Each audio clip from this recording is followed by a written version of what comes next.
Hello everyone, my name is Jeff Cooper's Ghost. In this video we will be performing our final parts inspection and selection before we test fire these ARs. Now we already know that the gas ports on these barrels are oversized. They're about 81 thousandths plus. So both of these will be outfitted with adjustable gas blocks. In our first video we checked fit with just a low profile. We're going to go ahead and just put two adjustables in both of these guns. There's not anything particularly inherently wrong with adjustable gas blocks, but we are getting, this is just a way around the problem of overgassing. You know, the way to deal with it, you should have a barrel that has a gas port that's in spec, but there's a number of ways you can deal with overgassing, and this is just one way to deal with it. A couple things to keep in mind with a new gas block is you should pay attention, and I'm going to try to show you the best I can here. You want to pay attention to where your gas block starts restricting gas and when it stops restricting gas, and your adjustment screw is going to have more adjustment than it does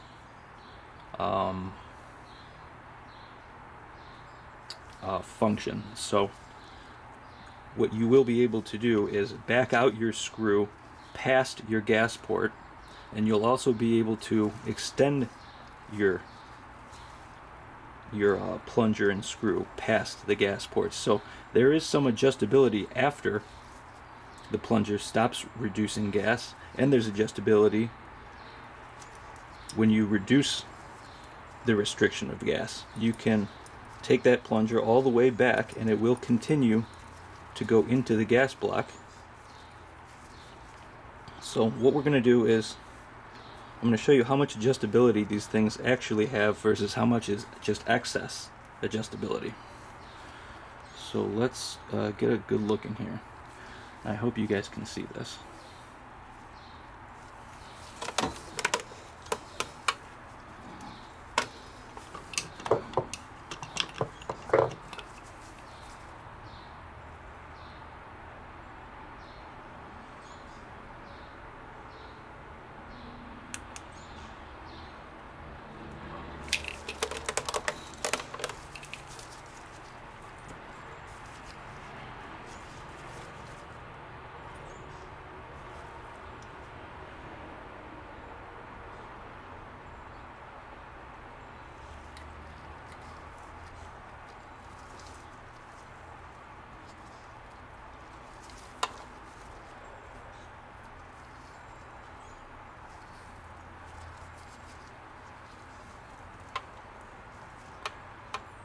Okay, let's do it from here.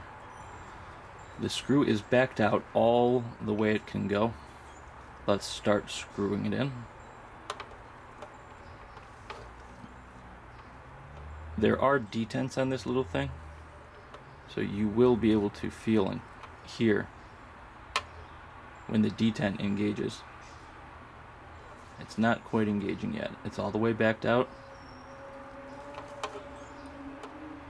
There, that's our first click. That's 2. That's 3. Now we can start to see that plunger coming out. That's 4, 5, 6, 7, 8, 9, 10, 11, 12, 13, 14, 15, 16. It's hard for you guys to tell, but that thing is fully blocked off now. 17, 18, 19, 20, 21. I can't turn it anymore, so 21.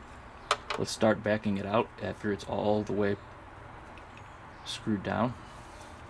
And you can do this with a bore scope too, by the way, but I think you guys are going to get a better look at it doing it this way. Now we're going to start backing it out. Let's see if we can notice when it starts opening up the gas port. 1, 2, 3, 4, 5, 6, 7, 8. Now I think we're actually unblocking it. There we go. You can see it backing out now. Let's see. 1, back in again. 2, 3, 4, 5. That's about max restriction. That's totally blocked off. Let's back it out. 2, 3, 4, 5, 6, 7, 8, 9, 10, 11, 12, 13, 14, and that's it. That's our open gas port. So we're going to leave that one right here. Let's take a look at this one. Same thing. We're going to look to see when this thing starts restricting our gas. Let's see if we can get it. Okay. You guys can see that pretty well.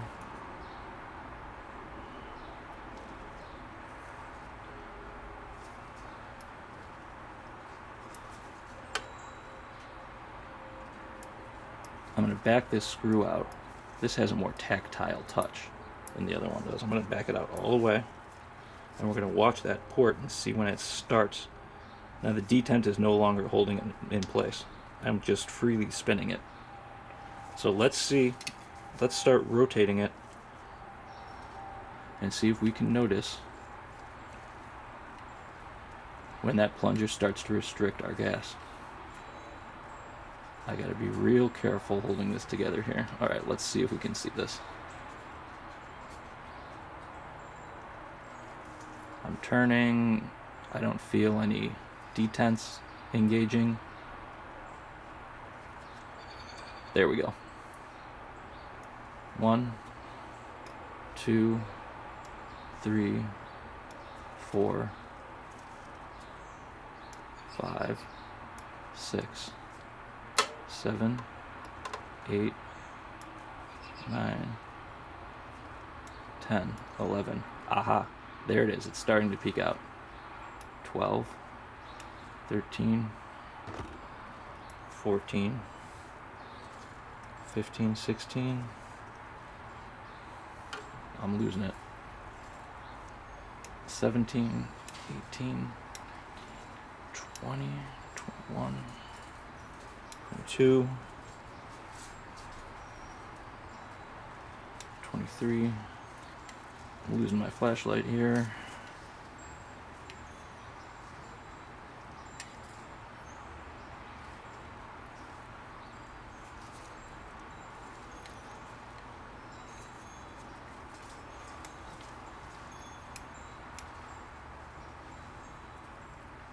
I don't know if you guys can see this, but that plunger, as it moves in and out, it looks a little skinny.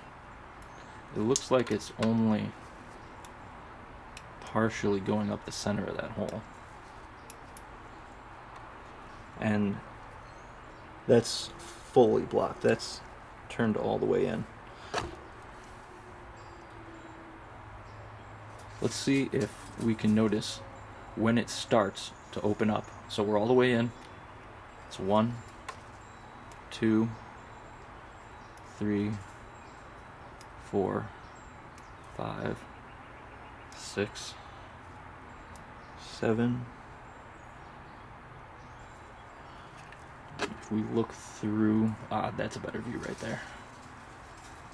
Now you guys can see it, that the tip of that plunger almost looks tapered. Let's keep going. Let's put it back in again. And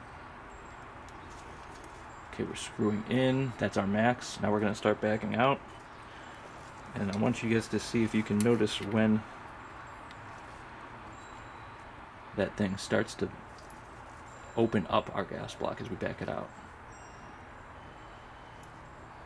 Hard for me to look in there. when I'm not looking through the camera. 5, 6. So around 5, 6, 7 clicks back, we start actually unrestricting the gas. 8, 9, 10, 11, 12, 2, 3, 5.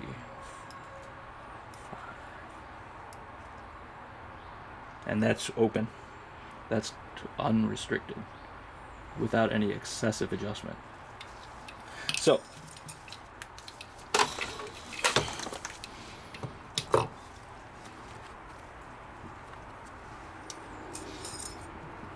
what you can experience with adjustable gas blocks is carbon locking. These things get so hot and dirty that you will not be able to adjust these things. And it's the carbon from the gun locking it up. What you can do to prevent this, this is penetrating oil. It is just silica oil, barrel oil that I put in a little needle nose dropper. What you're going to want to do is back out your set screw and put a few drops of penetrating oil in there. This is going to help prevent carbon locking. And I'm sure everyone's going to be out there, well, you know, my gas block doesn't lock up and I shoot it all the time and I've never oiled it, and that's cool. What you're going to want to do is back out that screw, put some oil in there, dial it back in, and then put some oil in there and then back it out. You want to make sure that that screw is juicy. It's going to prevent carbon lockup. So let's go in there and dial these things back.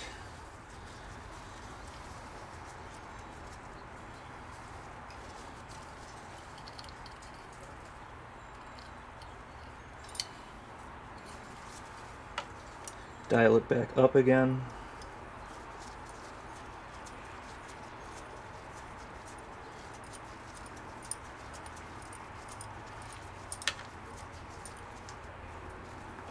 Add a little more.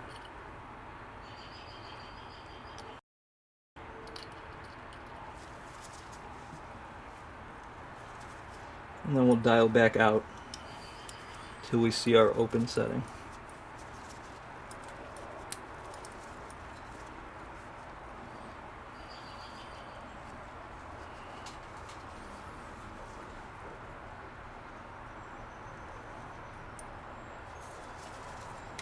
Do the same one with this one. Back it out.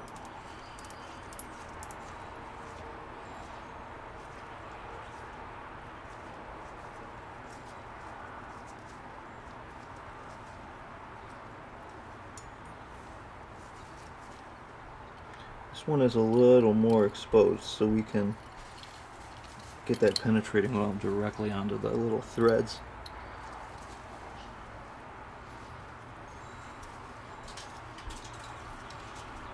Bring it back in.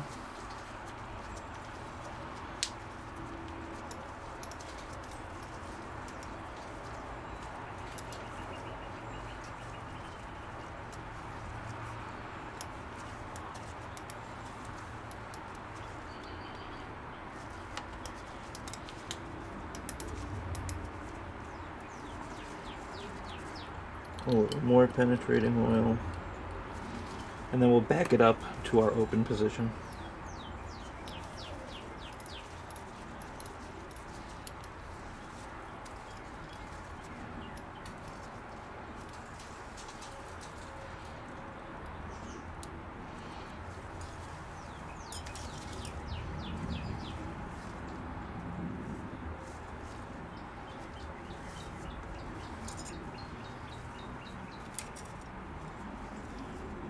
Okay, let's get our uppers ready, and we will use our set screw. One set screw per block is all we need. We're going to use our set screws with knurled tips. Here's the difference. Oops. One of these has a knurled tip and the other does not.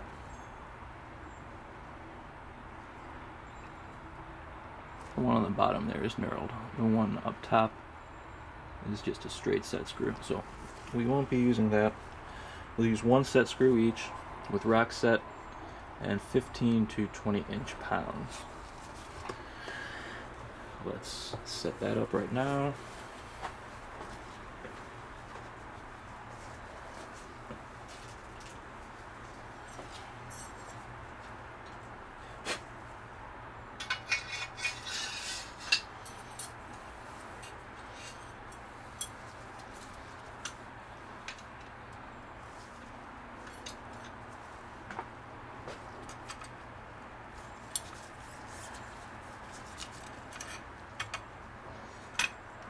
Using the Wheeler reaction rod to hold our upper.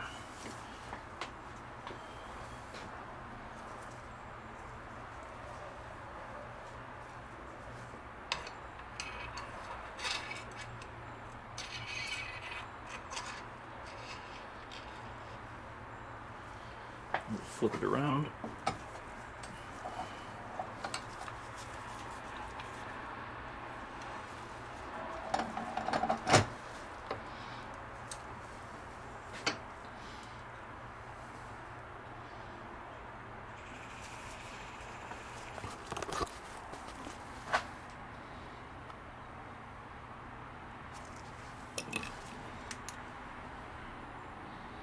That's our little detent that we drilled. That's our hole.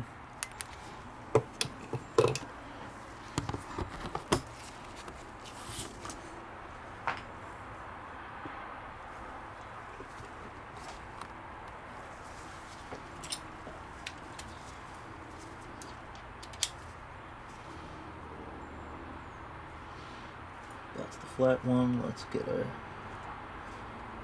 serrated one here. We want 15 to 20 inch pounds. Dial this back.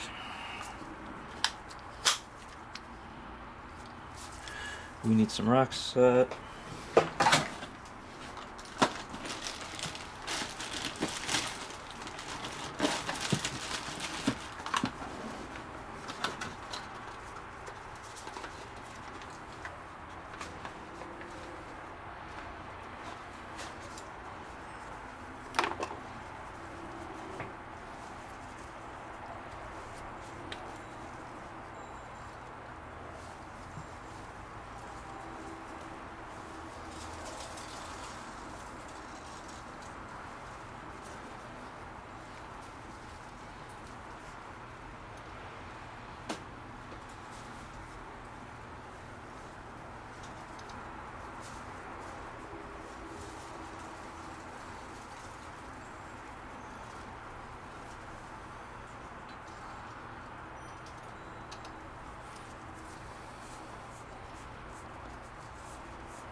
Okay, we'll take this upper out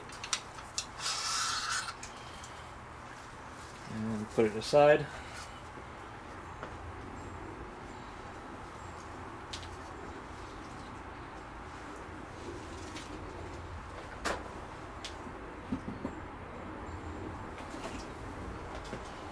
We've got our second upper.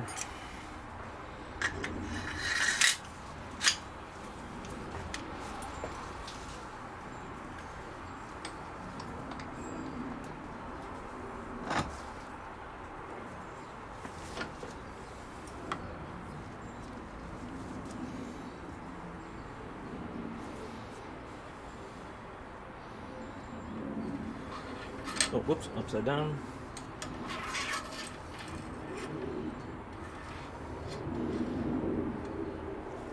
Okay, we'll flip the upper.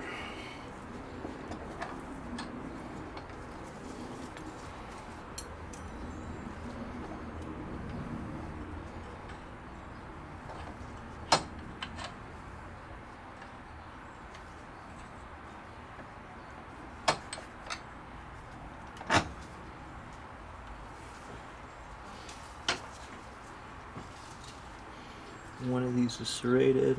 There it is.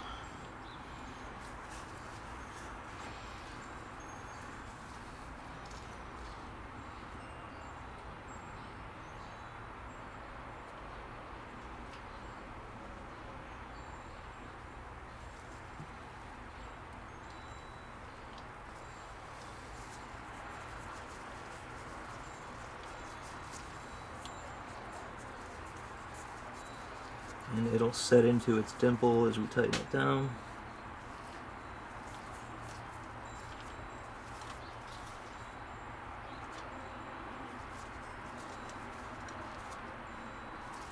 And 20 inch pounds.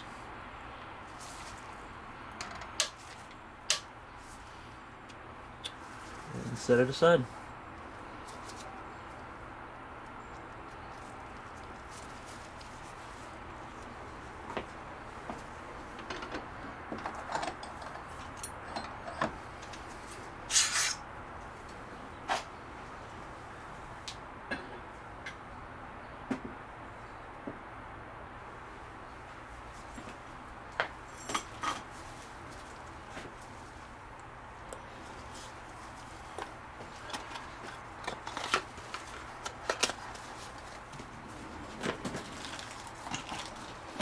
Okay, let's talk about bolt carriers and selection of such things. All three of these were provided by the client. We're going to go through them one by one. I've already taken them apart. Let's go over the 3-bore of each one.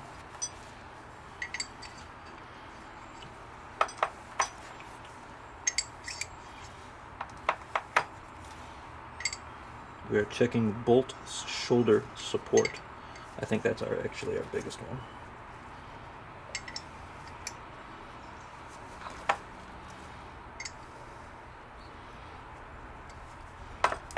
Okay, so green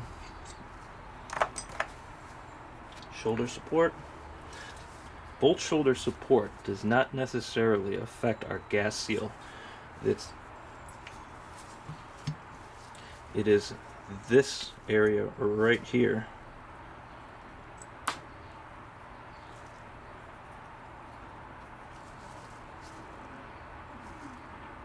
that bore goes around, and that's just supporting the bolt. If that bolt support bore gauges into the red, what'll happen is the lugs, because there's not enough support to keep it in line, these lugs can crash into your barrel extension, and you'll notice those crash marks at your breech when you open up your action. You'll see little impact marks on your barrel extension because the bolt is not being held straight enough to find its way straight into those locking recesses. This one gauged in the green, so it's fine. Let's look at 3-bore. Let's look at gas ring run. So this would be the bore that your gas rings are in. Takes the green. Takes the first green. Actually, we are going to take notes on this real quick. So our first bolt support measured green. The second green, so G2, gas ring bore. Takes the second green. Does not take the first yellow. So fairly efficient. Let's check out the bolt tail bore. This is the bore that your bolt tail sits in. These are the two that control how much gas is sealed in your system. We'll start with the smaller of the two green. Passes through. Second green. Passes right through. Let's check yellow.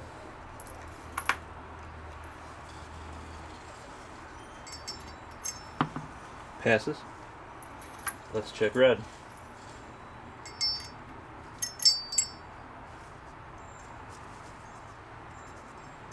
Ooh. Ooh, it goes in. It's not tight. It doesn't fall out on its own, but it does take it. See that red again? So, with a little force, it will fall in all the way.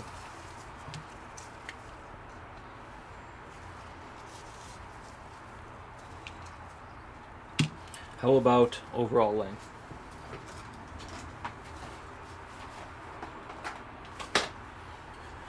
We have an 8-inch caliper exclusively used for measuring overall length of carrier. Of course, we have a 6-inch carrier, but the dimension we're looking for is at least 660 thousandths past the maximum of this, so we have to pay for a whole 2 extra inches of caliper just so we can read that extra just over a half an inch of length. Let's zero this thing out, clean it.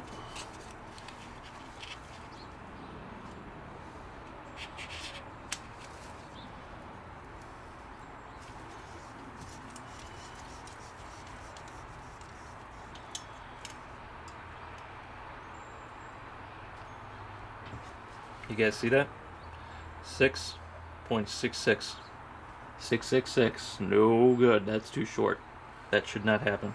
We should see 667 at least. Why do we measure carrier length, and why does this matter? If your carrier is too short,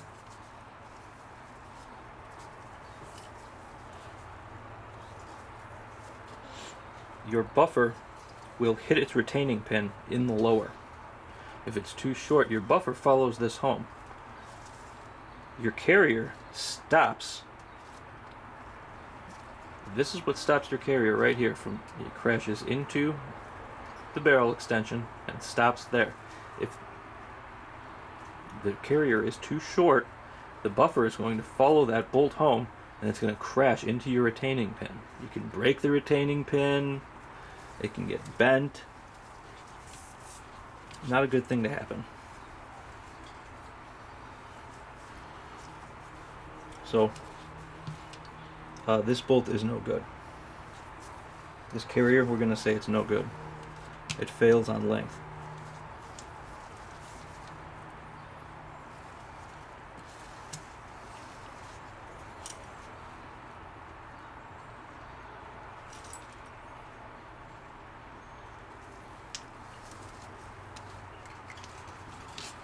Let's look at the bolt that it came with. Let's see. Let's start with cam pin hole. Of course, here is our cam pin. All of these are virtually unfired. They're brand new bolt carrier groups. Now, it fits in. It has a little bit of slop, but the fit is tight.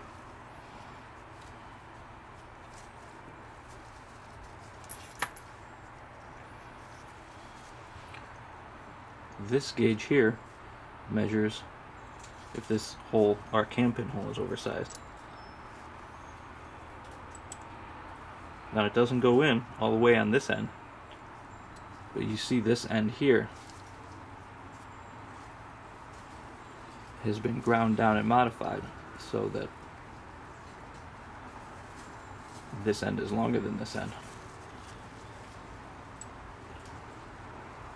That should not happen. And notice,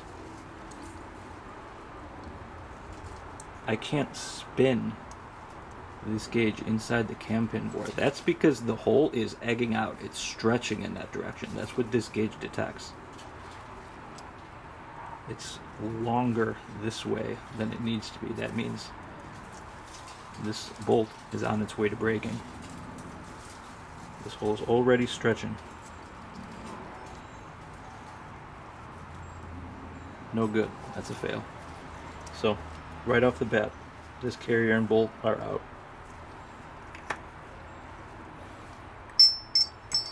Let's Look at our extractors. Here it is. All the extractors came with standard springs, standard power springs, insert, and the donut, except for our last one down here. This one came with just the spring and the donut.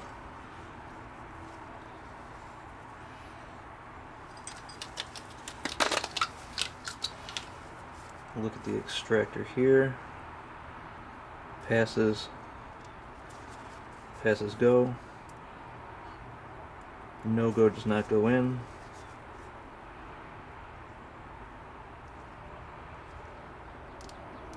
The claw is sharp.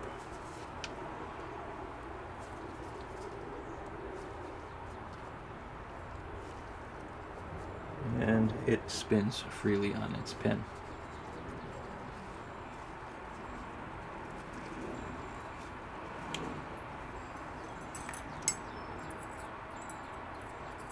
Let's check protrusion on these guys.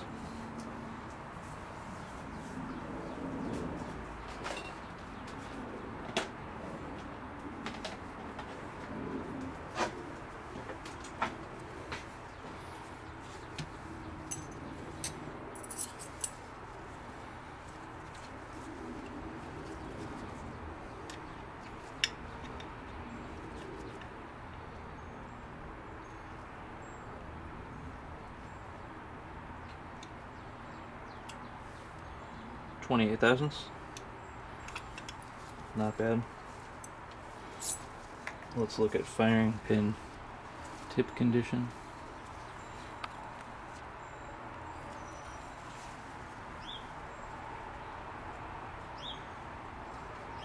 It does look good.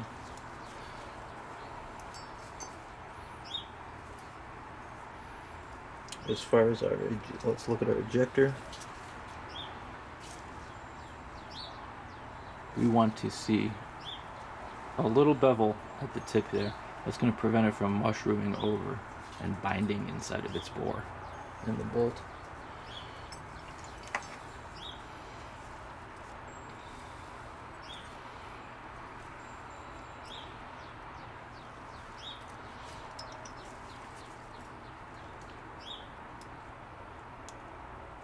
It's got good tension on the spring.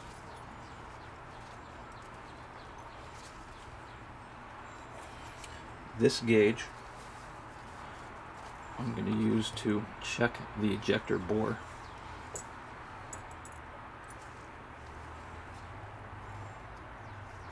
Oh, whoops, wrong one. Here we go. That's a 109 thousandths gauge. That's 7/64. That's the size of your ejector bore. I'm just going to slide it in and out and detect if anything binds this thing in here. And it passes. That's fine.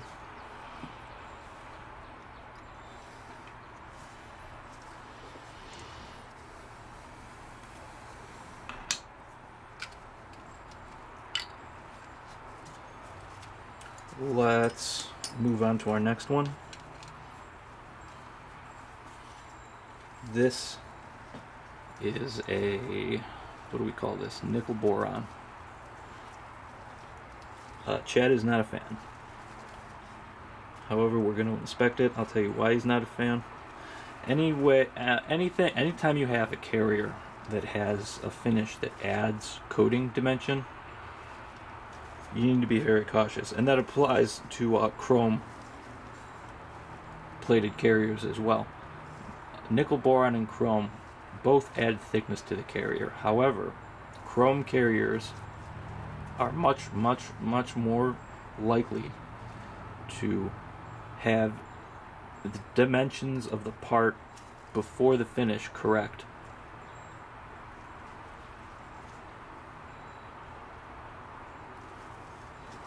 So something you can look for, a common problem with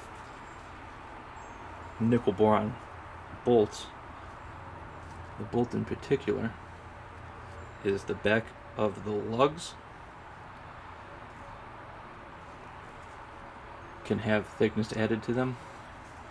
The firing pin bore can be too tight,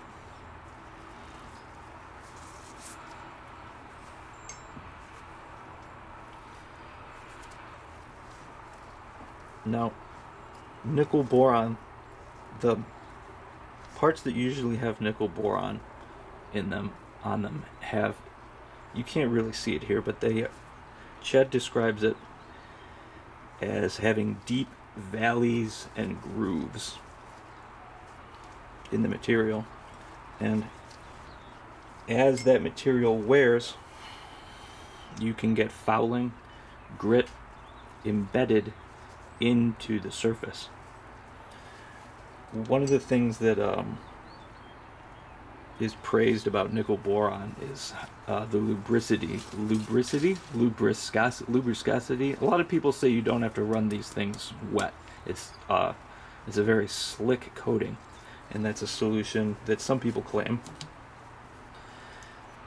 A solution to over oiling. You don't have to oil this if you're gonna run one of these. Chad recommends that you keep it very wet. If the gun is locked up and stays in the locked up position, and you can have material embedded into the back of the bolt lugs, the gun can be very hard to open, which is not something you want on a gun that you have sitting around until the time you need it. You want that gun to be easy to load. So if Chad has pretty much a strict no nickel boron policy in any of the guns he builds. If you are going to run one, he suggests you use it wet.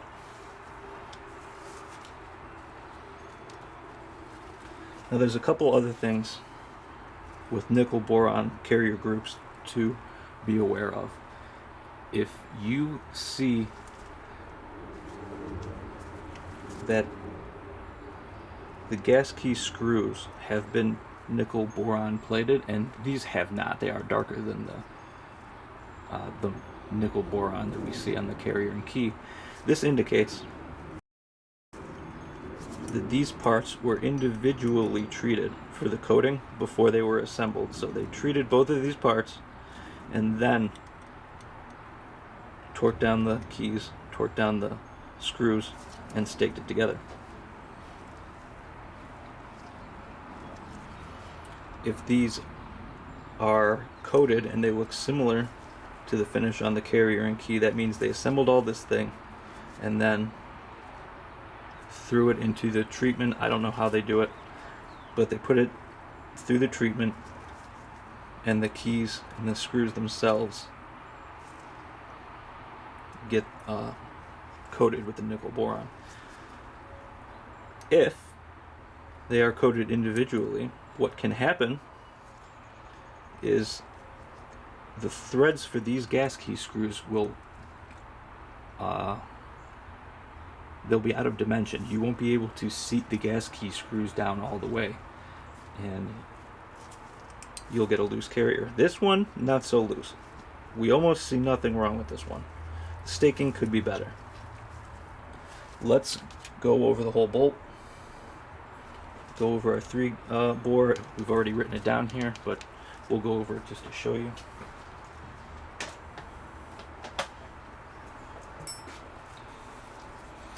So, starting with green, takes it. Second green, takes it. First yellow, takes it.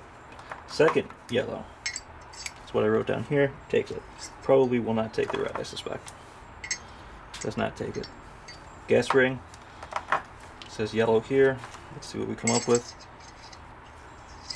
First green, second green, here's our yellow, our first red, does not take it. So we got yellow. How about the bolt tail?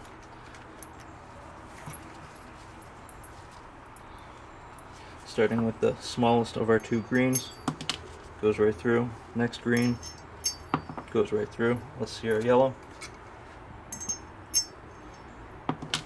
Goes right through. Let's check the red just to be sure.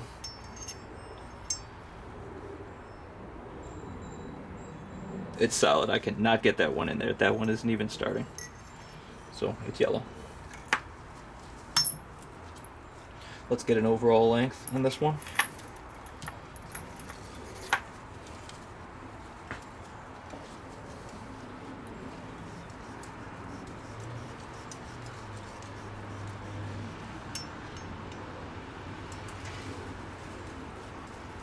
667.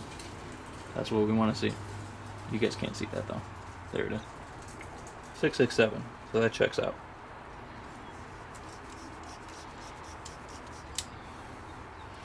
How about our bolt? Let's check firing pin protrusion. Put my gauge over here.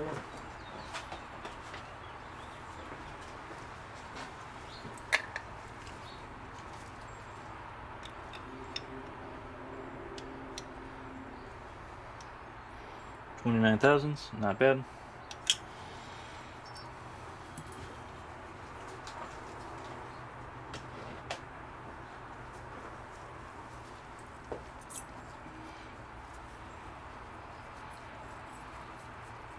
Let's check cam pin. Goes in. Not a lot of slop, it is tight. Let's check that gauge. Check the cam pin gauge. And it does not go in at all. Not even close. Let's look at the ejector bore. I'm just going to feel in there with this gauge and feel for any burrs or binding. We've got none of that.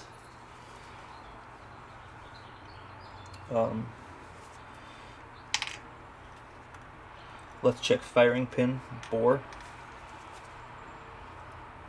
Green is good.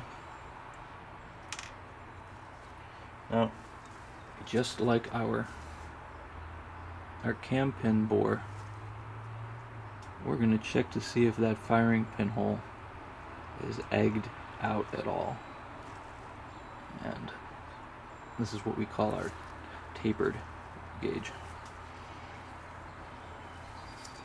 We're looking to see. Come on, can you see? Okay. We're going to try to spin this thing in here and see if that tapered end goes in. And it does not. So what we're looking for, and Chad explains this in this video,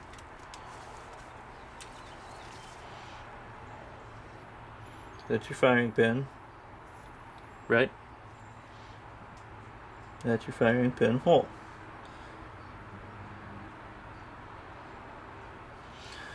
So the way that this hole wears, it won't just open up and get bigger. It will open up on one side over the other. One side will get longer than the other here. And that's what we're looking for with this little gauge here. Does not take it at all. When your firing pin bore becomes oversized like that, what can happen is your primer gets pushed into that pocket and it can hang up in the bolt face, and it can cause ejection problems. It can cause your primer to stick to the bolt and cause ejection problems and extraction problems. This one checks out. How about our extractor? Now, this is one thing that Chad really does not like about the nickel boron, is the extractor. Again, this treatment adds lubricity to the part. Your extractor should not be very slick. It needs friction. We want friction to grab that case rim, and we don't want it to slip off. So this extractor, kind of meh. As far as the spring goes, it's got some power in there. As far as your insert goes, you want some squish in that insert. You don't want it to be hard. If it hardens, it's no good. It should have some squish, just a little bit of give. How does it spin on its pin? Not bad. Not so bad. What was our length on this one? 6.67. That checks out.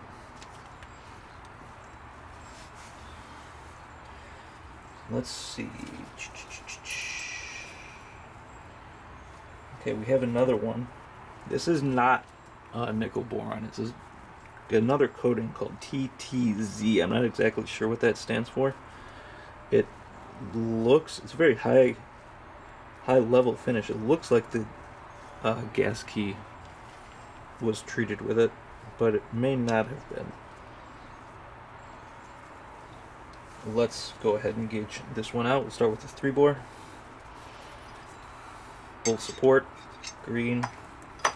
Second green, takes it. First yellow, takes the first yellow. Second yellow, no go. So, takes the yellow one. Let's look at gas ring bore. First green, second green. Ooh, yeah, it takes it. A little stiff, but it takes it. First yellow, does not take it.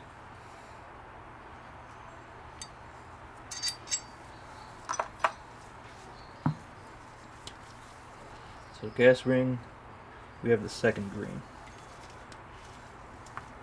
Relatively efficient. Let's check the bolt tail. Bore. Bolt tail bore.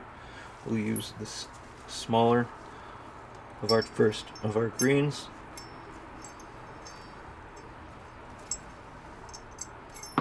Takes it. Second green.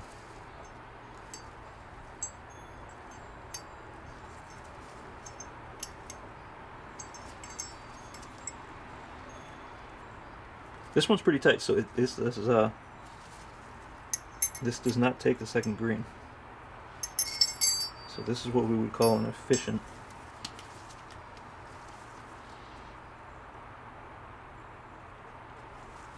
carrier. Yellow bolt support is not so bad. Like I said, we only risk our bolt crashing into the carrier, or our bolt crashing into the bolt barrel extension when bolt support gets into the red. Let's see.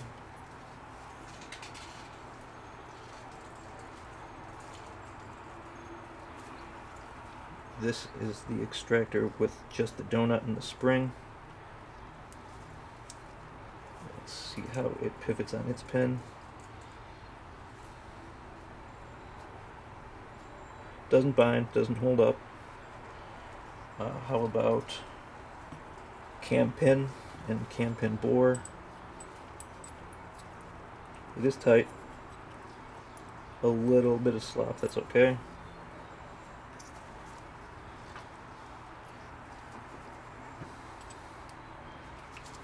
Nothing on the round, nothing on the taper. That checks out.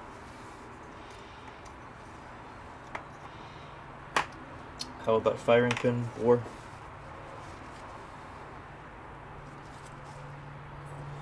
Passes. Let's check if it's tapered or ragged out. It is not.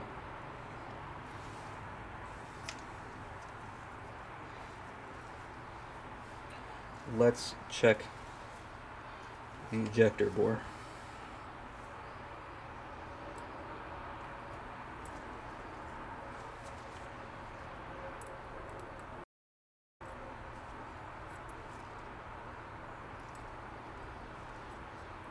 And there we are.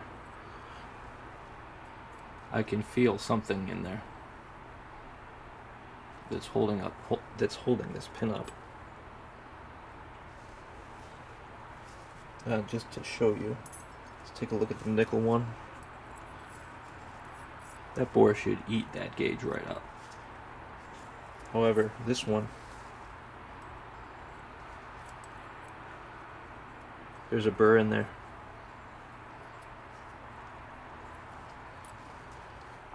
Let's see if we can get it.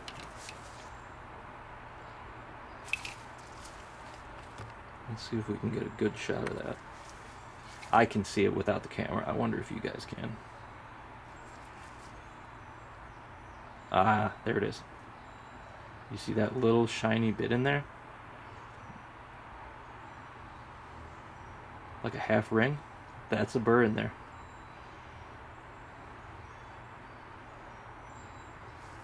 So, this bolt, no good. Not in my book anyway. Could you get in there and possibly deburr that? Sure, you probably could, but I like to have some examples of things that don't go right. So we have a carrier that's too long.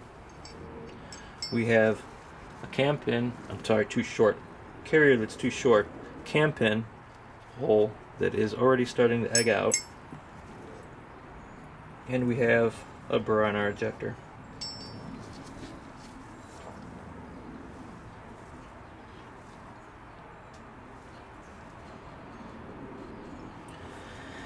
Now, to deal with the overgassing of our enlarged gas port on the barrel, some inefficiency will help with that. We're talking about inefficiency between the bolt tail bore and the gas ring bore. When those tolerances are opened up and you have some inefficiency, that helps some with the overgassing. So what I think we're gonna do is use these two carriers. However, we're not going to use this bolt. We're not going to use this bolt. So we have a couple of new bolts for them, and we will take off the carriers and replace them.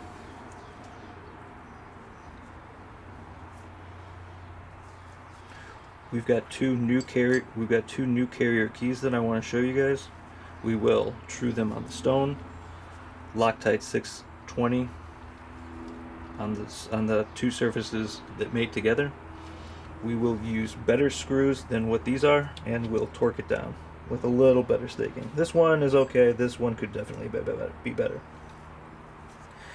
We won't exclusively use phosphate and chrome line carrier keys. That's what Chad recommends. These, this may have been phosphate and then it was coated with something, or this could be the coating, the TTZ coating. Typically, what Chad says is that these nickel boron parts, keys, have difficulty staking very well into place. And I think that's evident right here. These stakes are not very deep in there. And those carrier screws are less than optimal.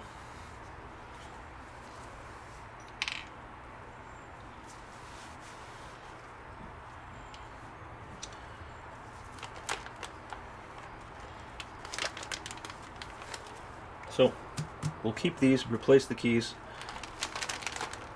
and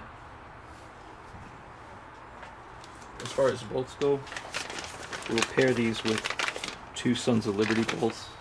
That's the warranty that's really, really hard to beat. A lot of places that high pressure test their bolts will use batch testing. Sons of Liberty high pressure tests each and every one of their bolts, and the warranty they give you is just pretty hard to beat. If this breaks for any reason, they'll replace it, no questions asked.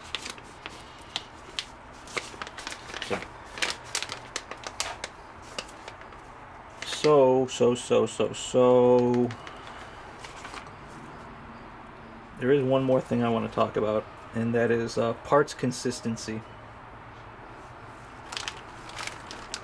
These are phosphate chrome line carriers. I've got 3 of them here that came from a different source than the rest of these ones in these bags. These all came from BCM. And there's about 10 of them in there. I want to look at them with you guys and show you what inconsistencies look like when purchasing either a batch or individual ones of these. I'm going to take a bathroom break. I'll be right back.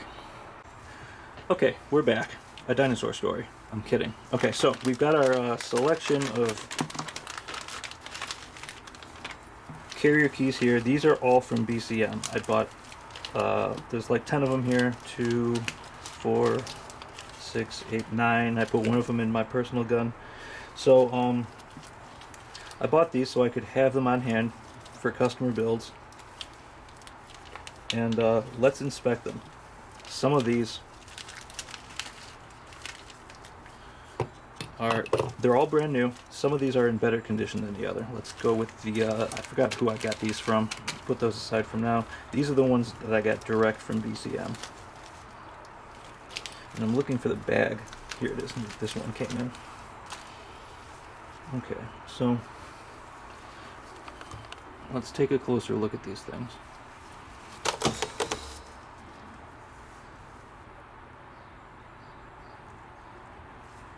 We've got a little nick on that one.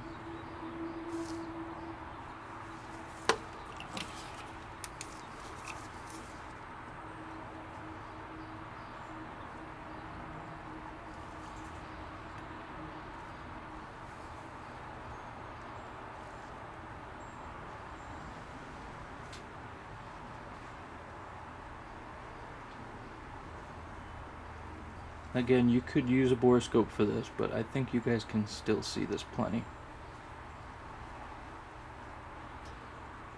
Plenty good. A little bit of some nicks and wear on the mouth of it. That's not so bad.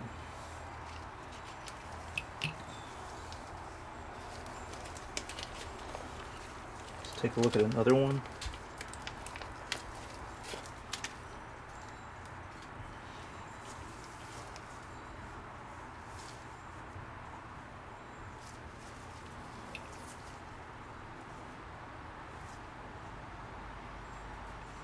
A little bit of the chrome is chipping away in there.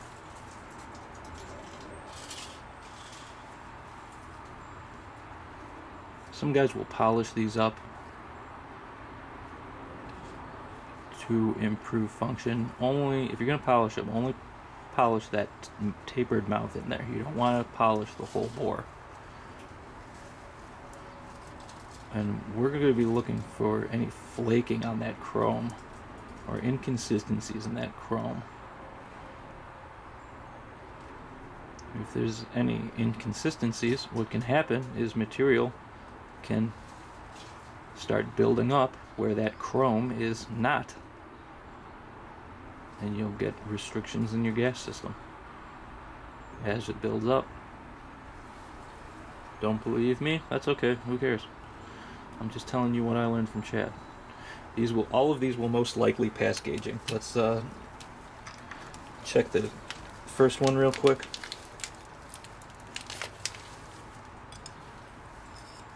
Passes green, does not passes no-go. See this one? Passes green, does not take the no-go.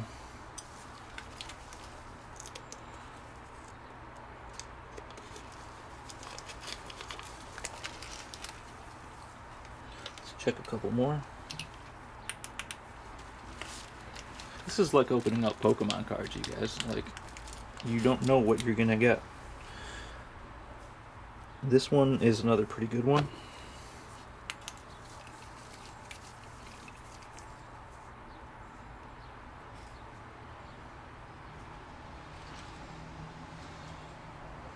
The mouth is pretty clean. Finish inside that bore, pretty clean.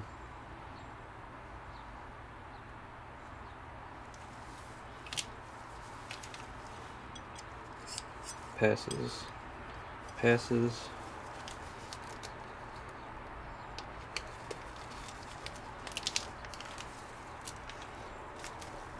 Let's check another one. This one's less than satisfactory.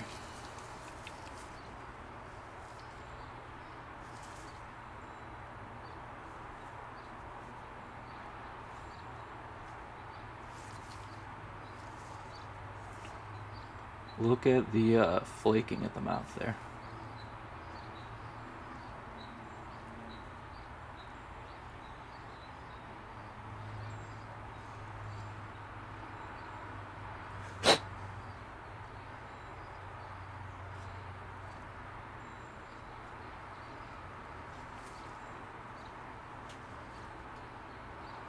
A little gritty. A little gritty. That grit can chew up your gas tube.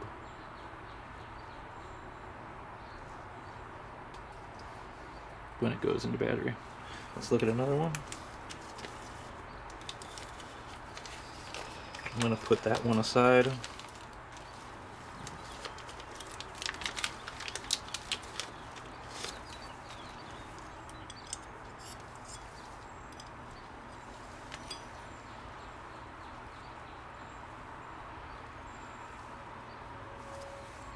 This is another one that's pretty clean.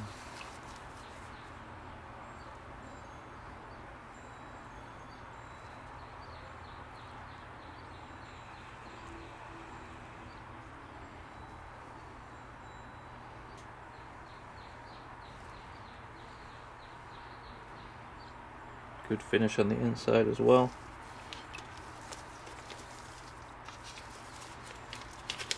And some of these are worse than others, guys. There's a few in here that are not so hot at all.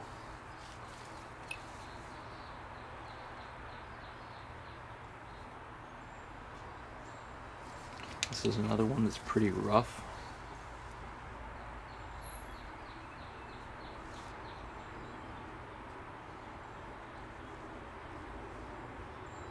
Some inconsistencies on that taper. The inside of it looks not so bad.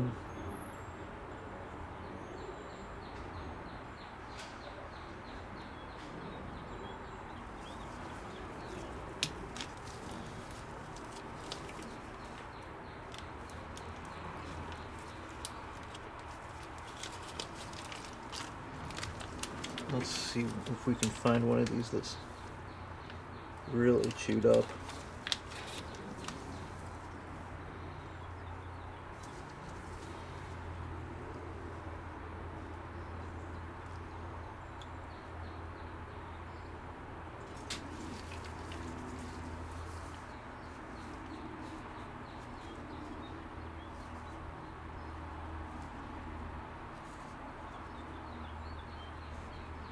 That one's not so bad.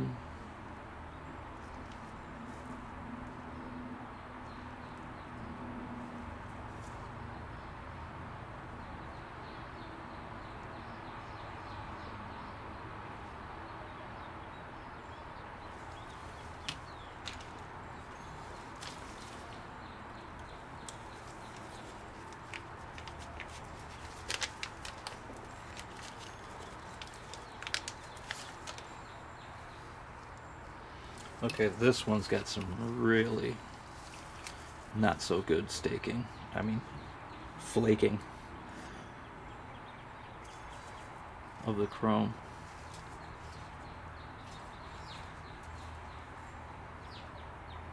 Need a better flashlight.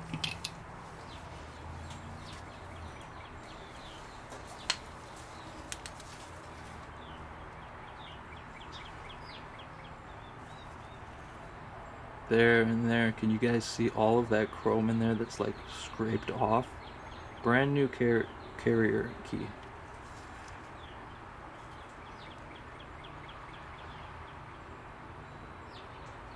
That's a considerable amount of chroming that's not in there, so that's a bad one.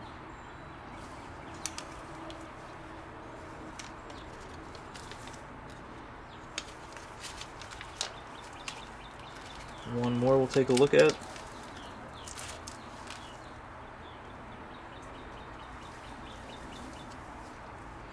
This one's not so bad, but it does show a lot of that flaking on the camera. Well, that's fucked up. What the hell?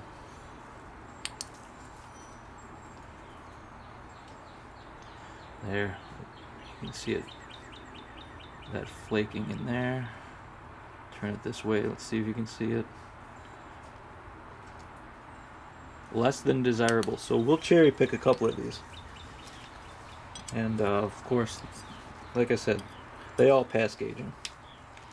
But the finish is less than desirable.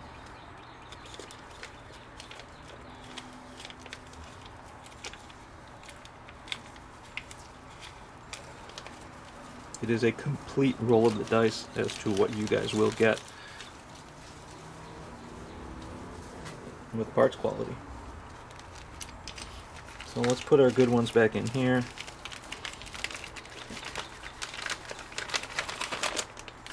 These are from another, I think I got these from maybe Optics Planet or Midway USA. Excuse me. Let's see how these ones look. Again, that one is pretty clean.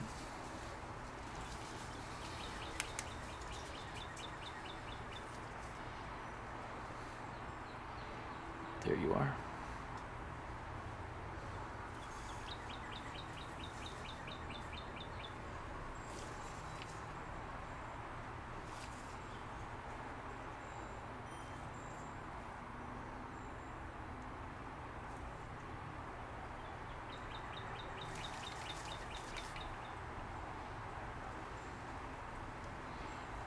Pretty clean and consistent chroming throughout.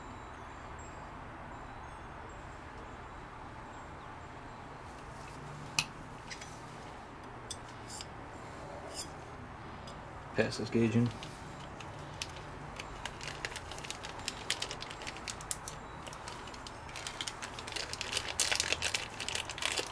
Let's look at another one.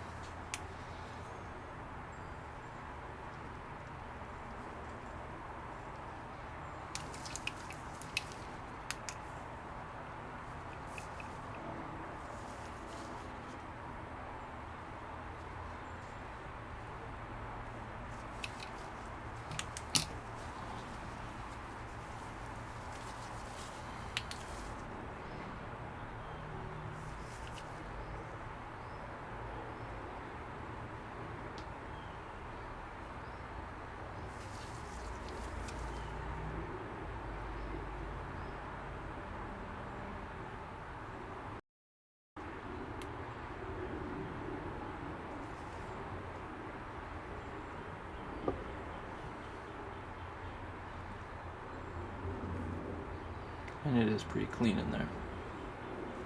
A little bit of a tooling mark. You guys can see that ring around just below the taper. Not too bad.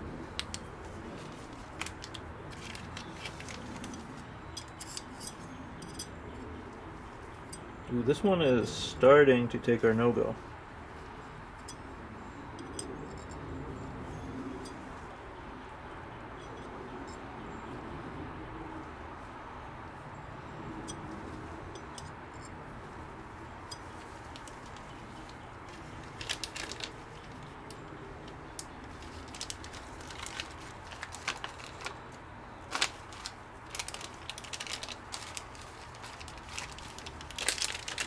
Get one more.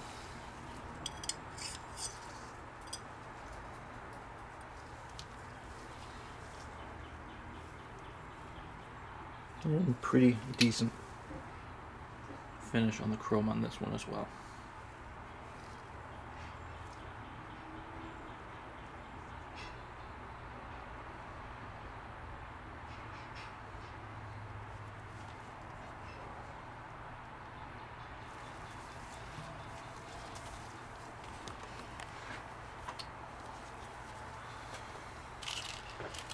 Now, this carrier gauges efficient.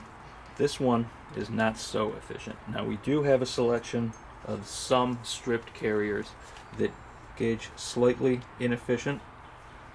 Since we have that opened up gas ports on our barrels, it would be beneficial to us to have some slight inefficiencies. So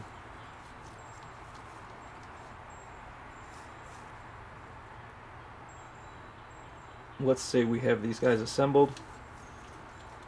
The tolerances on this guy are just a little bit tighter than they are on this one. So with the adjustable gas block, we would probably have a tighter setting on our carrier that gauges efficiently. So we can dial back the gas or dial in some restriction on our gas tube and see how efficient this works. With the inefficient, we can leave that adjustable gas block open a little more and let that gas move around in the excess space we have in our carrier. Let's get these keys off, the existing keys, and we will take a look at them. We'll stone these new ones and install them with some new screws.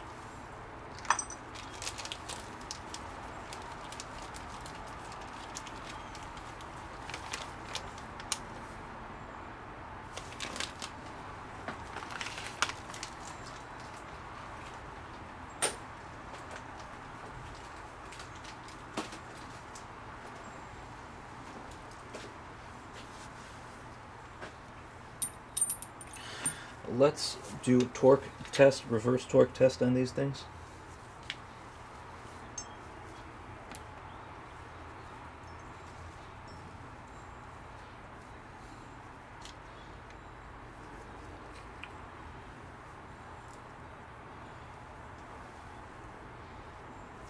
Of course, I'm going to have to find my driver bit.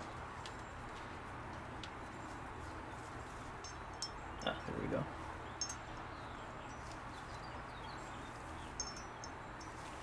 Okay, let's check 20. This is gonna, at 20 foot-pounds, we're gonna check for broken fasteners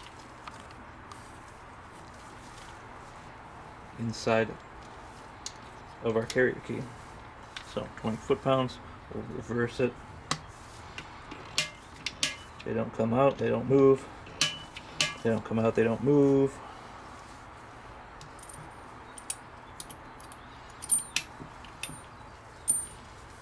£20" oh, wrong fastener.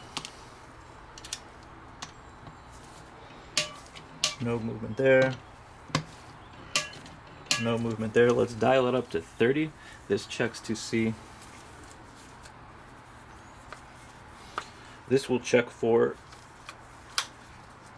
less than minimum torque, and it will check quality of the staking. Nothing moves. Nothing moves.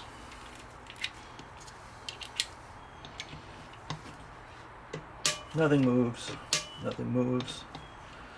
Nothing moves, and nothing moves. Okay, so let's take these off and see what's underneath them. There may be some debris under there. The bottom surface may not be true. In fact, it almost never is. So let's get these guys in the vise.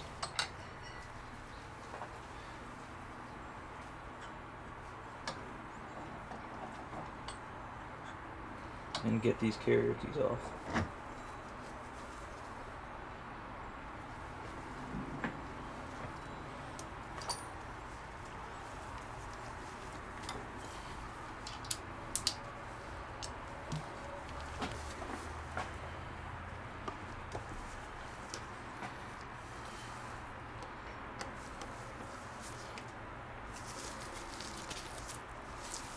There it goes. That's our first one.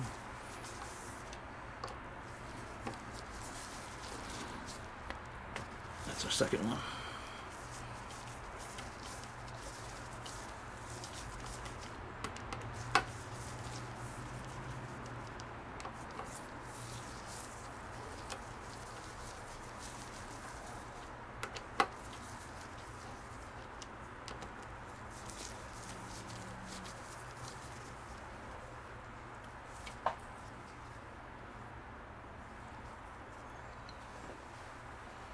Okay, these are totally unfired. It's going to be difficult to tell if there's any leakage on the gas, but we're going to reattach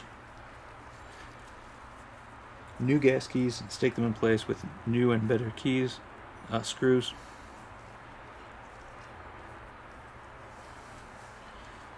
And we'll see how they shoot. Let's get our optimized carrier screws.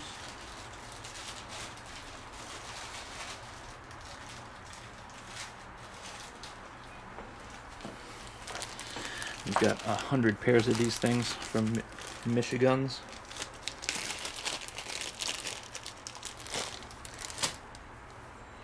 These are, of course, the optimized carrier key screws. You can see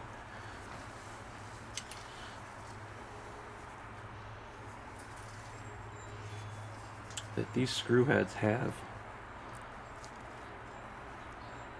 little cuts around the circumference of the fastener, and that gives you some more space to push that staking into.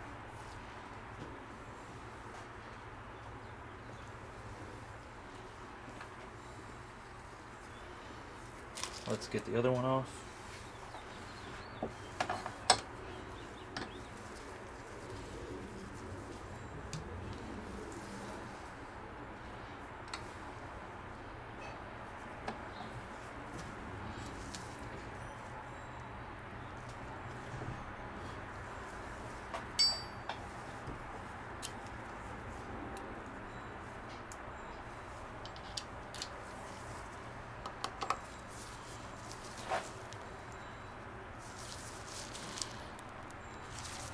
These ones are tight.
Oof.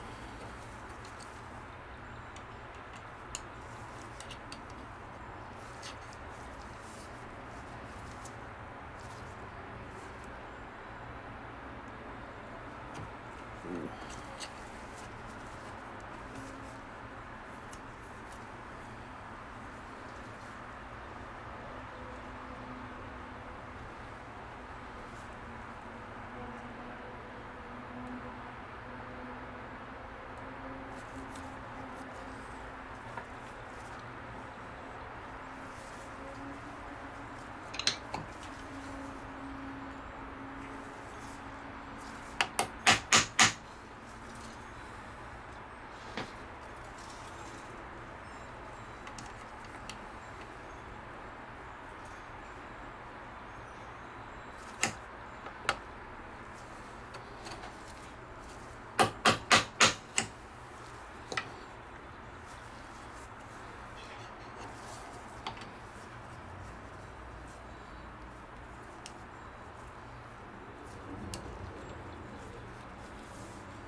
No good.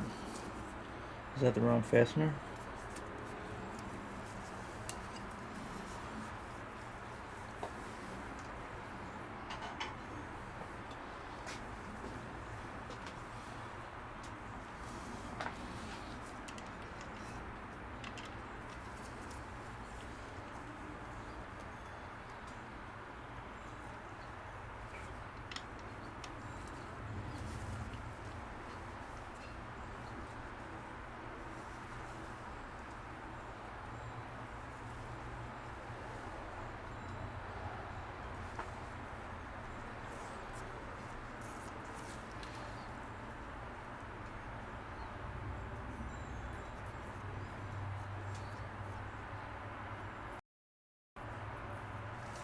Let's see if we can break those stakes.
Well, that's less than ideal.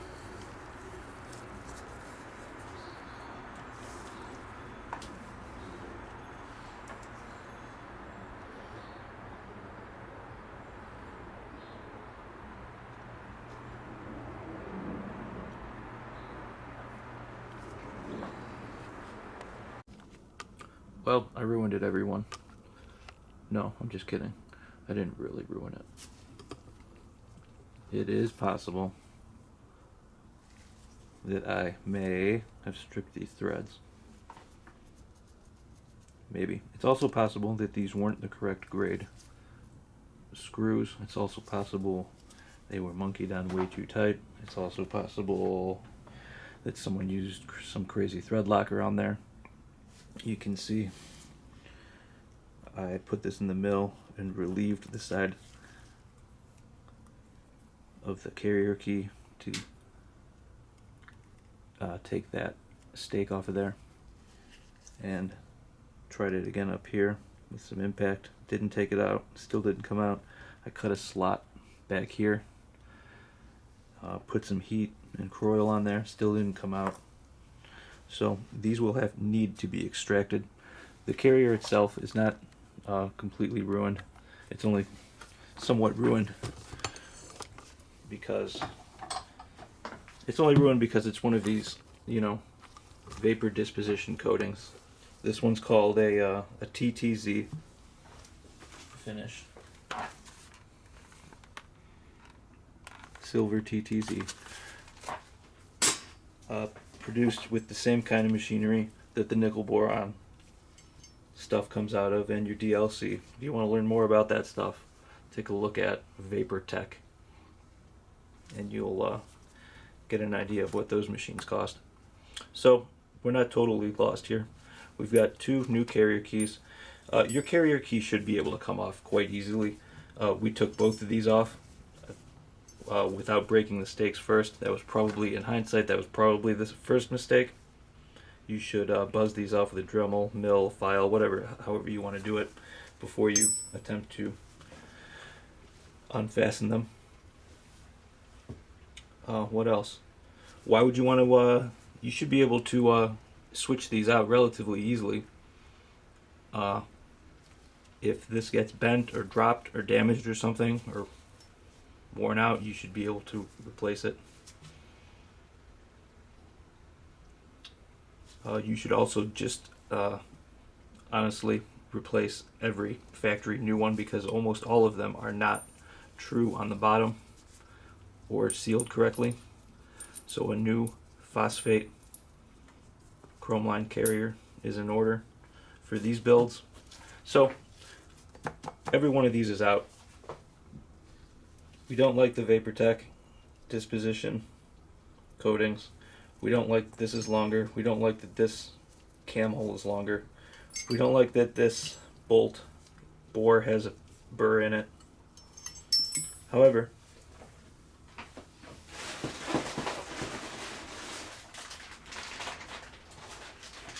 we do have a selection of some more bolt carriers.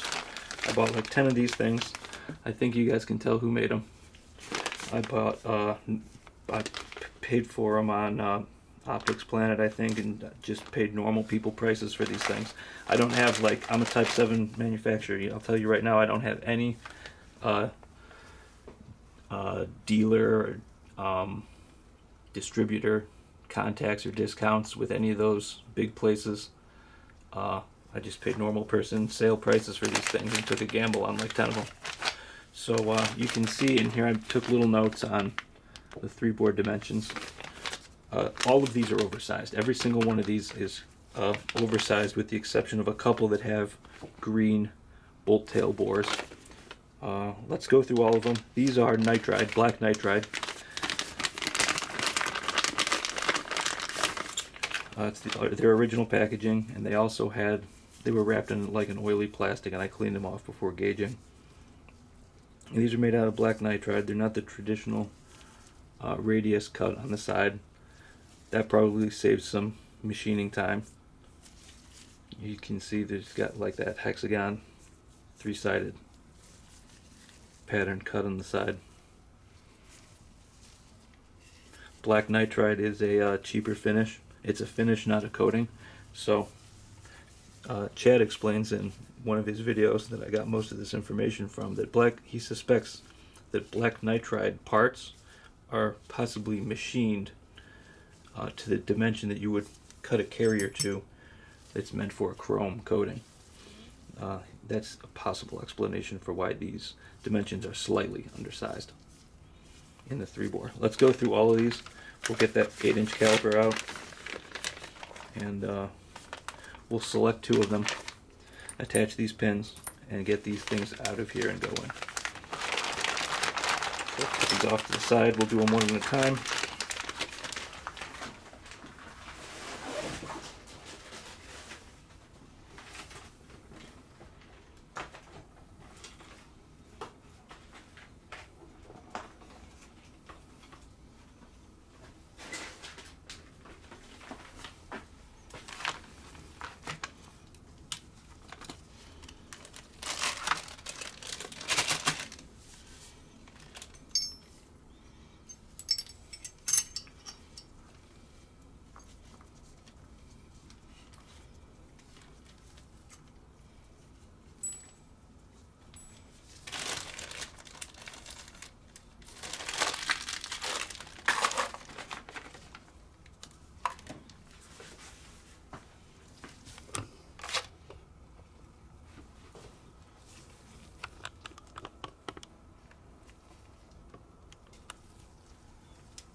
Zero our tool here.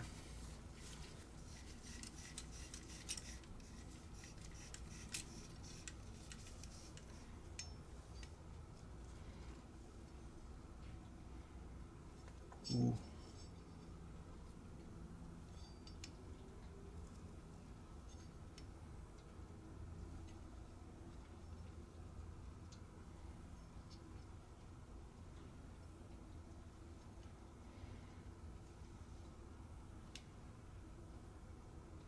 Six, 6, 7 there.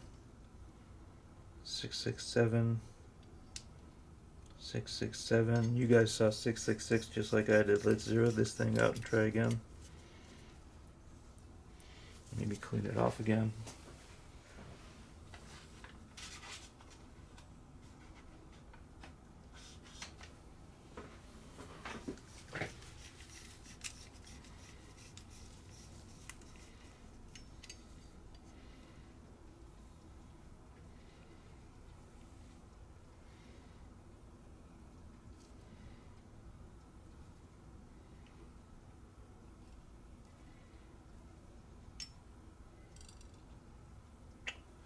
Six, 6, 6, 9.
Okay, so measuring at the bottom here, we get 6.672. We measure up top here, I get 6.66. I'm going to use the longest measurement and say 6.67. This is not so favorable.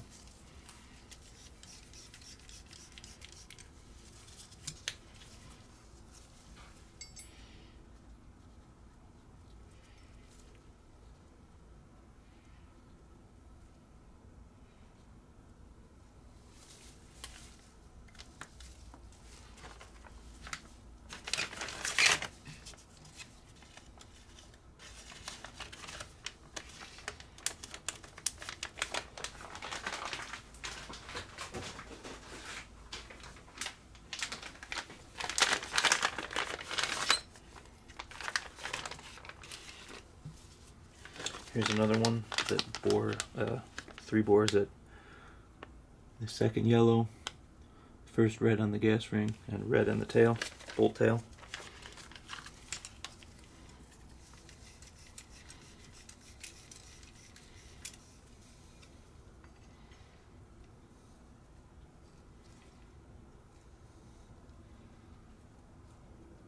Six, 7.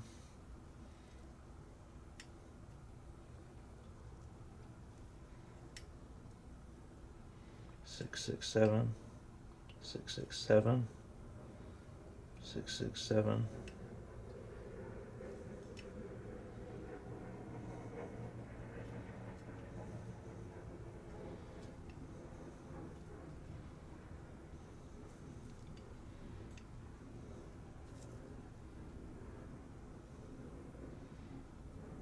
Again, up here at the top, 6.66.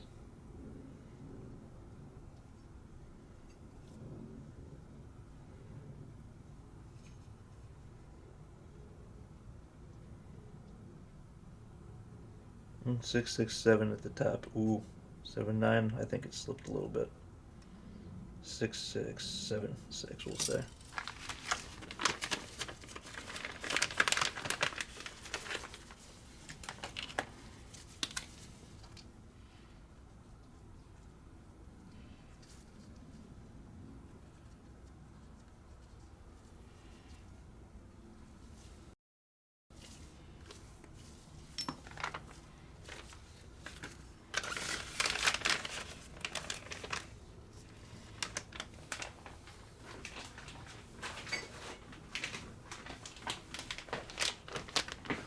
Here's another one.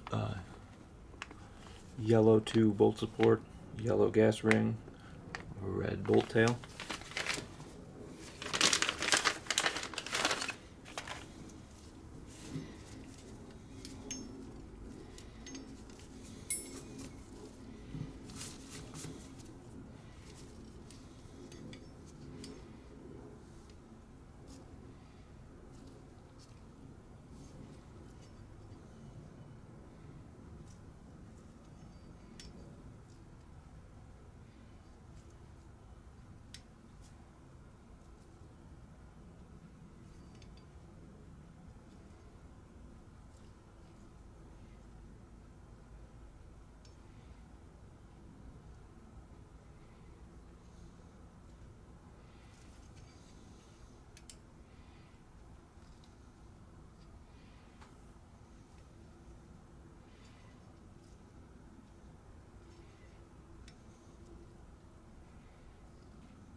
It's another considerably short one.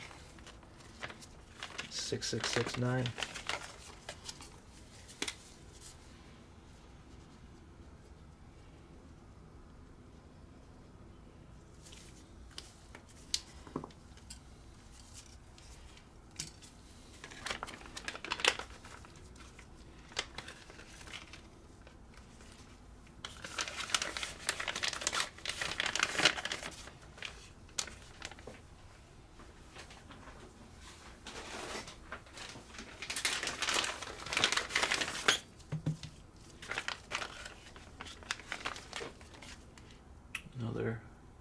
2, yellow and red.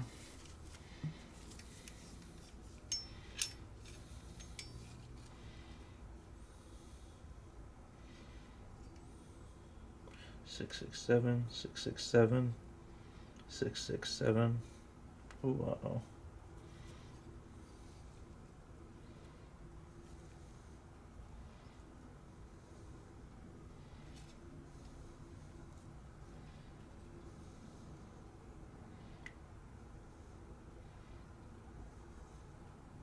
Way at the top here we got 6669.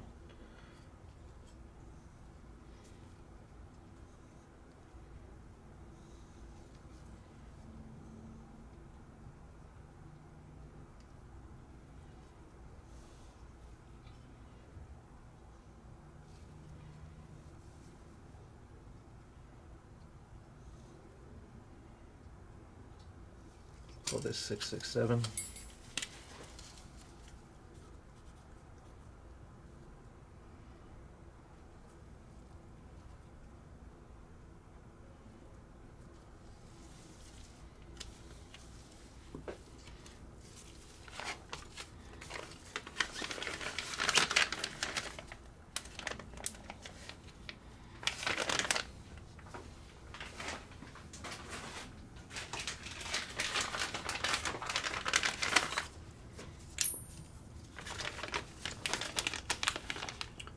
Yellow 2, yellow red.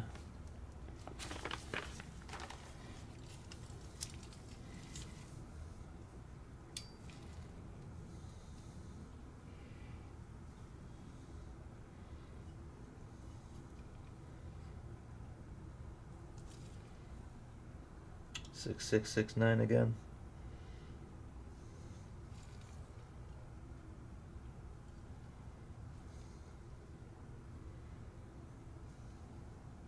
In multiple spots.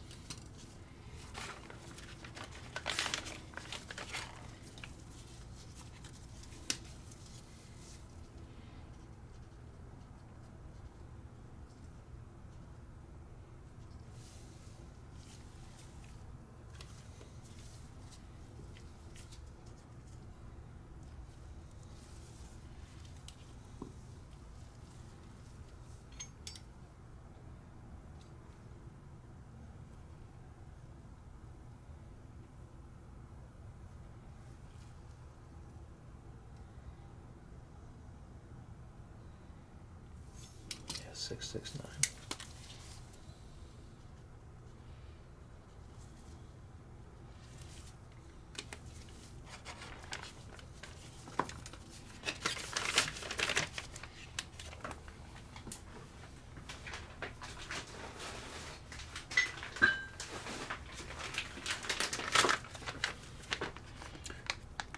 Yellow 2, yellow red.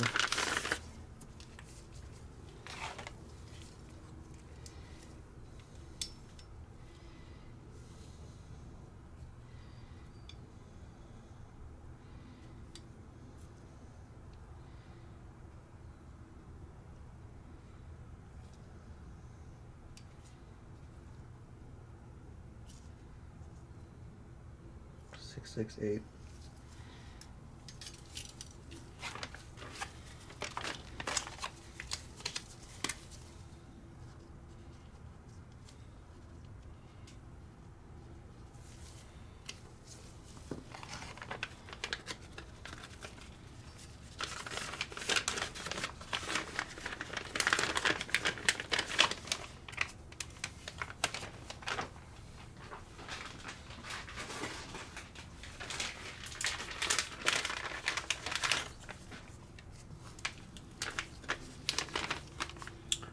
Yellow 2, red 1 in the gas bore. Bolt tail red. This would be a good candidate if it's long enough. A good possible candidate for an over-gassed gun with our chrome phosphate key. What am I doing? Let's check this length. Not too bad.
another yellow 2 with a 2 red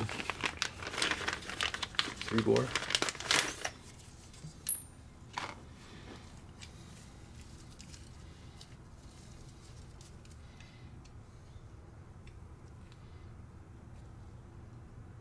Six, 6, 8, 6, 6, 9.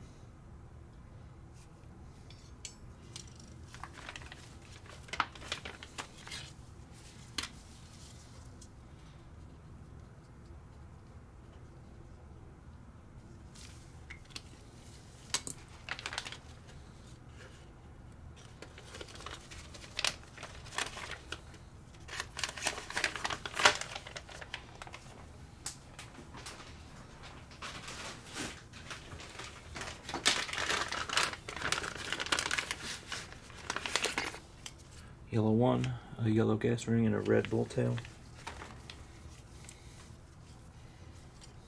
Again, this is another one that's kind of like Pokemon cards, you guys.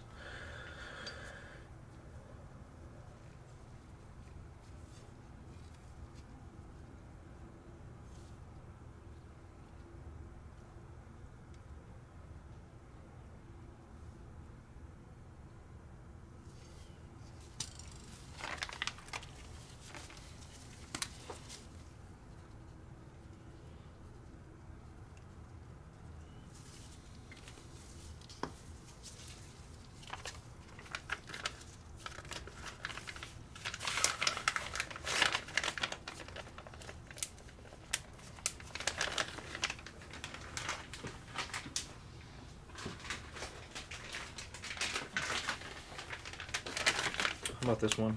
Yellow 2, yellow, and a green on the bolt tail bore.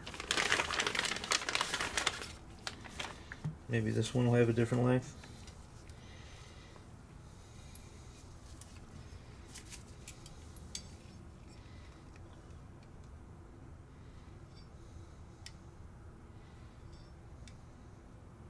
Six, 6, 7. Okay. I think there might have been one more 6, 6, 6, 7 in there.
Okay, here's another one.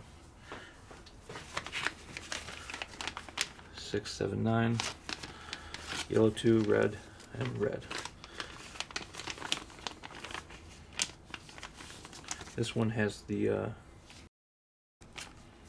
green bolt tail, so this one will be a little more efficient than this one. So this one would likely have to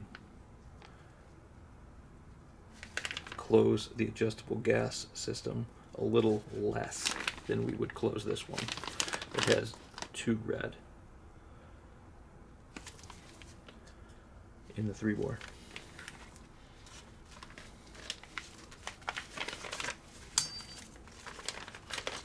So let's keep these out of the way for now.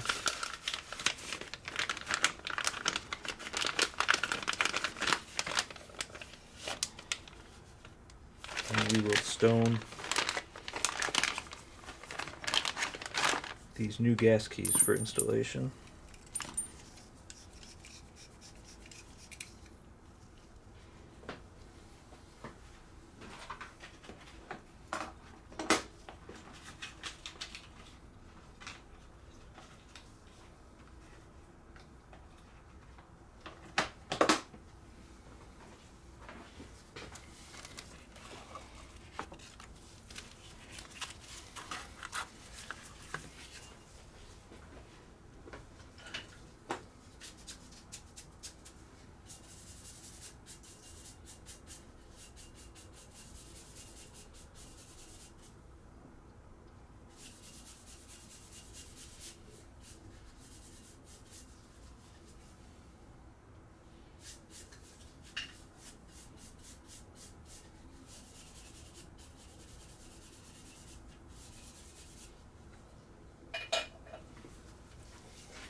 also seal these with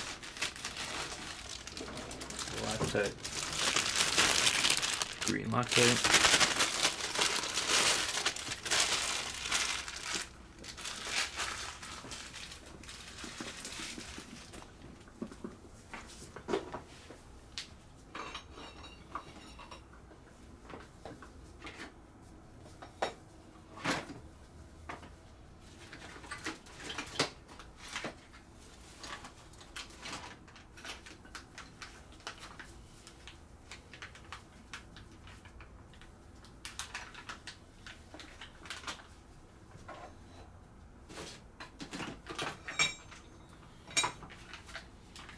We've got the pocket Moax tool for staking.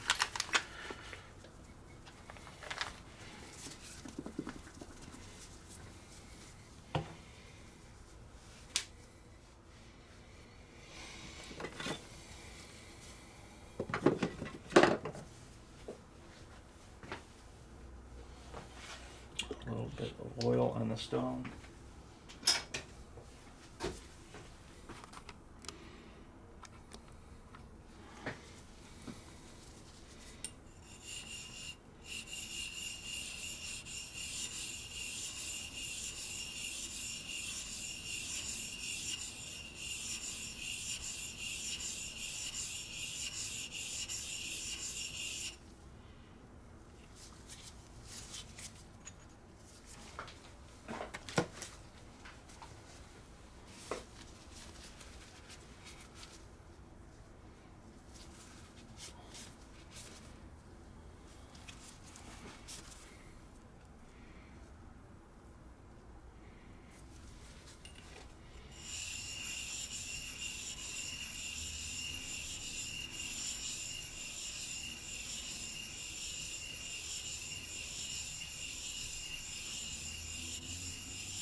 Just about done.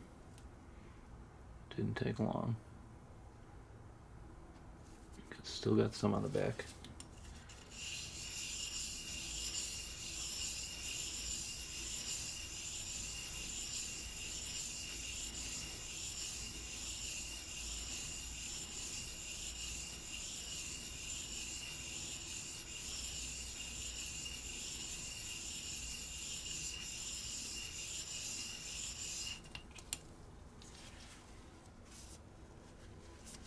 Okay, that looks even.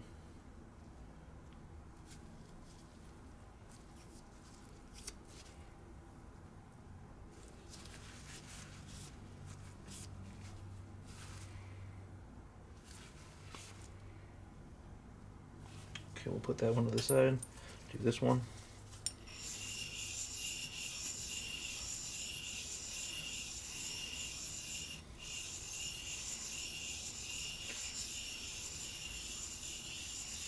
A lot of people say that this doesn't matter because you're not truing this side inside the carrier. Well, that's kind of hard to true when it's recessed into the carrier. You guys can see that there is a ledge in there on both sides. However, doing the carrier improves at least 50% of the seal, so it's worth it to do this.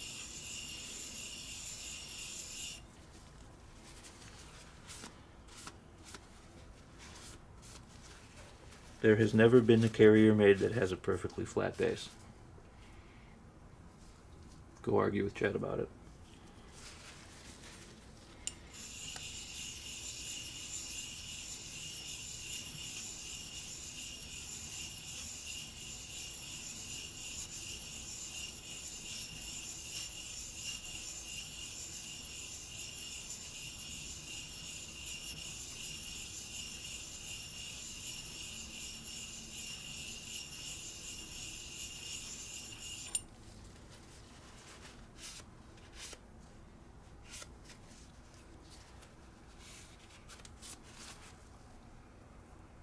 Almost, just a few high spots at the back there.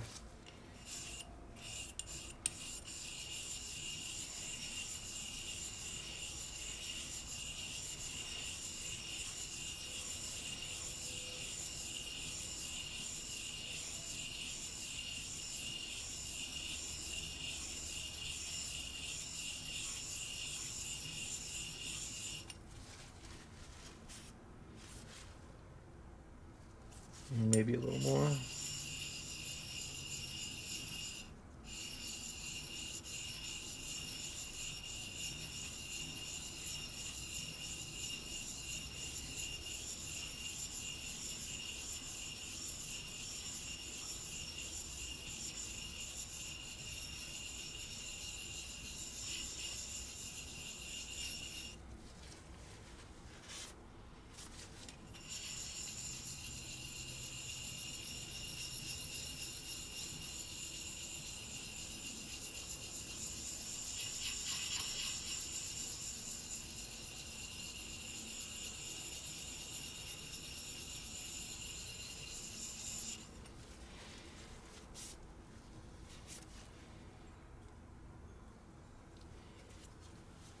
It could still be better.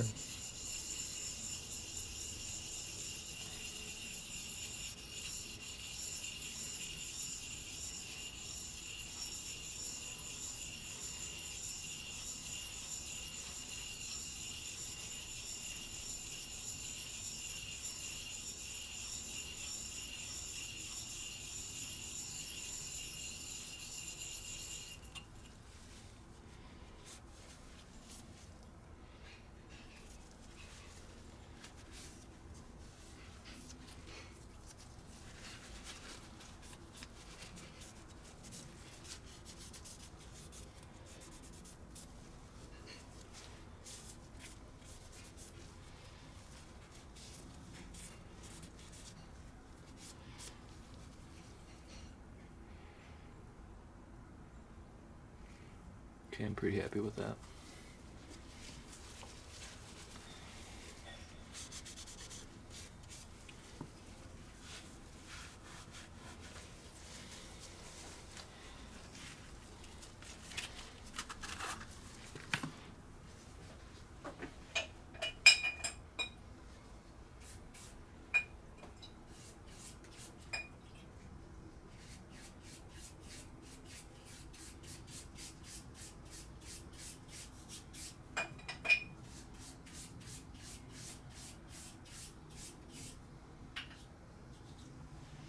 Clean that off, you guys. I'm just using kerosene and a paintbrush to get all that old grit off of there. Helps keep this flat.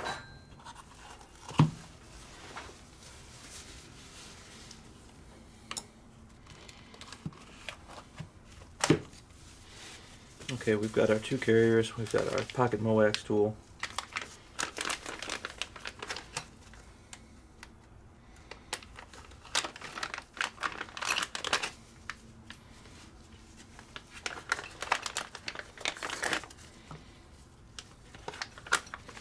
Let's see if we remember how to use this thing.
use this above 30.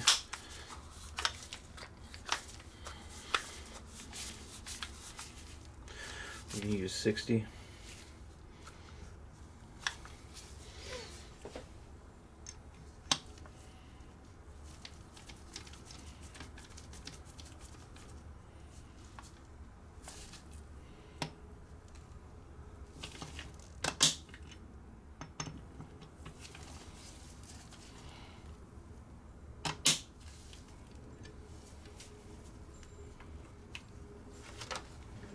Wipe away some excess.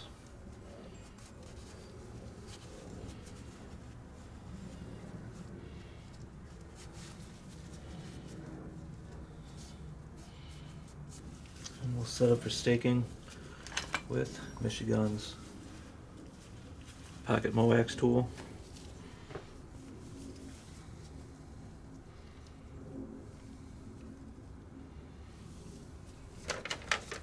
Make sure we know how to use this the right way. Once the screws are confirmed tight, my spec is as tight as you can. Where is it? My spec is as tight as you can get them using the short-legged wrench provided without any kind of extension on it.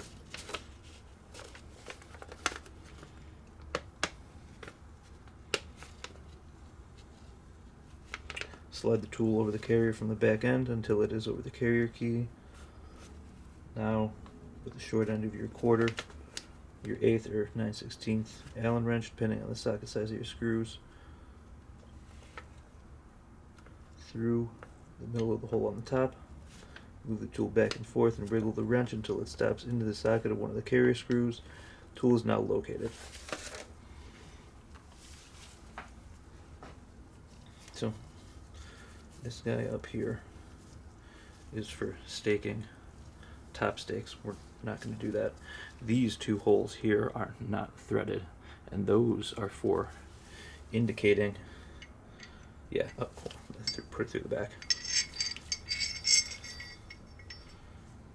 In fact, we'll put this in a vise right here. No reason not to, really.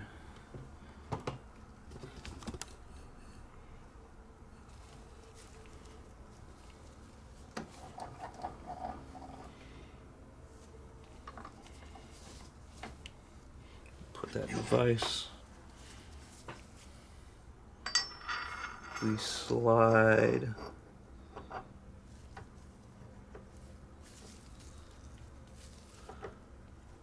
the back of our carrier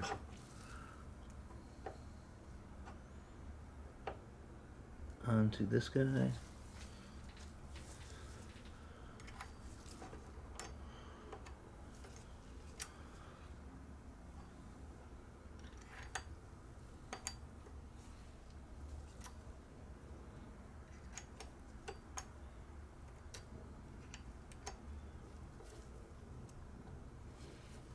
Okay. Let's, I think you guys can understand how that's working.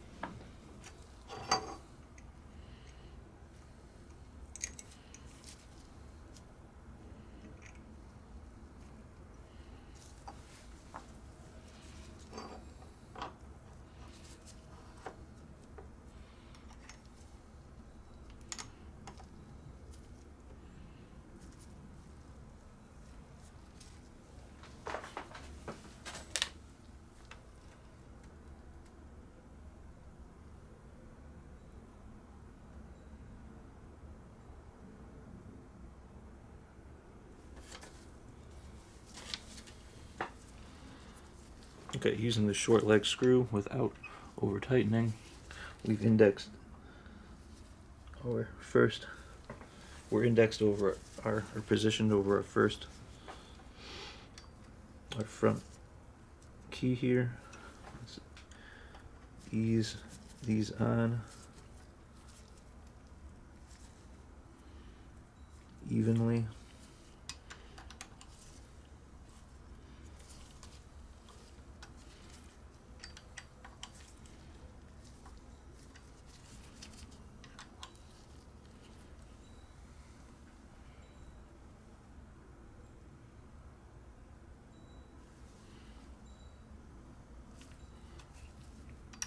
What I'm going to use is like finger pressure, or finger pressure as in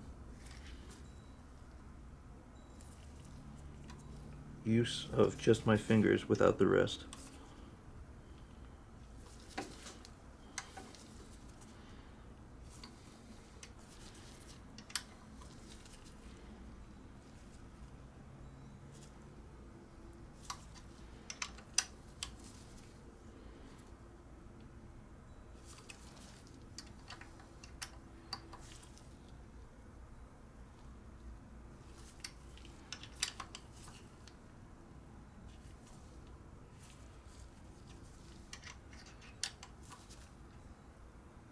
I'm going to call that tight. Let's back them out, and we'll take a look at this one.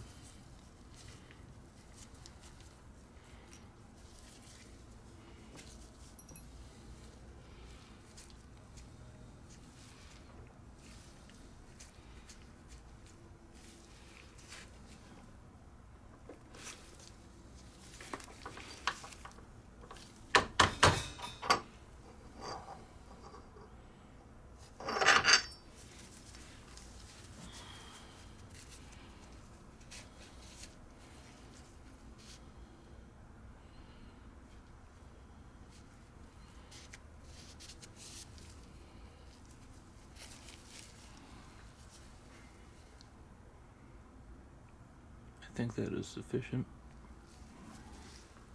Let's get the second one.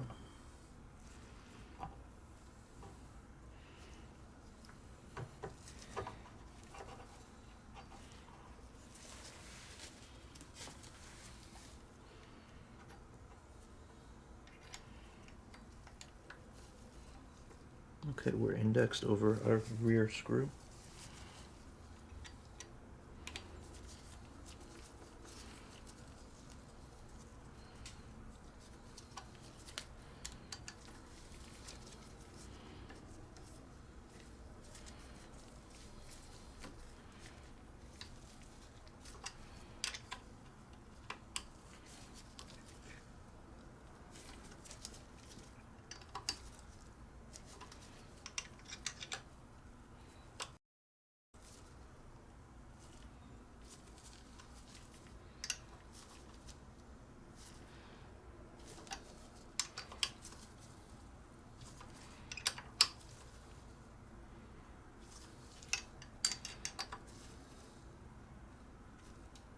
Okay, I feel like we're pretty good there.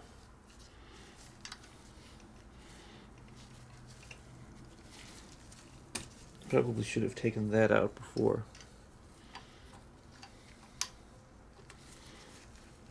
Let's back them out.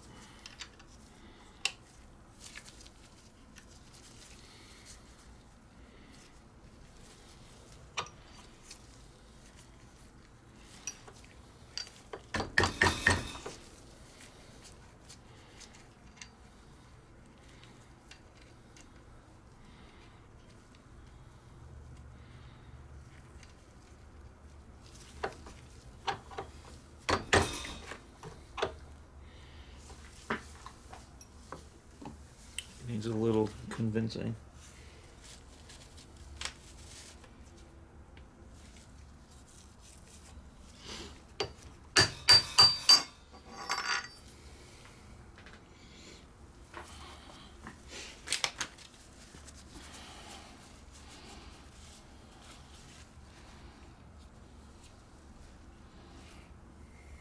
I'm pretty satisfied with that. That looks great. Let's do another one.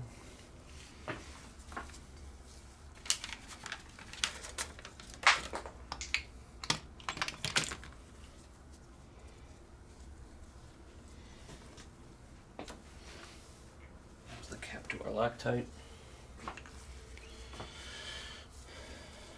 Let's put this with the bag that it's labeled with.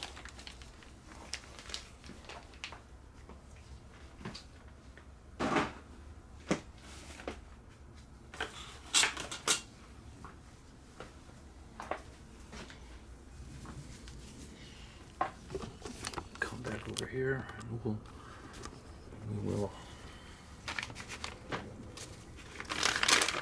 attach our carrier key to this one.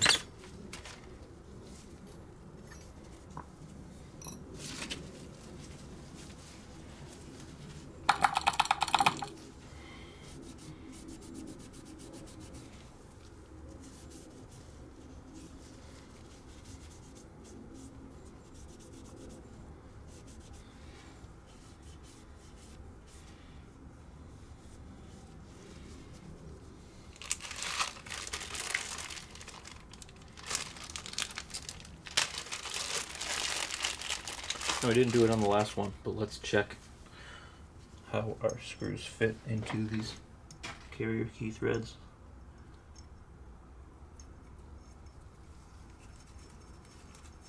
Pretty fine.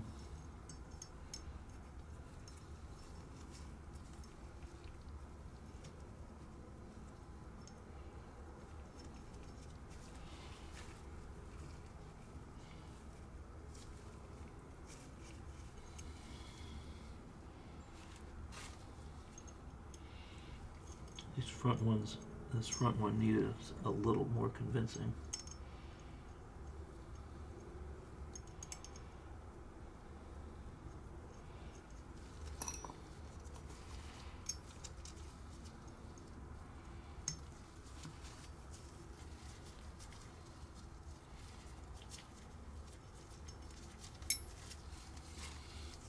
But it does go in.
Some excess out of those thread holes.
Alright, wipe off any excess here.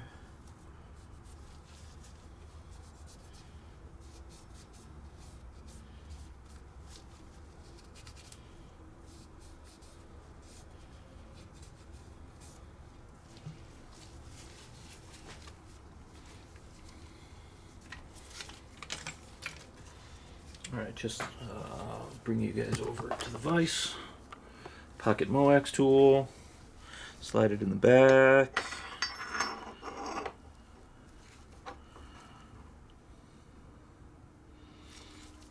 locating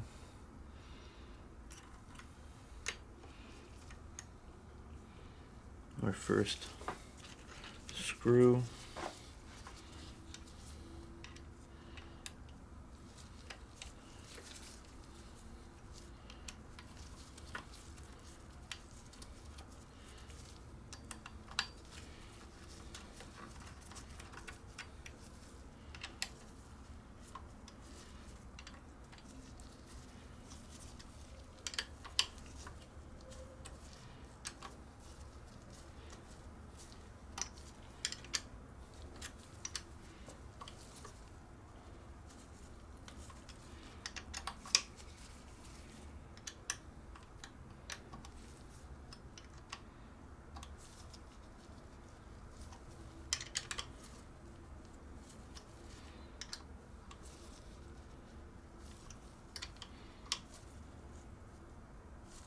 One more, I think, and then we're done. Yeah, that's it. Calling it right there.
Let's check this side one more time. One more on this one. I think we're done. Yep, that's it.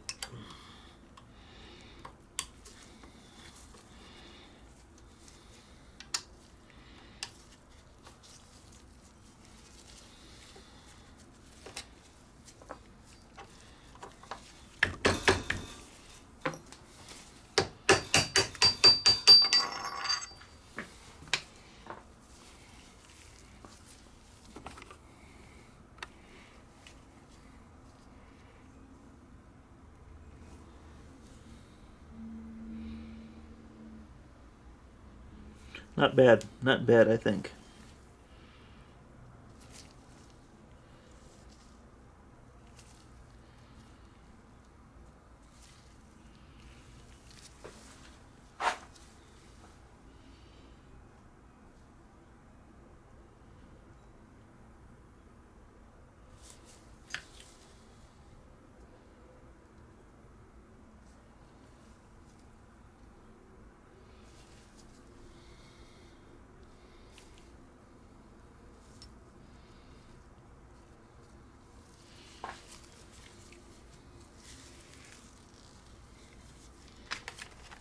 Okay, we're going to let that cure up, and then we will assemble the rest of it in test fire. Stick around. Okay, everyone, these are our carrier and keys assembled. Let's go ahead and check fit between these and the uppers and lowers before we check out the bolts.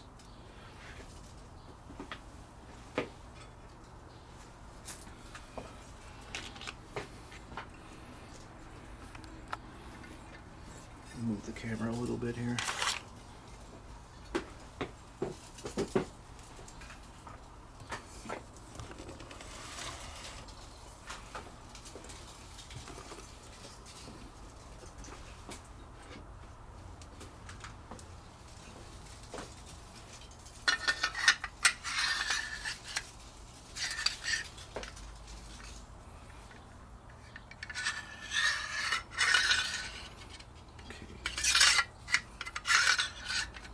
holding up a little on our gas tube. We'll come back to that in a second.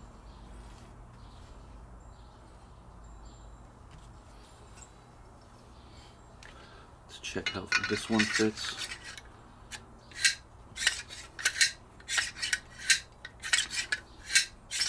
That one is pretty good. Let's check in the other receiver.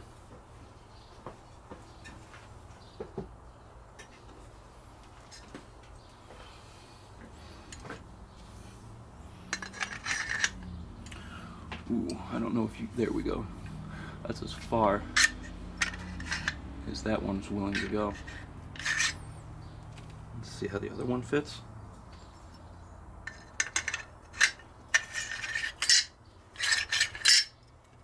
Now that one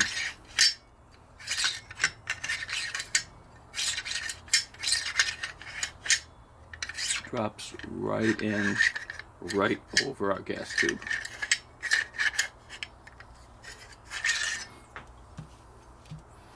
Let's check this one, and this one wants to stop right there. Place your bets. What do you think is causing that, you guys? I already know.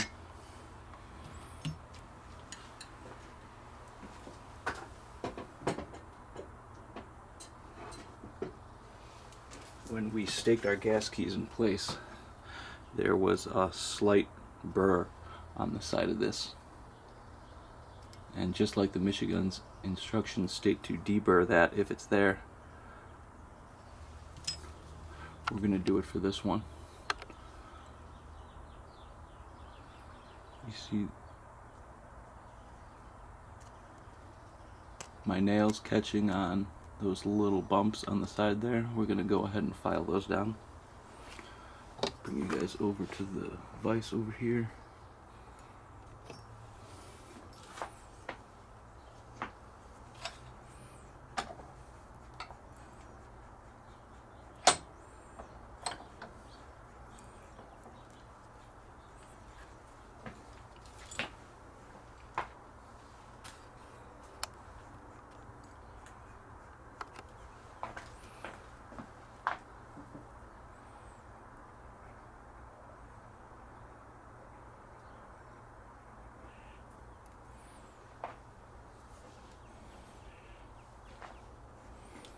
Just going to turn this vise so I can get at that a little better.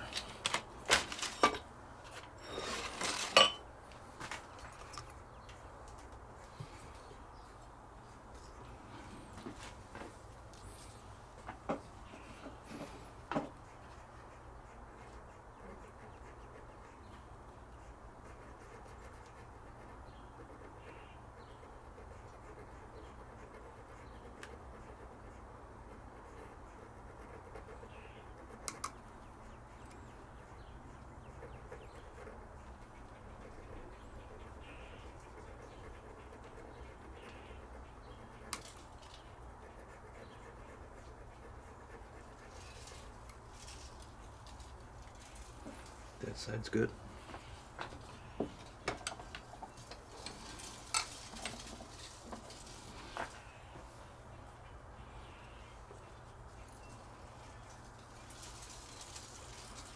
This side's a little worse than the other one.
Okay, that's much better.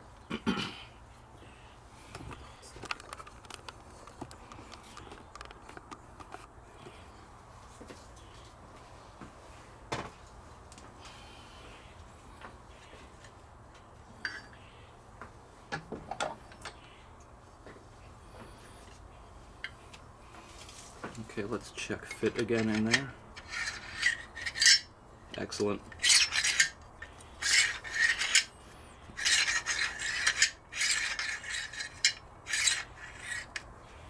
So we're checking gas tube alignment here, and I want you guys to pay attention to how much force I'm bringing down when I lower this thing onto the gas tube.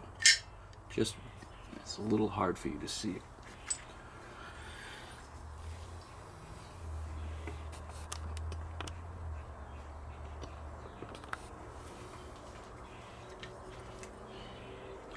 Okay.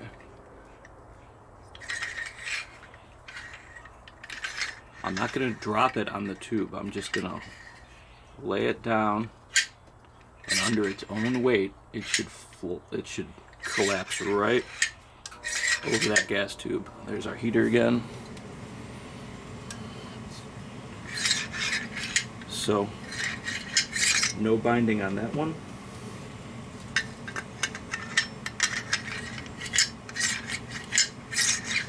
No binding on this one. Let's check out the other upper.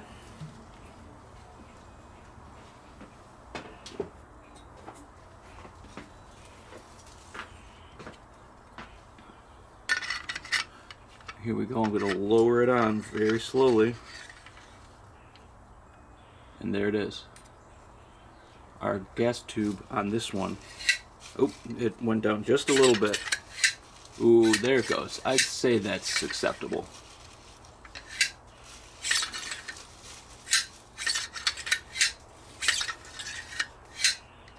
Let's check the other one. Hangs up still a little. That one is a little tighter than the other one.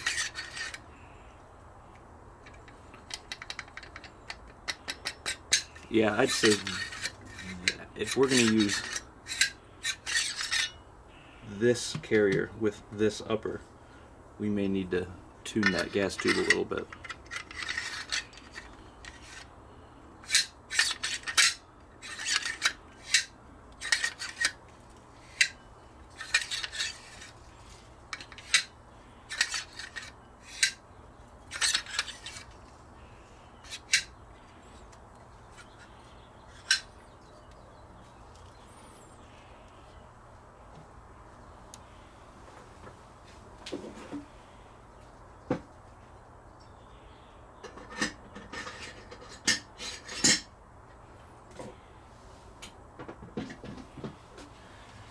Okay, we'll keep that other carrier with the Spyderco or Silencer Co upper, and this one we're gonna try and tune that gas tube a little bit and get this to just collapse over this with minimal resistance.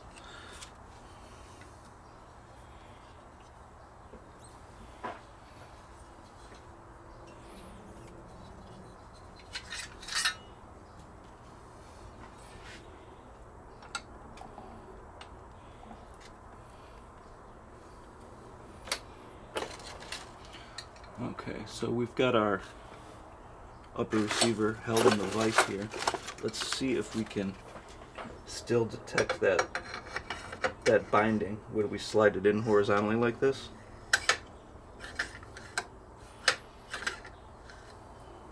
And I'll have gravity. I don't have gravity here to help me with this one, but I can still, as I slowly push this in, I can still feel that resistance. I'm barely pushing. Getting a little bit of hang up right there. So what we're going to do with this is a handy dandy tool from Ned Christian at Michigan's. This is the gas tube bending wrench. Let's read the instructions together here.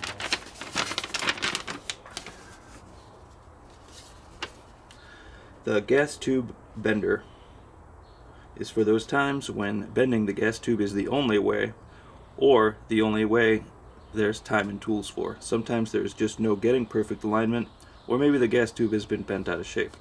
A certain amount of touch will always exist between the gas tube and the carrier key spigot. Excessive misalignment will cause cause binding as the two parts meet. In extreme cases, it will be enough. In some cases it will be enough. There will be enough drag to impede function. In other cases, it will wear on one side of the gas tube, resulting in reduction of gas channeled to where it needs to be in the action and increasing fouling on the interior.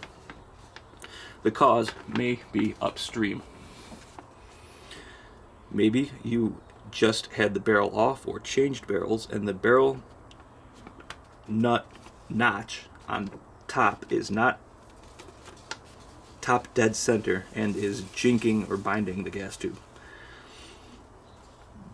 Maybe you've got a block that is not positively located with pins and is off to one side, jinking or binding the gas tube and to the other side. If fixing these doesn't do it, you may need to bend the gas tube. Let's see. He says that the problems may be upstream. Maybe you just had the barrel off and changed barrels. Well, we did that. Let's look at our barrel nut and gas tube relation there. You know, we can still see light between those two parts, so we know that this barrel nut is not binding on this gas tube. We also know that there's nothing out of alignment here. We located our gas block dimple exactly underneath our gas port. It's possible our port was out of alignment, but I highly doubt that. I think we look pretty straight here. It's possible that this hole up here in the receiver is biasing this gas tube up, down, left, or right.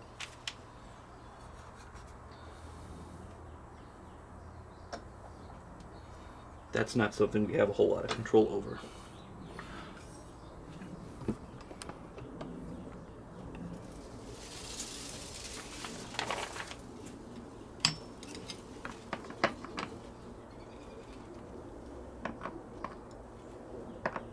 Unless we bend it back into place. So, to bend,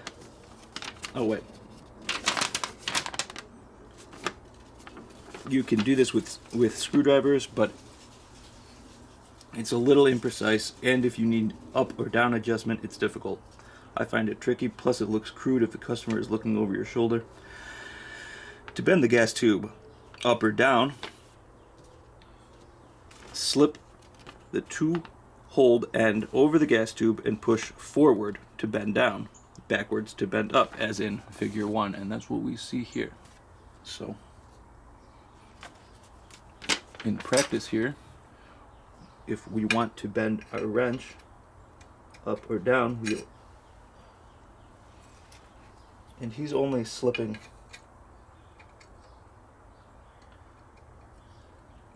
enough of this tool over the gas tube, at least in the pictures, to just cover that flange.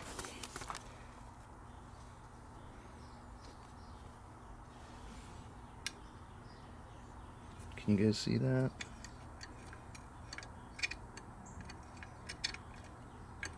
So, with the wrench on the tube like that, pulling back towards the rear of the receiver bends the gas tube in that direction, or towards the rail. Pushing it towards the muzzle, like so, brings the gas tube up or down in the receiver.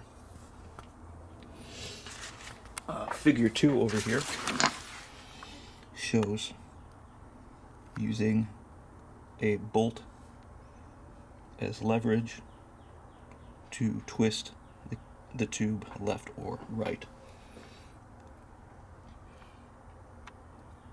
To bend it to one side or the other, use it with the two-holed end up. The large hole is for the bolt tail or other leverage cheater. Put it in and start bending as in figure 2. To test alignment with the bolt removed, run the carrier in and out Listen and feel for when the key spigot starts to telescope over the bolt gas tube end. Bias the key left, right, up, and down in turn. There will almost always be some contact and maybe even movement in the gas tube, but try to get it minimized and equalized on all sides. After that, gas tube flex and movement should allow decent alignment. This is an original design, made in USA, American-made steel, not a knockoff. Thank you, Ned Christensen.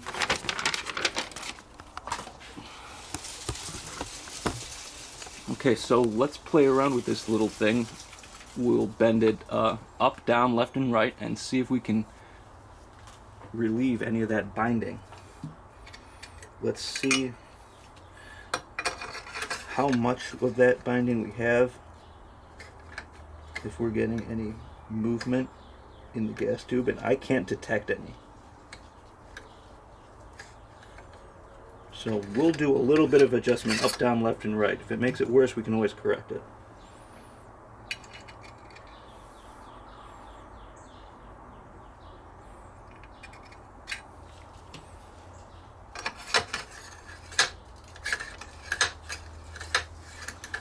And honestly, I think that's it. We just bent it, pulled back on it a little, and caused that gas tube to bend up towards the rail, the top rail. Let's take it out of the vise and hold it upside down. Oh, look at that. Let's see. I don't think we are going to see any pinching on this thing at all as it comes down. There we go. None at all. I can't hold that thing up. It doesn't hold itself up at all. That's what we want to see. Okay, so let's check lower receiver.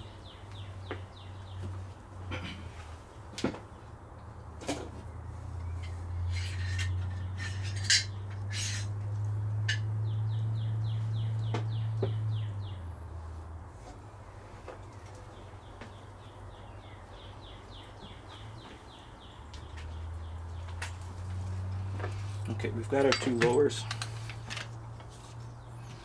We'll check these one at a time.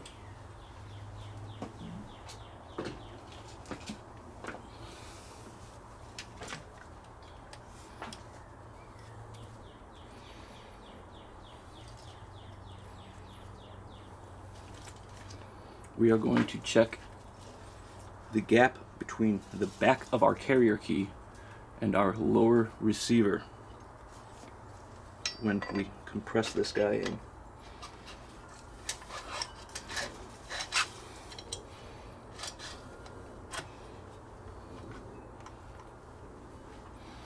And we have a gauge for that. Let me go get that right now.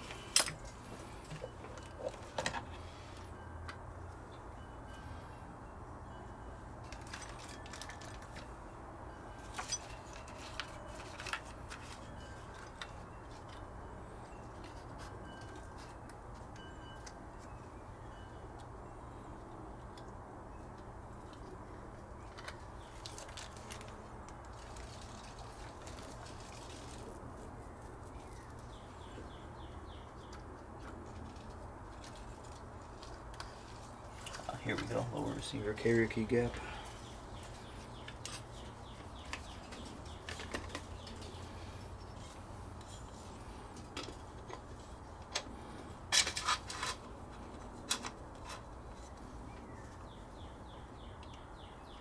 Fails that one.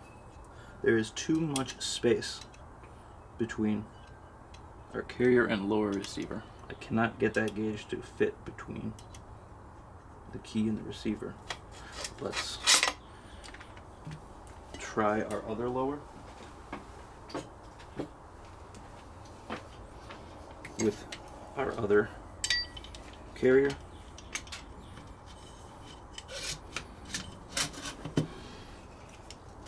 This one passes.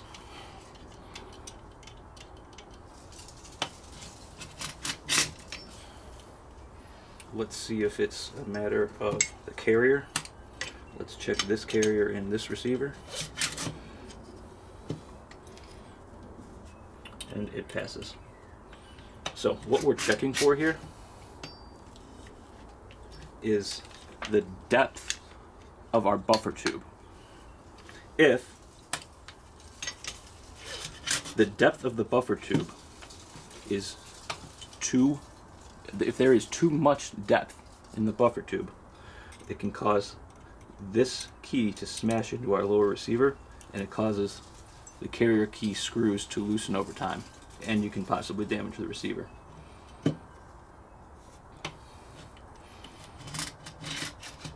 The fix for this is putting a couple of quarters in the back of the buttstock to make up for that space. Let's there is another thing I want to show you guys.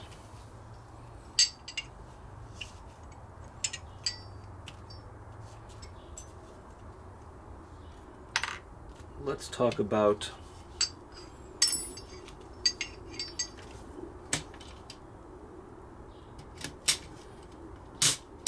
recoil springs. So what you can do with your recoil spring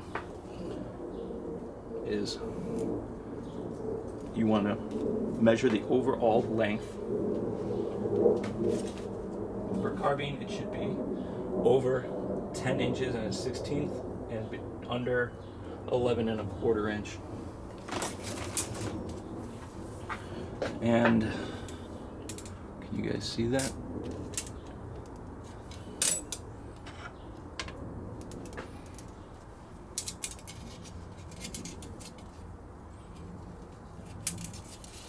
So our length is good on this one.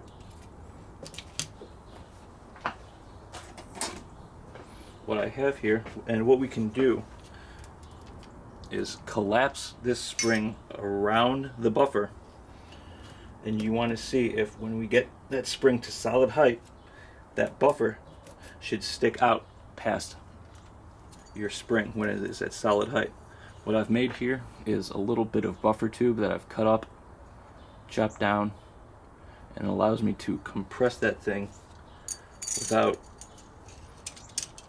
sending it into orbit. Let's get you guys down here.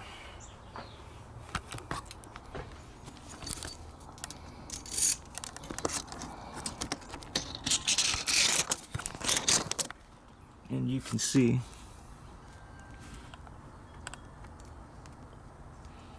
our buffer pad is extending past those springs.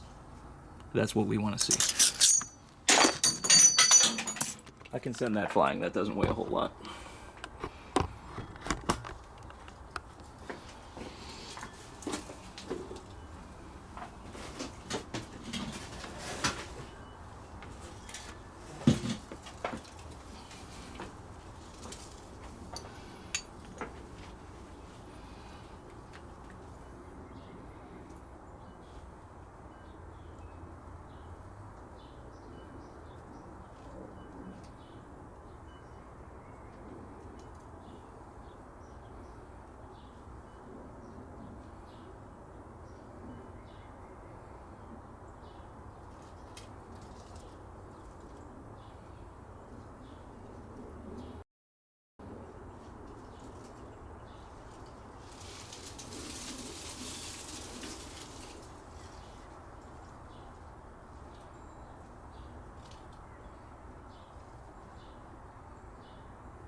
Okay, so what this checks for is that your buffer tube, your buffer pad, makes contact with the back of that tube before this thing gets to its solid height.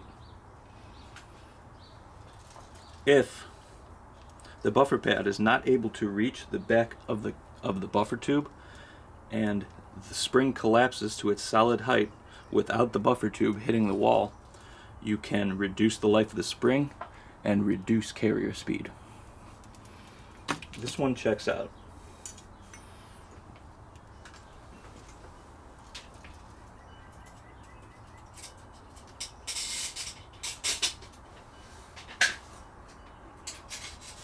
Let's check this one. This one is from the Ruger Reciever.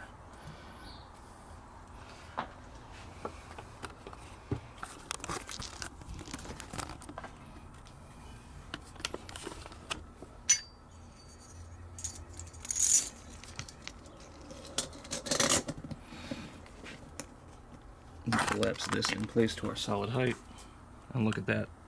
The buffered pad does not stick out past the solid stack of the spring. There could be a few reasons for that.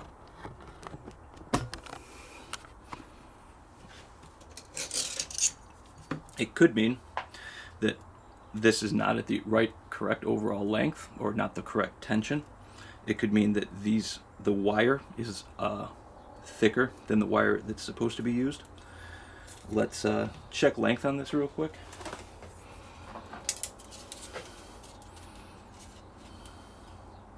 And we're within length between 10 and a 16th and 11 and a quarter. So that checks out, but we don't like how it compresses. In fact, what we're going to do for both of these guns is replace them with Spring Co. white recoil springs.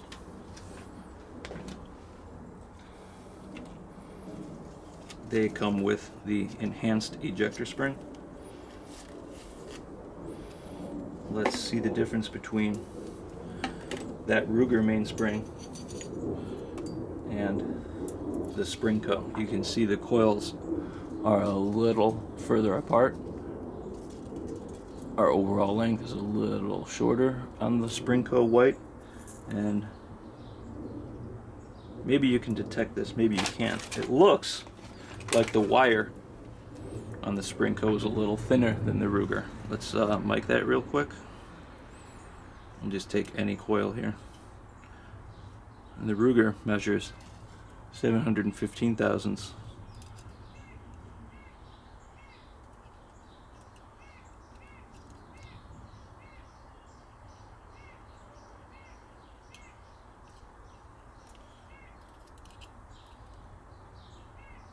And it's about the same thickness.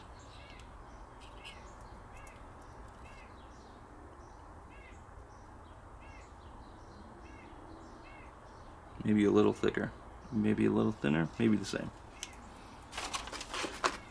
Let's check the Spring Co. white for on that compression. White end goes around the buffer.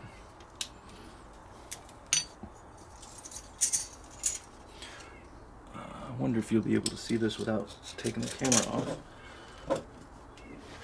We compress to solid height and it sticks right out. That pad is sticking right out of the buffer. I think you guys can see that.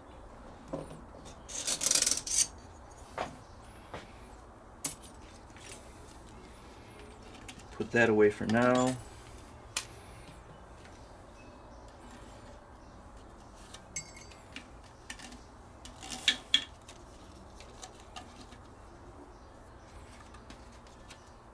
Just to get these out of the way.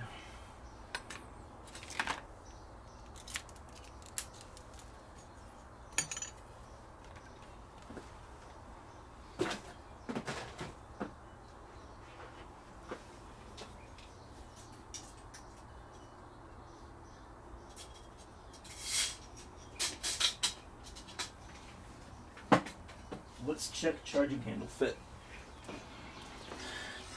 We can check with and without the carrier.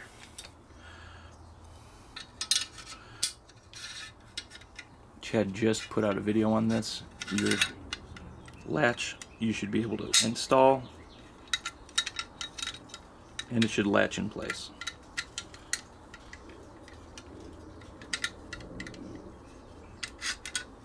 It should click right over that ledge, and it does. Let's check the other one.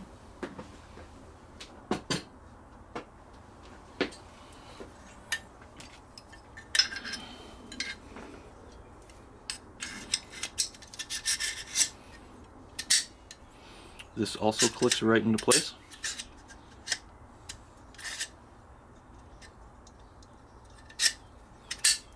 Okay, I'm going to show you a check with the carrier now.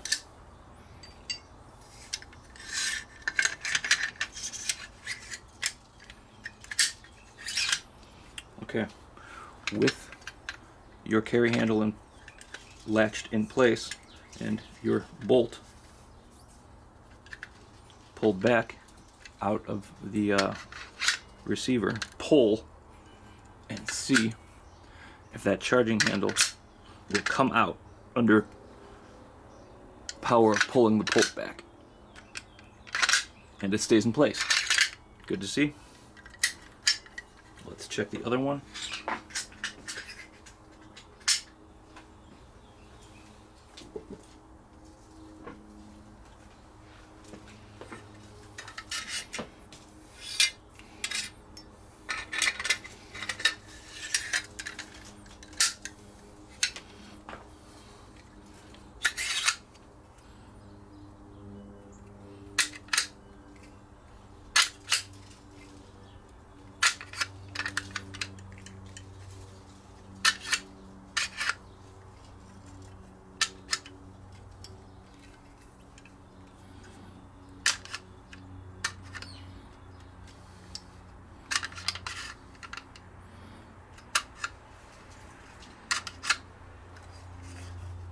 And this one is staying in place as well. Good to see.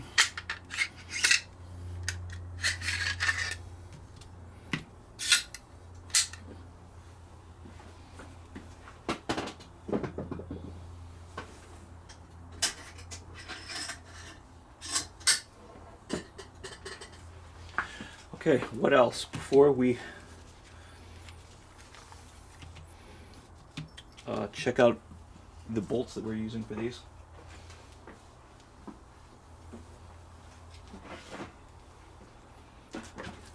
Let's do a magazine test with our lower receiver. Now there is a gauge for this.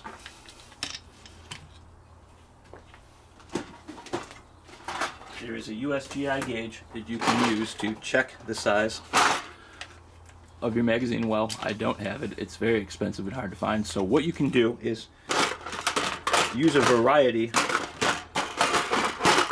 of magazines that you have. We don't have the ones, we don't know what our client has, but we can check with Gen 3 PMag. All we're going to do, we're going to pull this thing in here,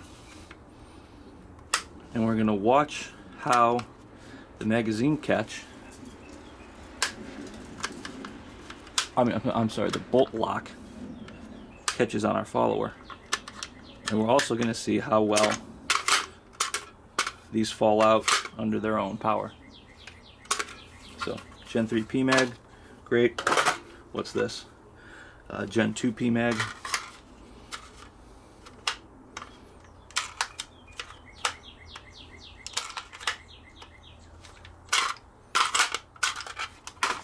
Not bad. How about, this is a Lancer mag that's been modified for 458 SOCOM. No reason it shouldn't fit in a standard lower.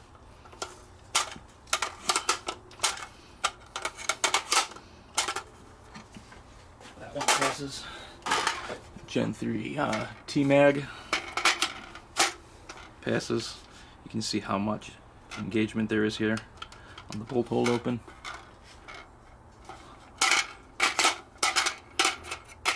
Passes.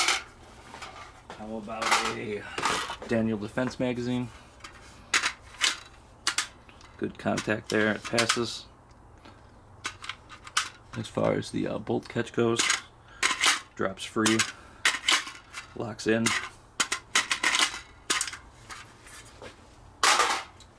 How about Gen 3 20 round PMag?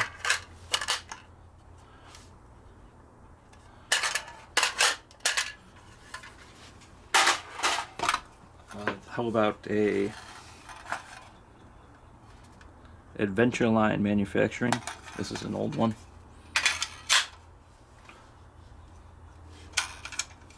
Ooh. These ones don't want to come out.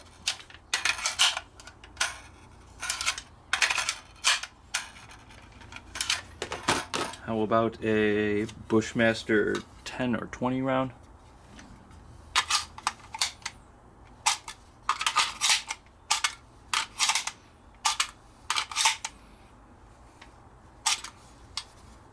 So these standard aluminum or steel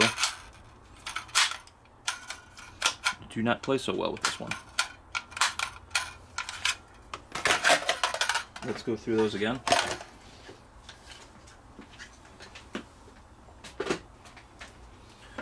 This is our Ruger lower. Let's try what we got here. Is that adventure line?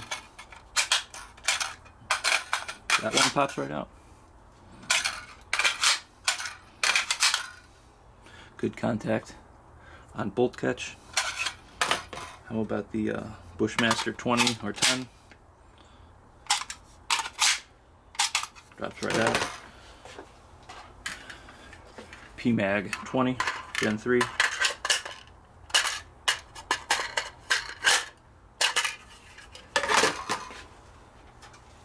Modified Lancer for alternate caliber. Okay everyone, my memory card died in the middle of filming and we were just in the middle of checking some magazines. We've got some high capacity ones. Let's check those right now. We have Gen 3 PMag 40 in our Anderson. Good contact on our bolt stop. Drops free. We have, this is the American Tactical Schmeiser mag, 60 round polymer mag.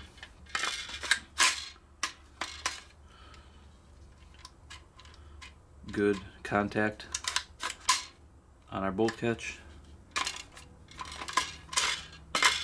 Locks in nice, drops free. We have Magpul D60 drum mag.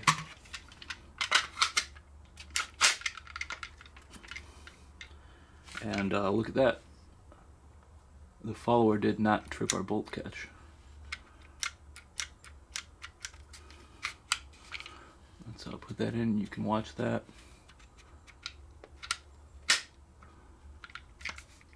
In fact, I can move the bolt catch up with my finger here. Didn't engage it at all. In fact, this has a little trouble locking in here. There it goes. Drop free. Push it in a little harder and it goes. Let's see if it drops free. Still nothing on the bolt catch. Not dropping free. So this one's a little sensitive with the D60s. Let's check out the Ruger lower.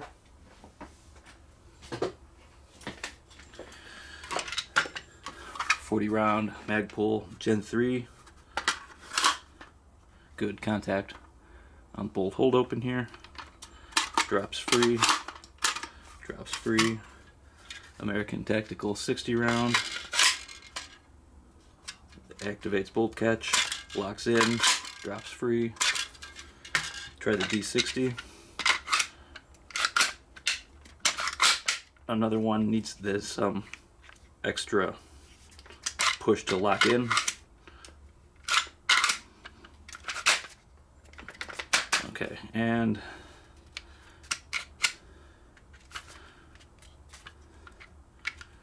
it looks like it just barely touches. In fact, it locks up our mag release, our bolt catch on that one.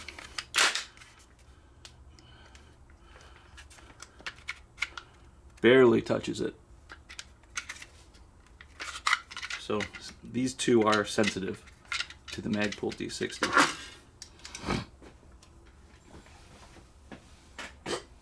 Let's get these out of the way.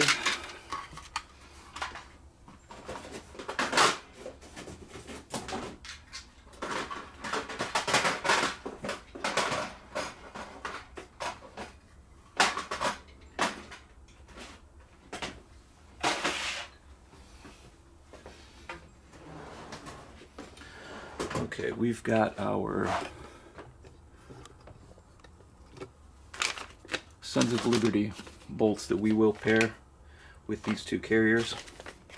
Let's take them apart and inspect them. We'll check headspace on our uppers. We'll check the extractor springs and gauge them out. Let's go one at a time here.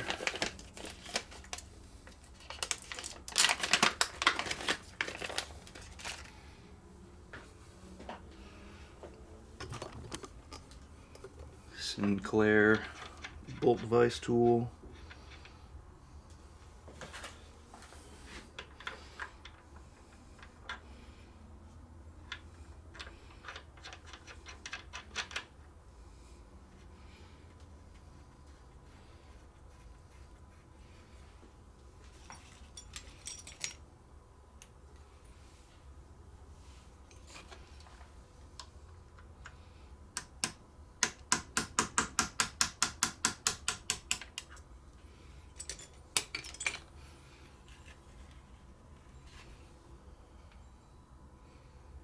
Stainless steel roll pin, spiral roll pin,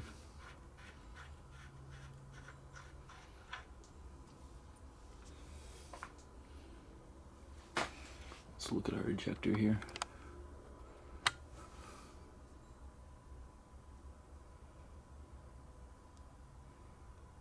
Good bevel on the end of that.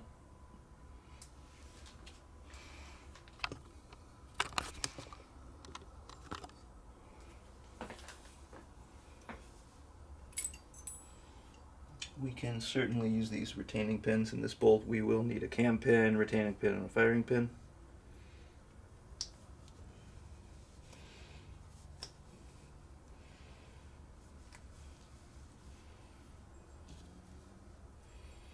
These have the appears to be a Spring-Co spring in here with an insert.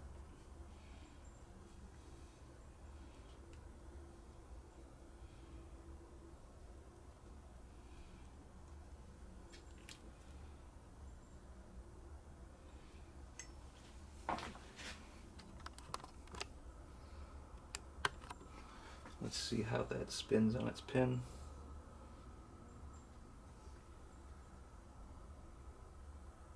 Good movement there.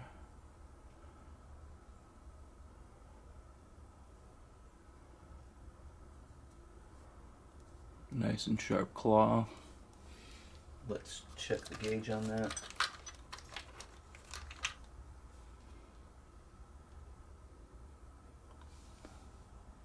Passes. Let's try no go. Passes. That's our ejector spring.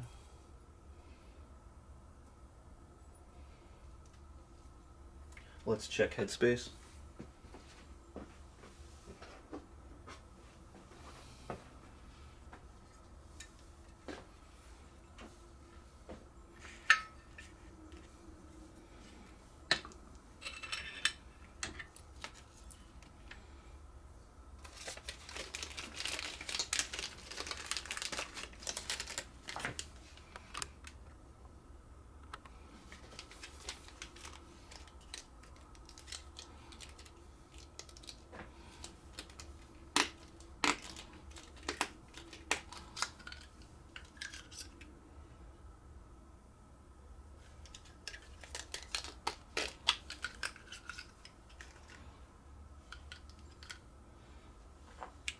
.556 NATO, 1.4646.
Cannot get it to close on 4646.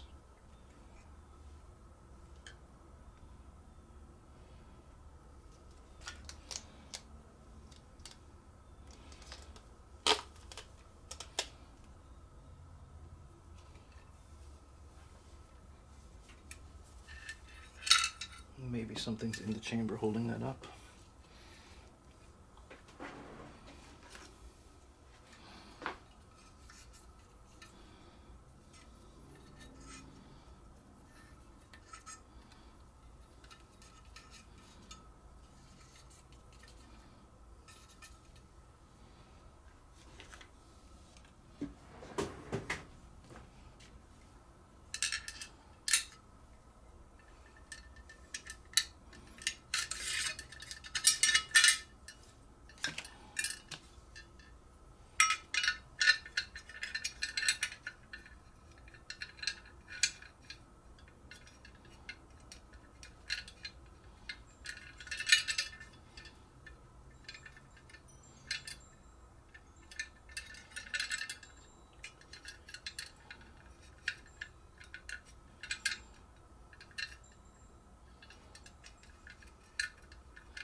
That's a little concerning.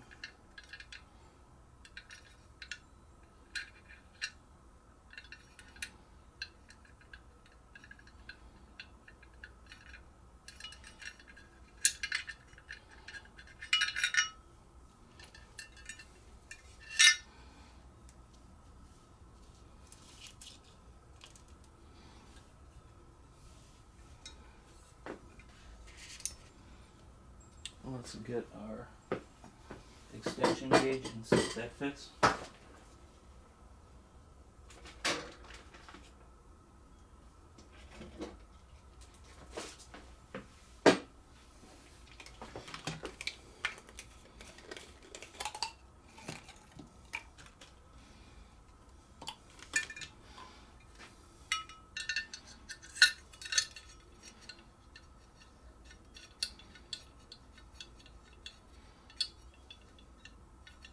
So 556 extension gauge spins in there fine.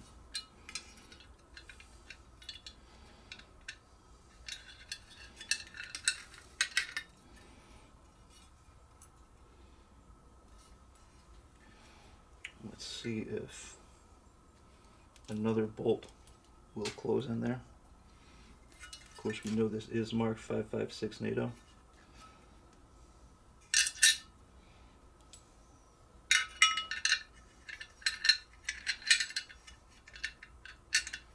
And this one spins in there.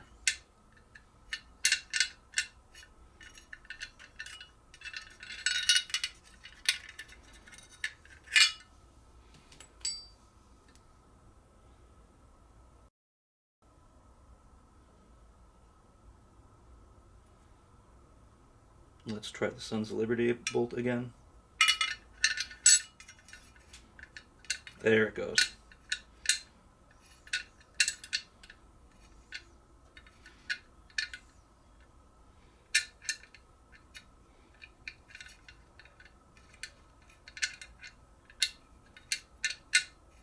There it goes. Now it's spinning.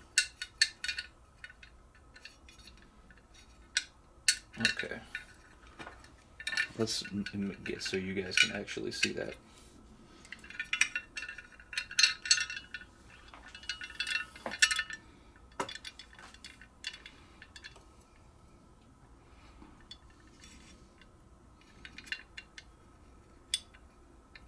There it goes.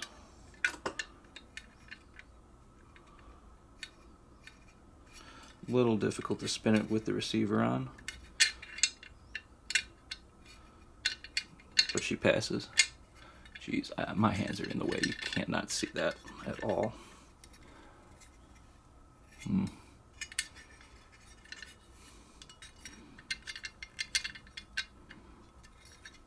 Well, unfortunately, you can't really see that on camera. Let's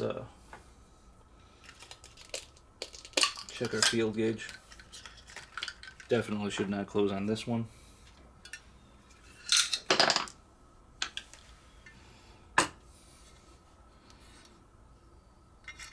4736 max.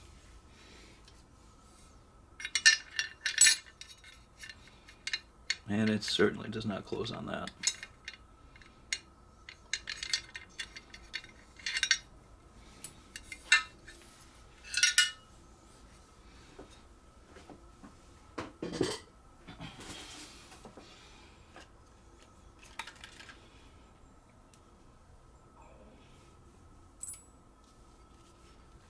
Let's try the same bolt in the other gun, just to check.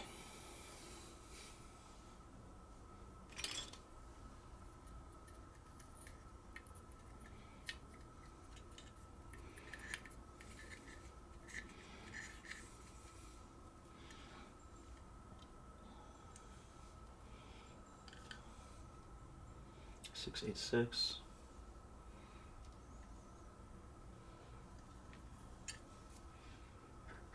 Four, 6, 4, 6.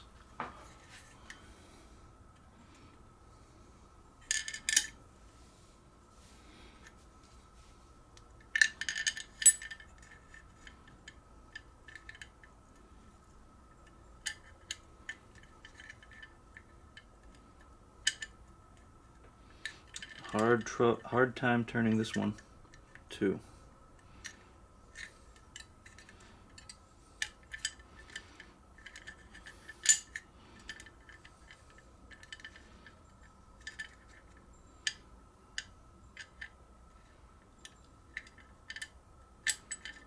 Let's try the extension gauge in here.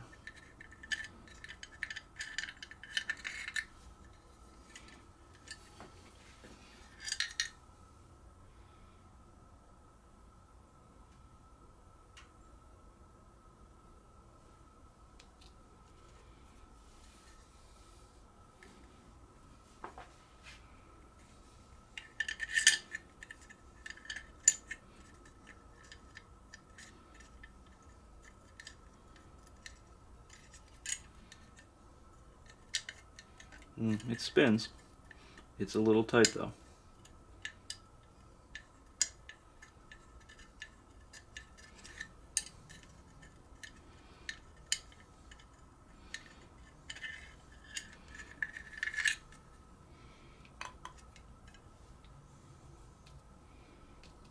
Let's clean that bolt and the gauge.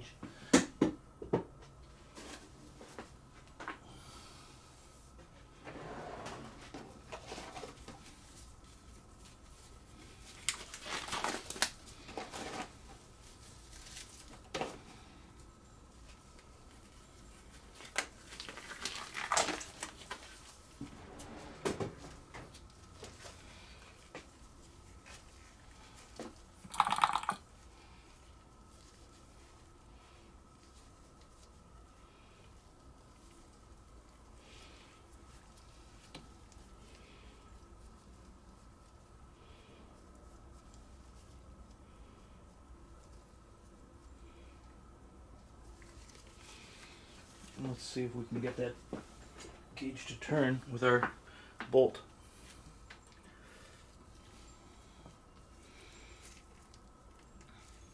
This is our 223 wild chamber. Should take 556 no problem.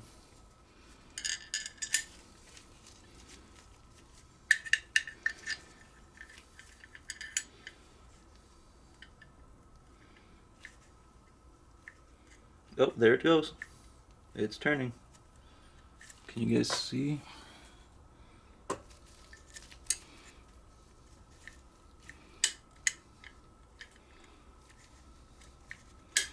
Yep, it's tight, but it turns. Okay.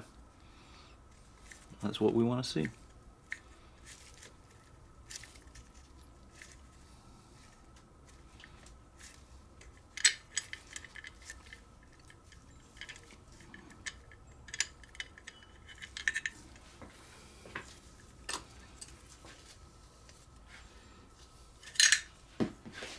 That was close.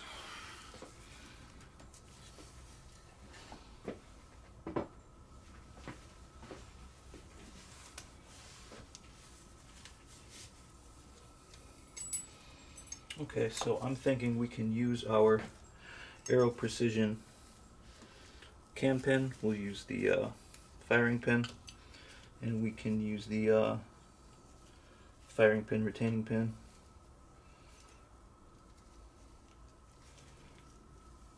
Where's our ejector? It's back under there.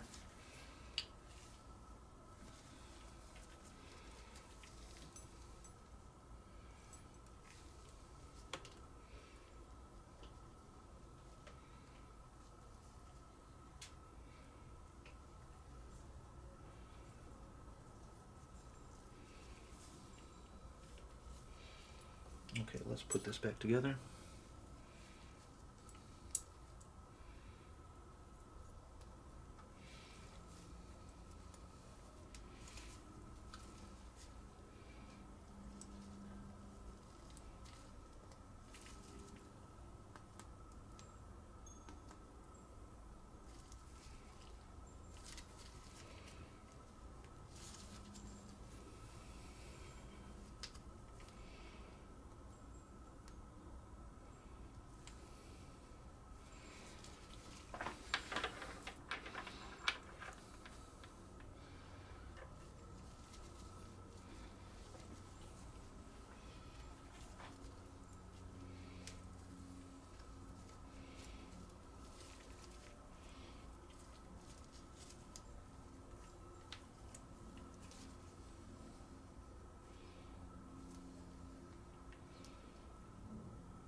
This roll pin is a little beat up.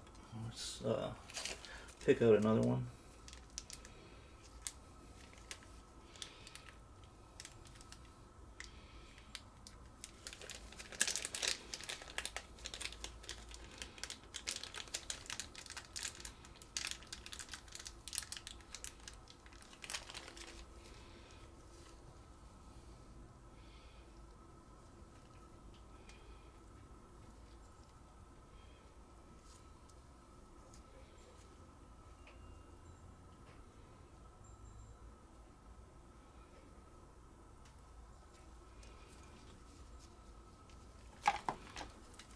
Put a little bit of molybdenum grease on that.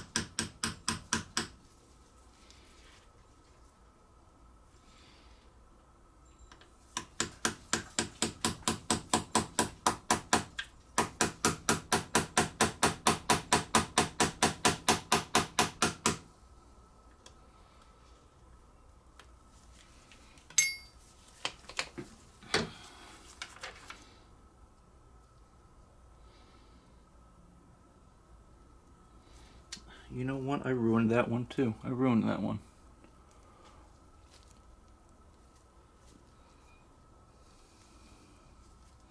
No problem. You can take it right out.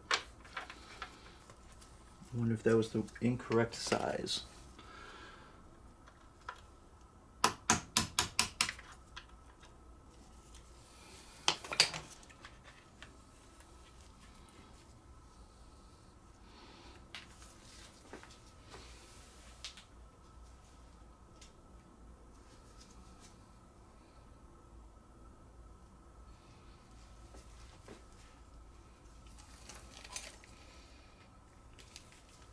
Okay, let's double check our size on that.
Okay, 1/16 inch by 3/8 thick.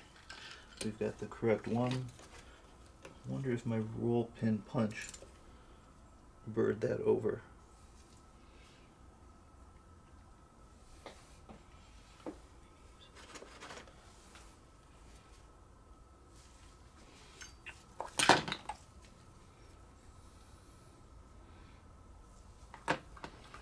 Okay, a little grease on here.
it ripped out again.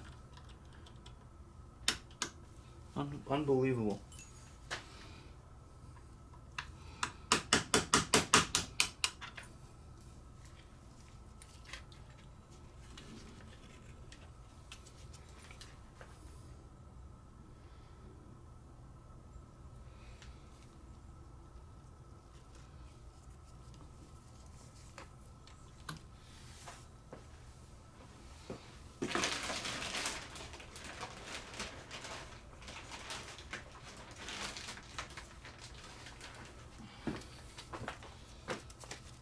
Well, you guys can see I'm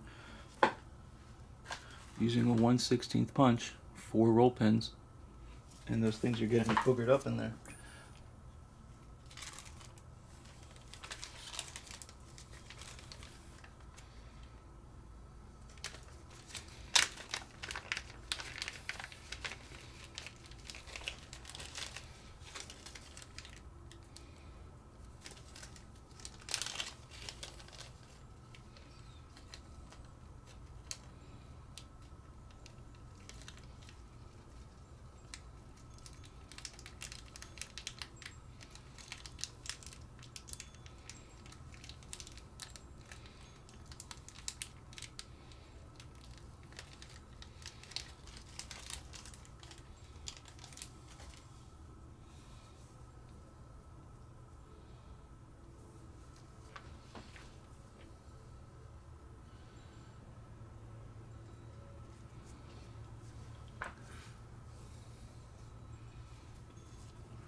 I think that's it. I wonder if the ejector in there, its slot was not aligned with the hole, and I wonder if that was tearing the pin.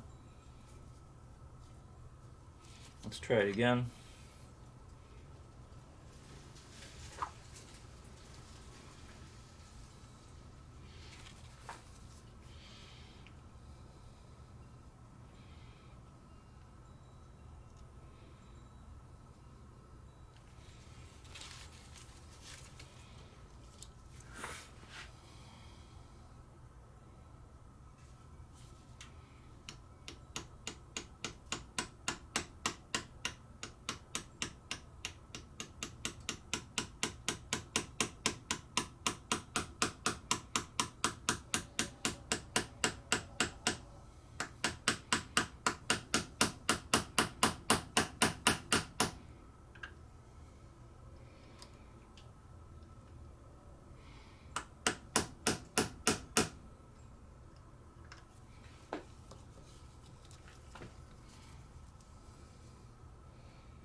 Okay, our ejector got stuck in there.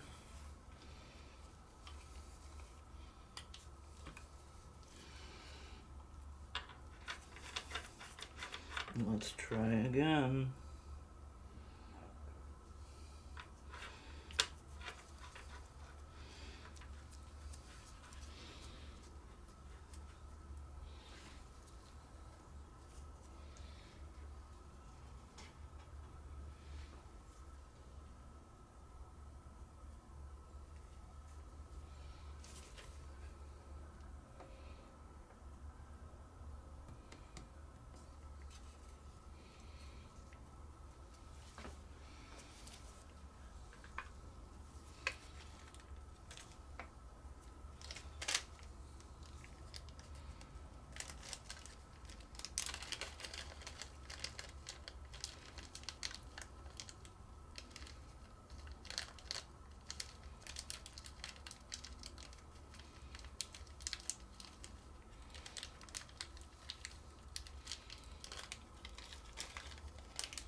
Okay, that's what we like to see.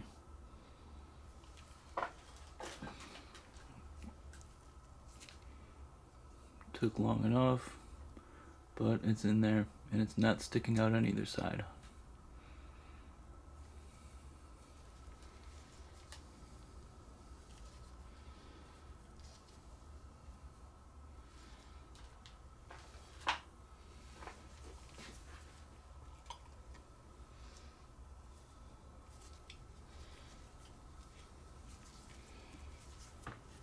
Let's come back over here.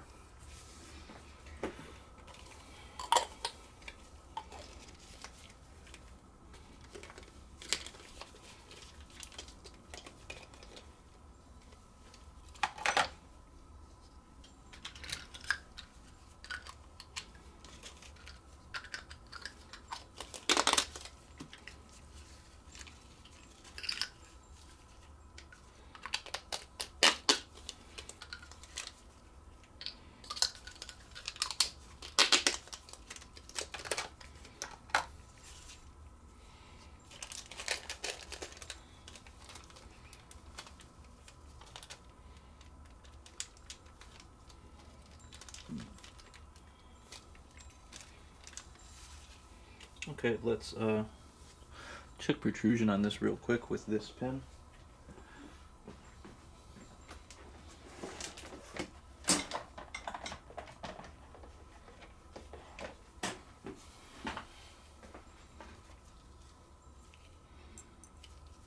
Let's check function on that pin while we're at it. Check for any binding or scratching.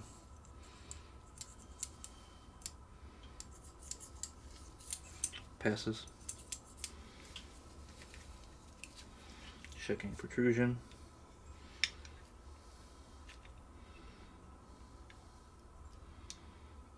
30 thousandths.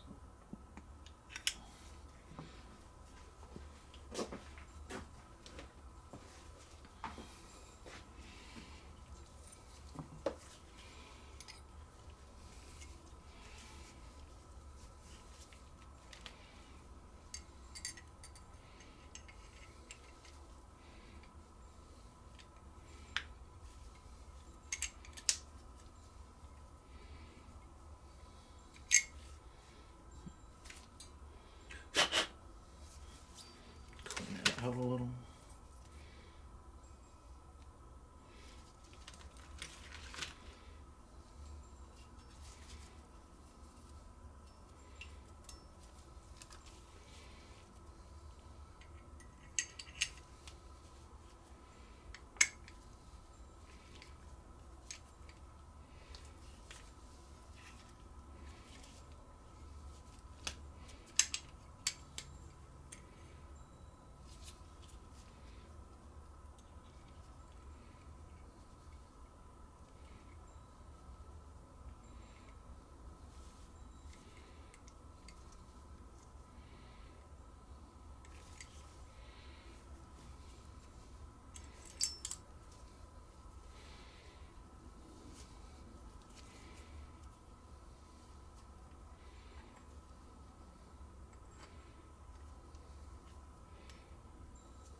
Okay, let's see if it stands up under its own weight.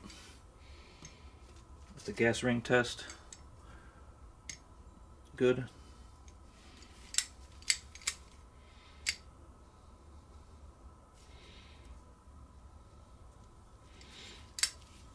Okay, that one is we can put aside. Let's put this into our upper.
Okay, we got another Recoil spring and an insert.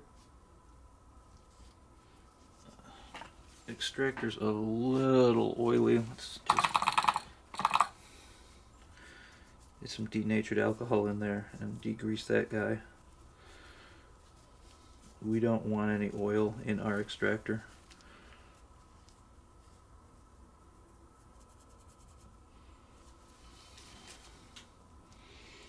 Let's see if it spins on its pin.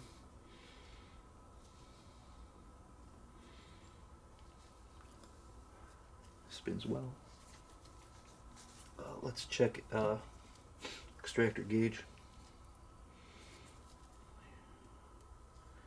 Go side fits. No go does not fit. How about ejector tension? Good, no problem there. We'll take that out and check for burring.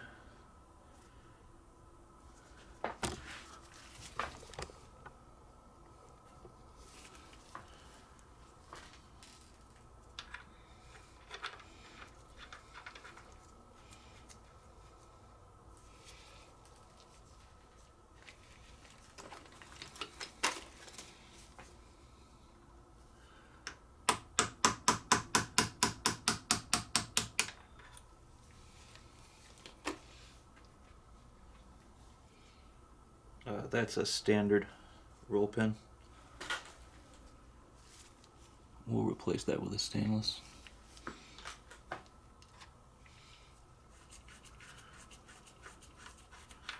take a look at our ejector plunger in here.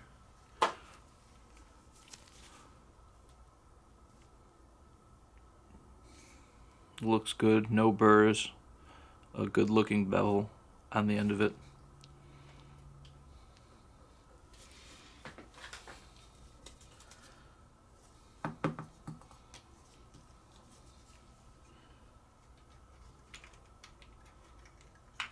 How about the inside of our ejector pocket?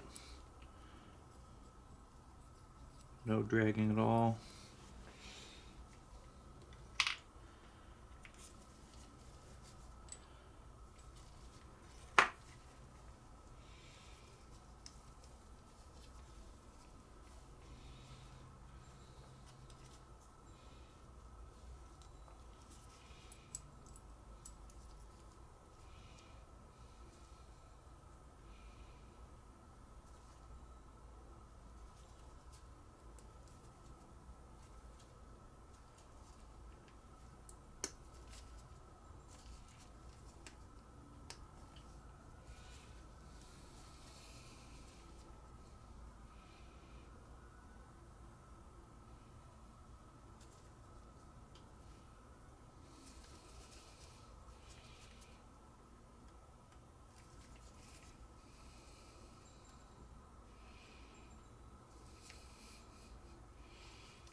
Make sure this little ejector extractor pin is even on both sides here.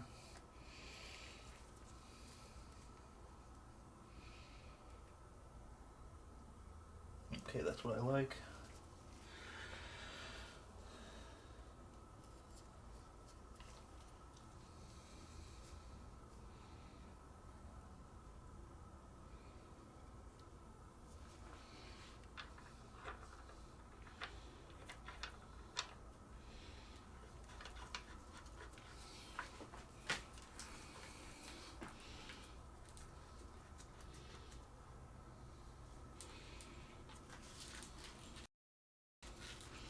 Make sure that ejector is aligned in its pocket before we break another roll pin in there.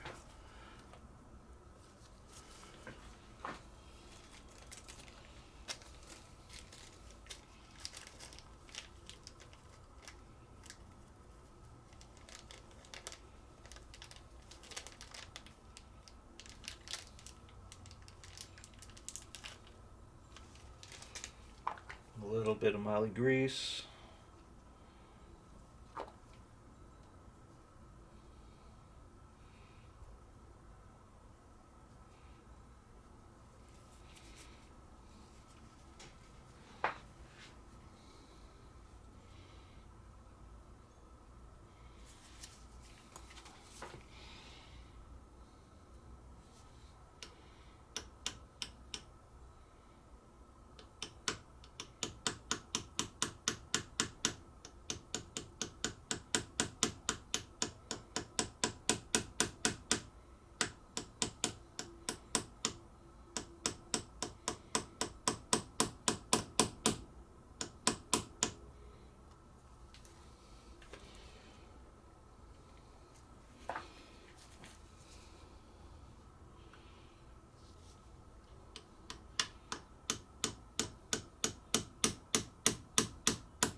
Okay, good tension on the extractor spring, no burrs, no hang-ups on either side.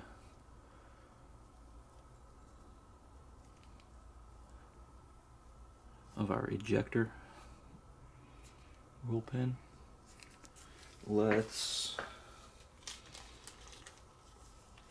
I'm not entirely thrilled about these PVD or vapor disposition cam pins. We can use a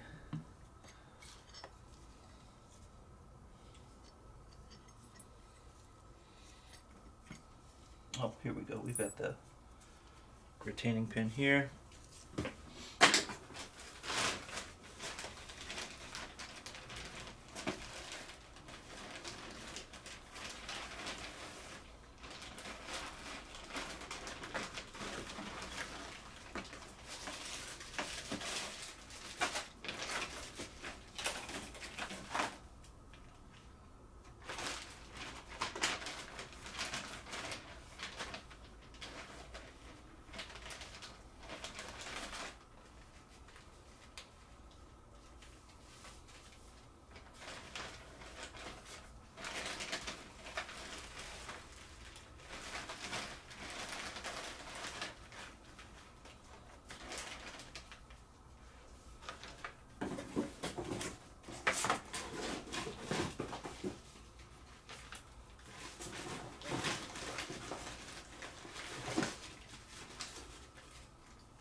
Okay, these are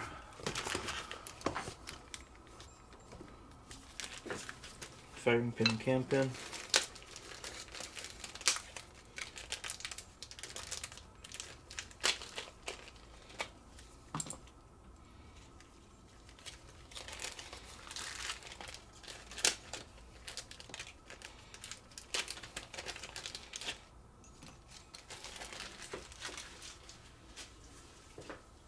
Let's take a look at that firing pin tip.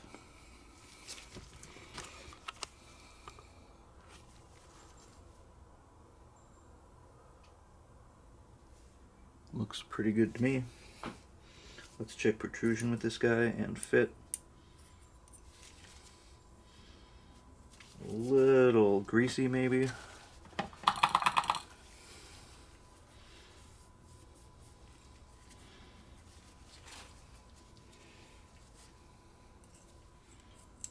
No binding. Moves freely in and out. Let's check protrusion.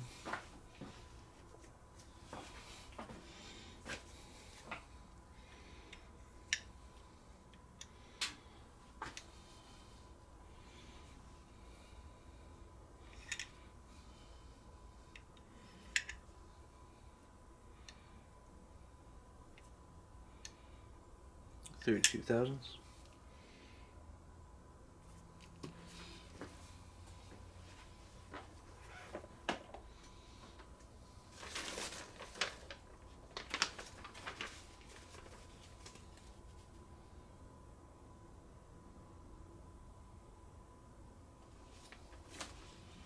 Okay, let's assemble this guy.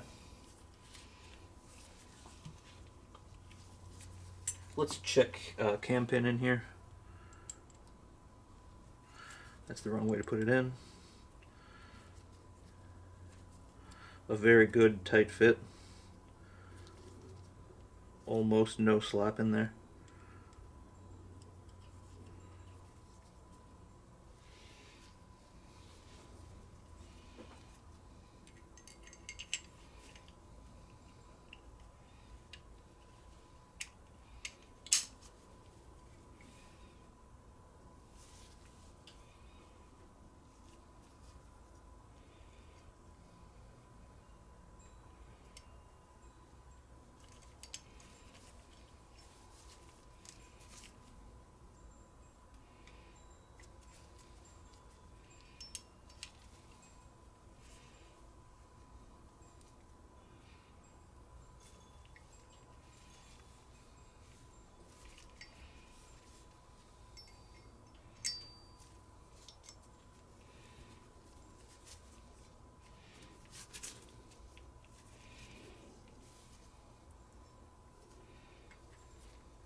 Okay, let's stand this thing up, check gas rings.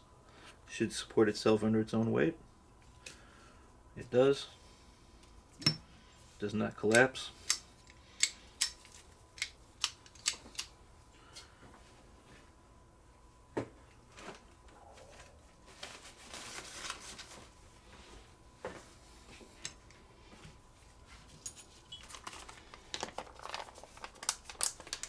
Okay, well, I had another charging handle around here.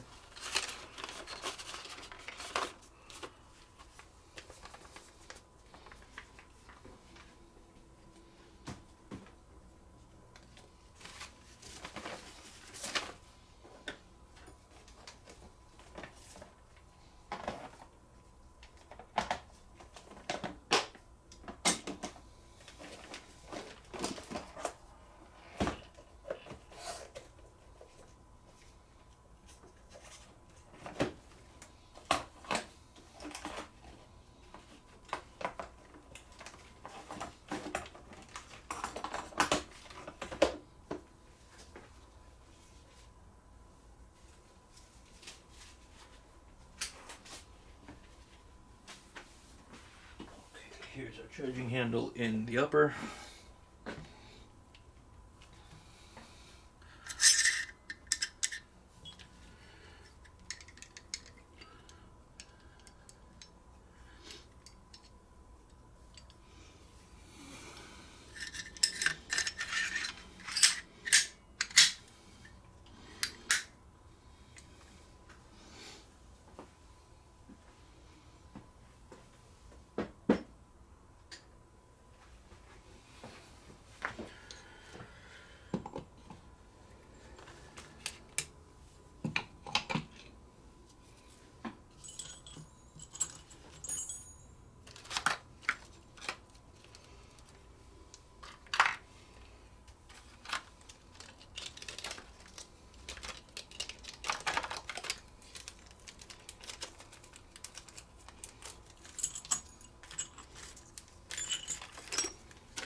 Okay, everyone. Those are our complete rifles. Let's do a quick function check here.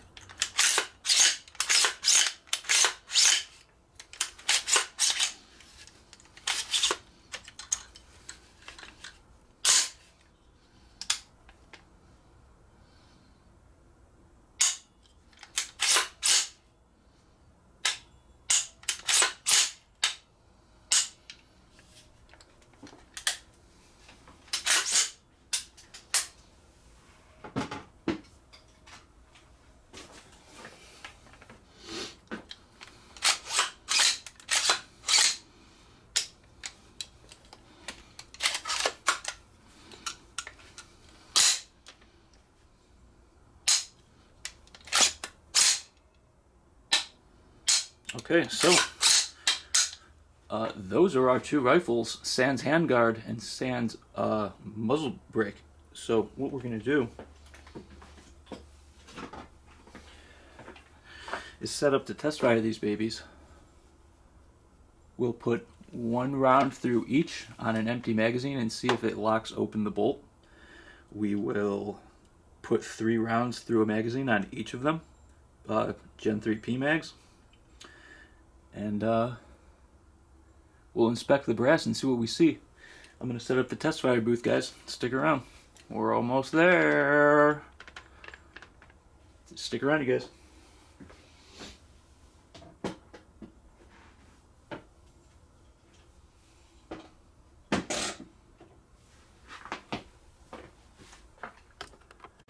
Okay, everyone, we are ready for test firing.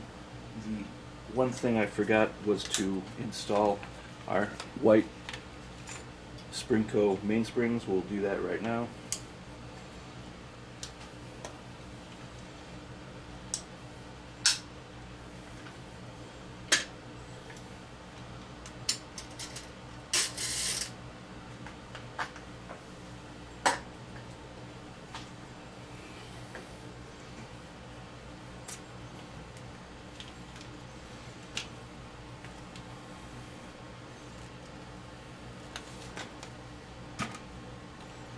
We'll save these Springco extractor springs for later. Our Sons of Liberty bolts already have one in there.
Okay, we will test one rifle at a time. We'll start with the Anderson. Oh, by the way, we switched, I think the last time I showed you these on camera, these were switched around. I think the silencer co was on this. We're going to use the Spikes tactical upper on the Anderson lower, and we'll put the silencer co upper on the Ruger build. So,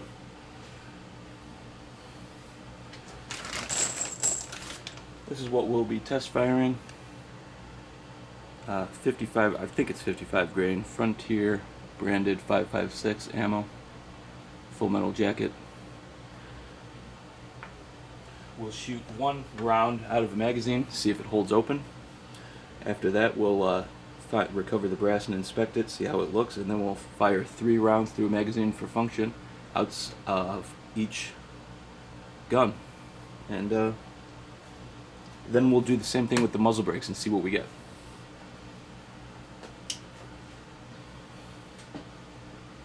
Let's put you guys over on the test firing booth.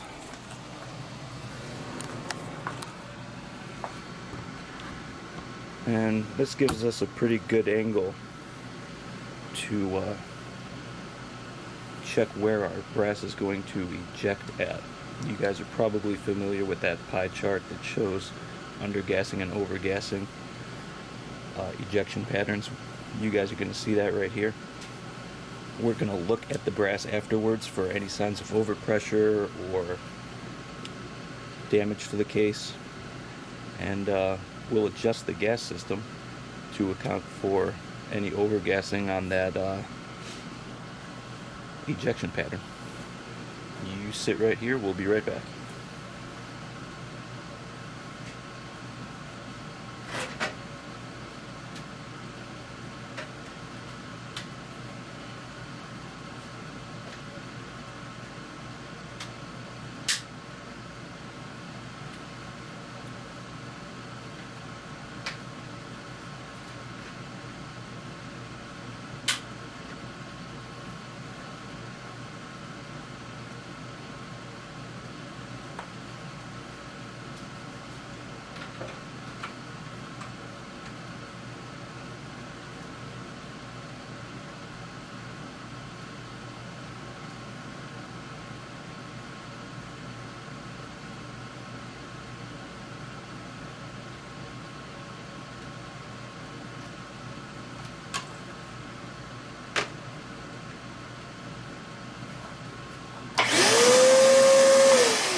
Okay, here we go.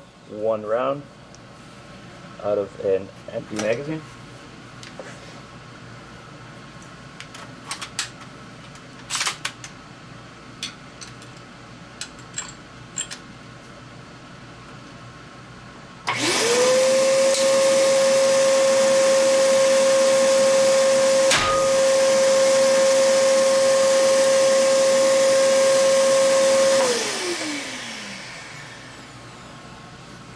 Okay, we got lockback function. Let's see if we can recover that brass.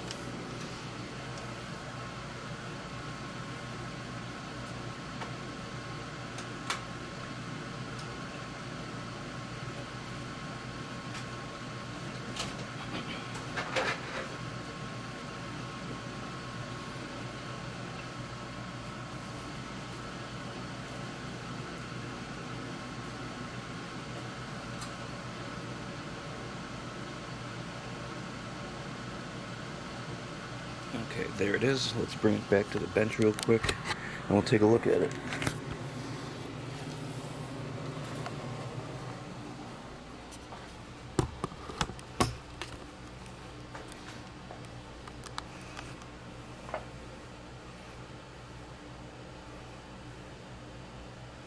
Okay, so I'm not seeing any signs of overpressure on our primer. I'm not seeing any, oh, come on, stay in focus. Come on. I'm not seeing any cratering inside of the firing pin pocket. There is no, it doesn't look like there's any excessive pressure on the case head rim. No tearing or scratching there.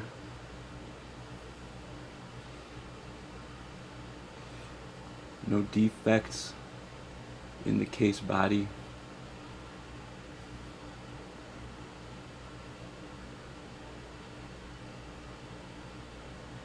So let's do 3 rounds out of that PMag and we'll inspect those.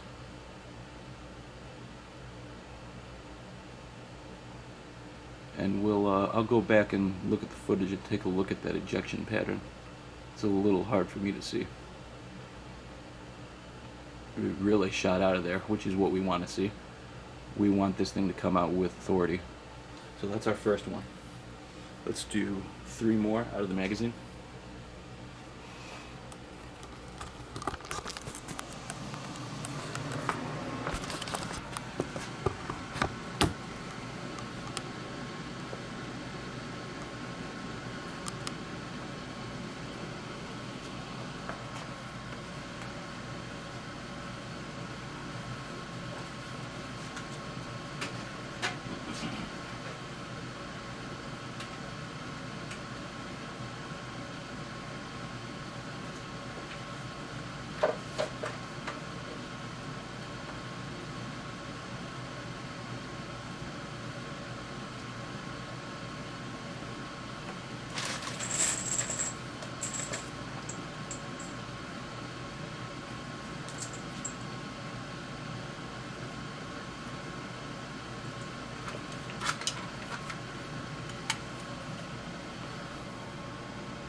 Okay, 3 rounds.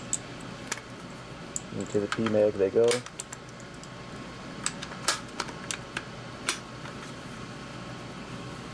Let's go.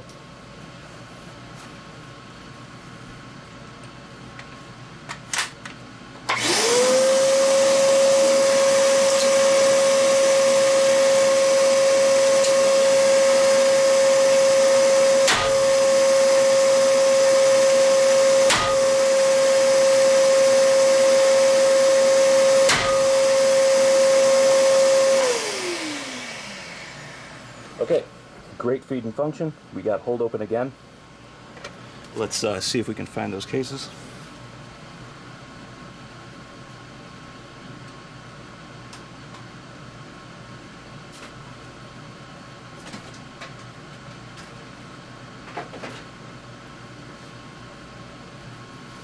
Okay, here they are.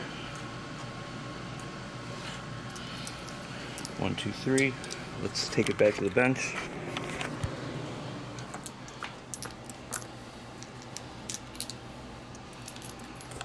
I'm gonna lower this camera for a second. That's better. Okay.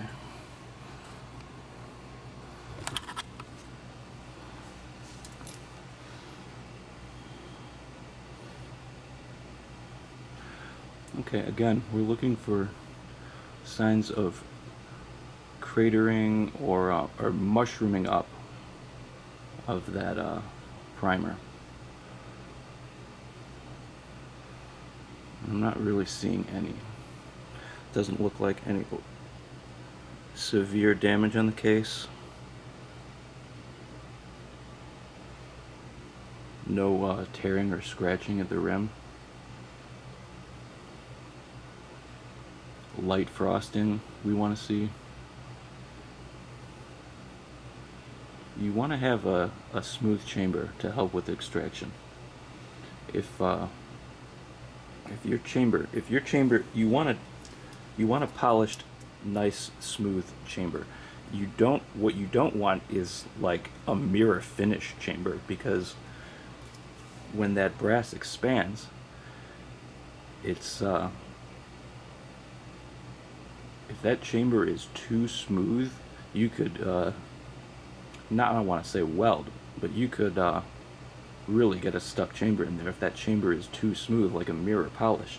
If the case is smooth enough and the chamber is smooth enough, they'll press together so well that they can't get away from each other, and you don't want that. It's not to say you want a scratched up chamber or a highly polished chamber. You want like a 400 level finished chamber. And I see no reason that we need to address that.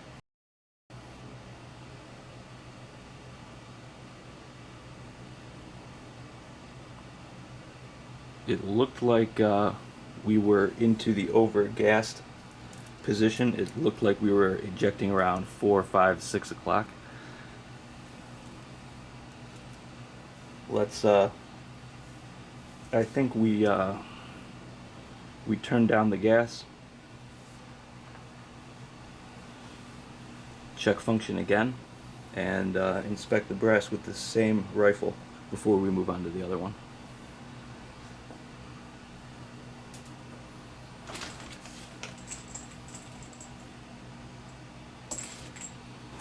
And we'll do 1 round at a time for this one.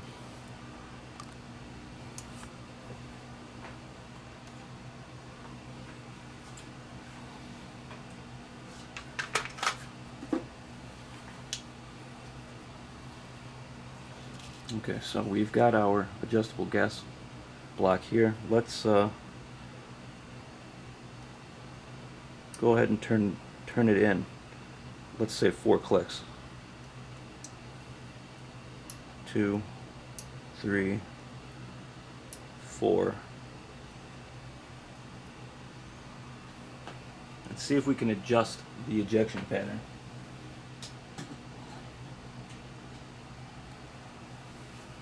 Bring you guys back over there. We'll do 1 more.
Okay, so if you didn't see that, we had another strong ejection over here. More around this 5, 6 o'clock position. Let's dial in some more restriction on our gas tube and try it again.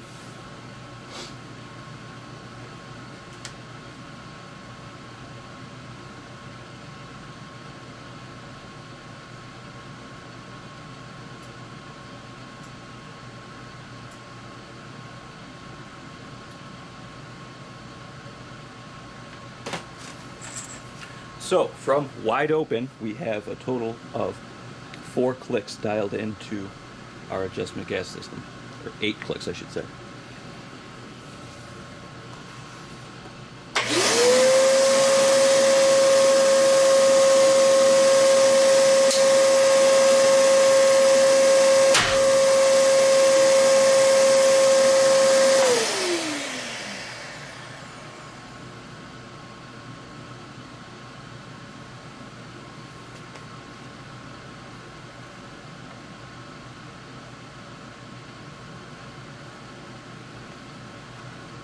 Okay, that was some pretty strong ejection still. Let's dial in 4 more clicks and see if we can get that pattern in the 3 to 4 o'clock range.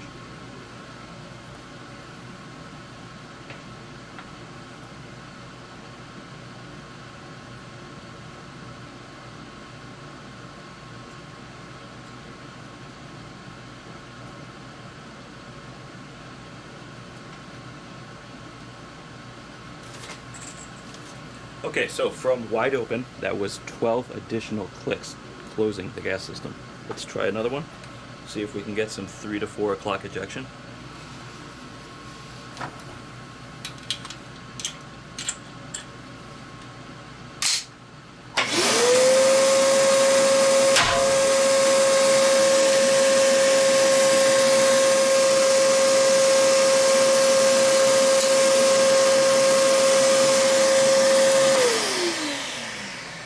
No ejection at all on that one, so let's back it off 4 clicks.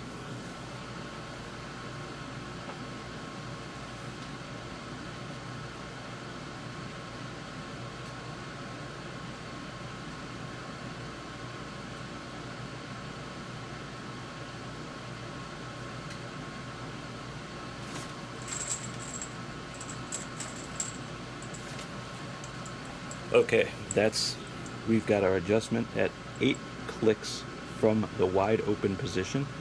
That's the last adjustment we had reliable holdback on.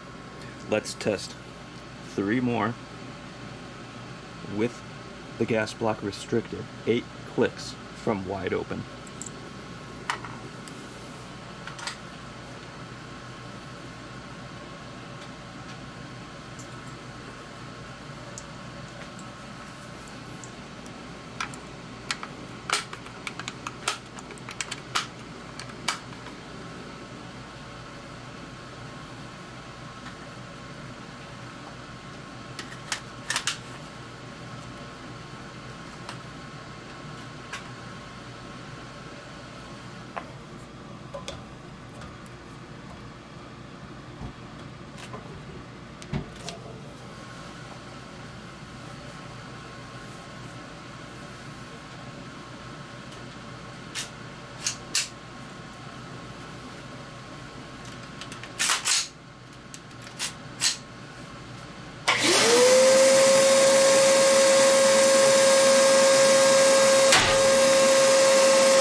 Okay, that's where I'm going to leave that. Holds open and functions with some restriction.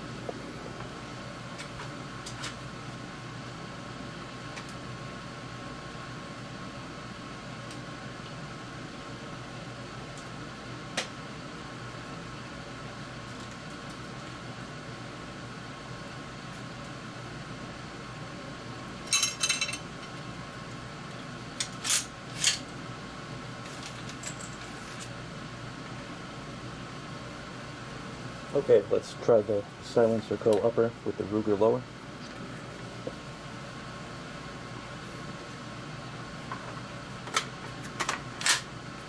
one round to check hold open function.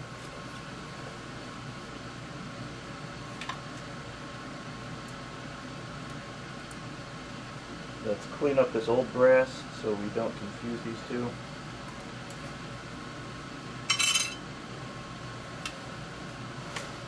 Okay, one round going in to check holdback function.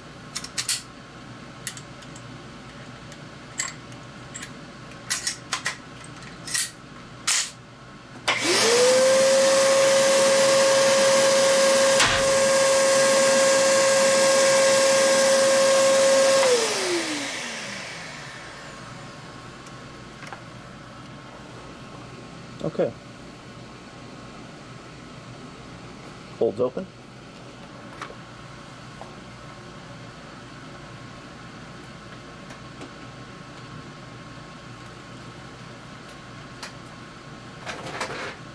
Okay, let's recover our case. Bring you back to the bench.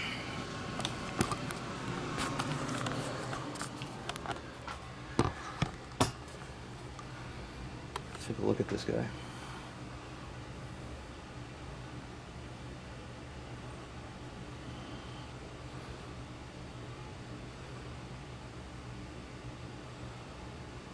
Again, nothing I'm unhappy with as far as our primer pocket goes. We're not seeing any cratering in there,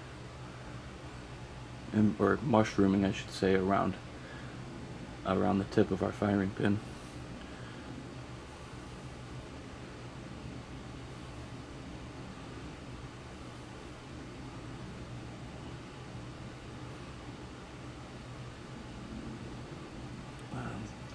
I wonder if you guys can see this. It looks like a little bit of overpressure signs.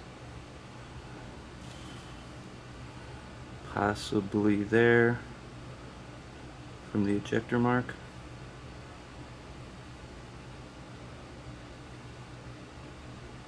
I don't see any tearing of the rim from the extractor. This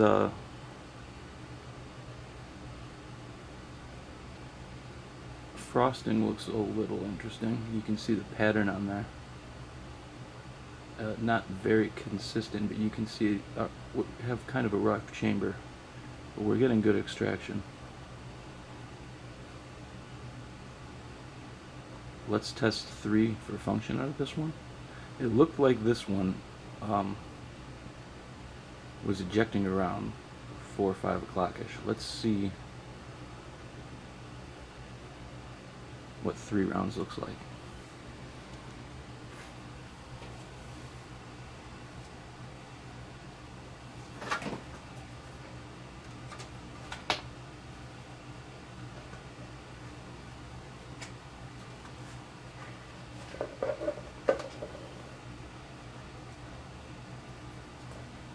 Move you guys over to the other camera.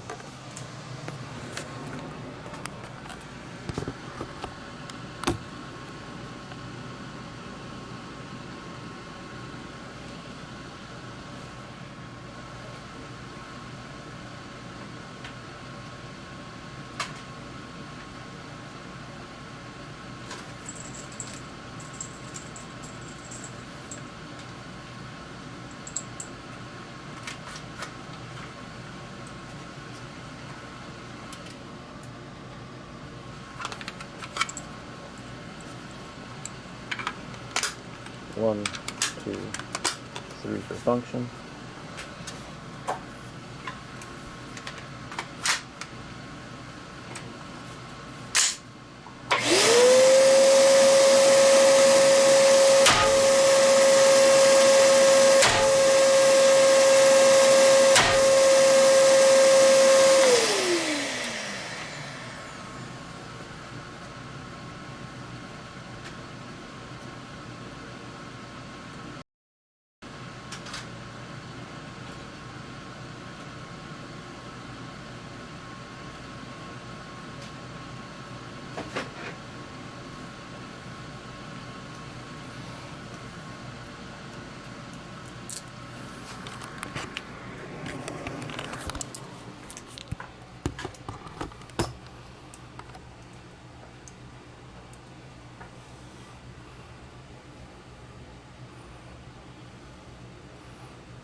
Okay, again, I'm liking what I see on these primers.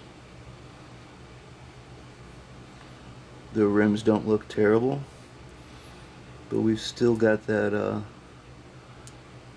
kind of a rough chamber.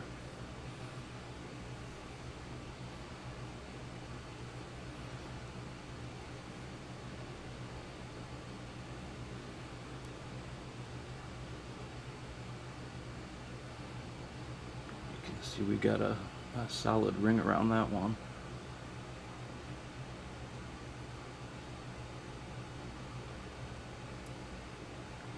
And other than that, good function, good ejection, good feeding, good lock hold open.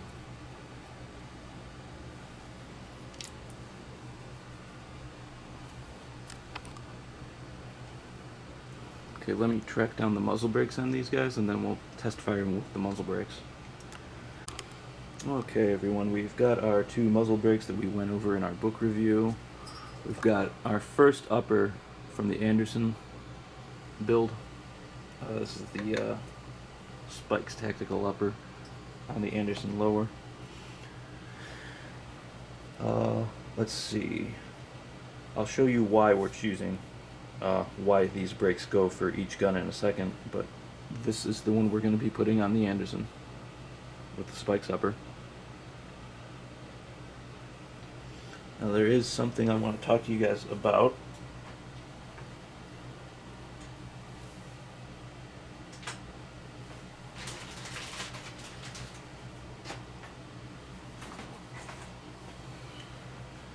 And I can't find the packaging right now, but these are Accu-Washers. These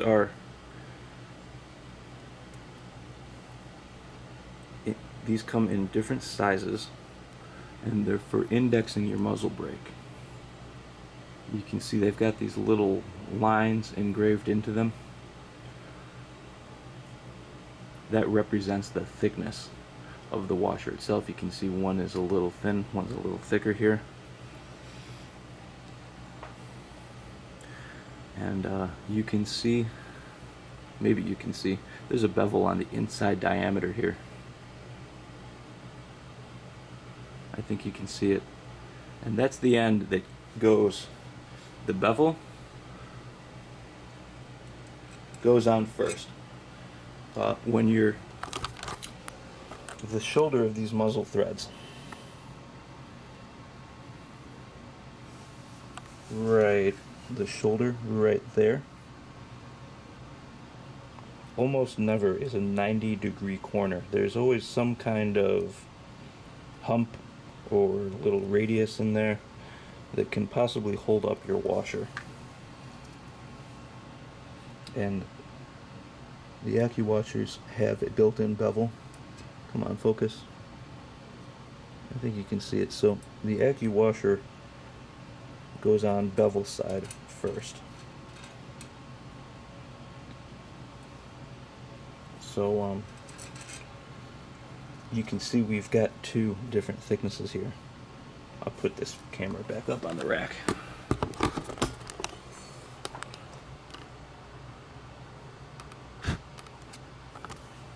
And move the vise a little.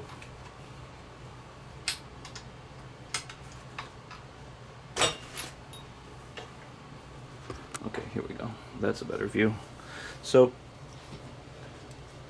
I selected these 2 out of the bag. One of these 2 will give us a better indexing fit for the ports to this guy to go to the side.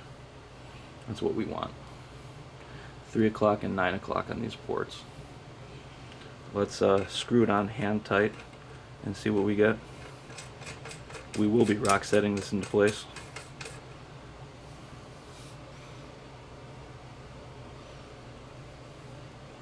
So hand tight, it's about there. It's standing straight up.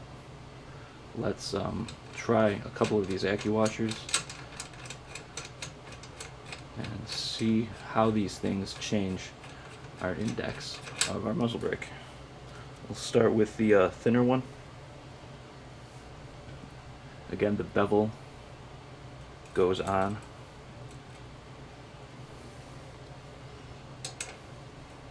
We don't unless the manufacturer specifies, we don't have a torque setting for muzzle brakes.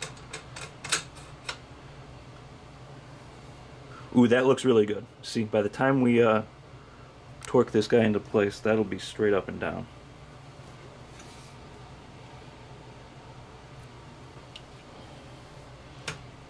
That's pretty good. Let's see what the other one looks like real quick.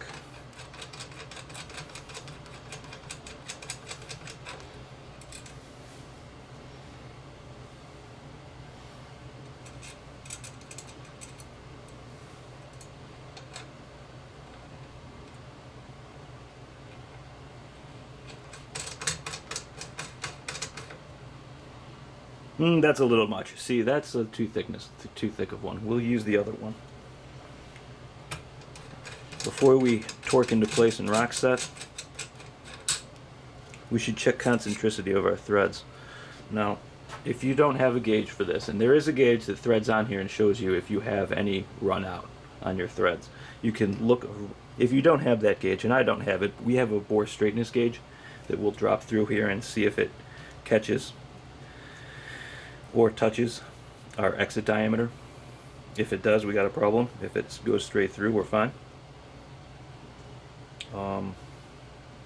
If you do not have a thread concentricity gauge, what you can do is just take a look around your threads and see if you see if one side has points on the threads and one side has flats on the threads.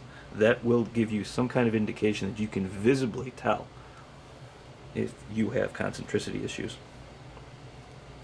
Let's slide our Accu-Washer back on.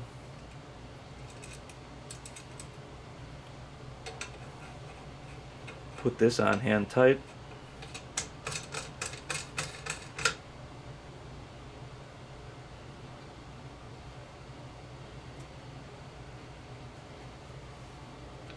And we can kind of use a gauge to ensure that this is sticking straight up or not. Let's get that bore straightness gauge.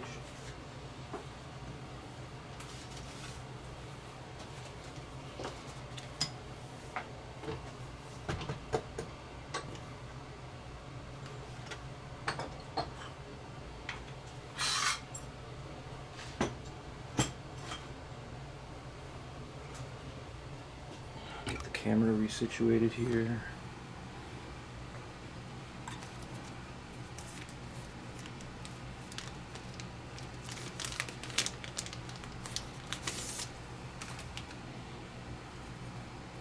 Okay, let's see if it falls right through.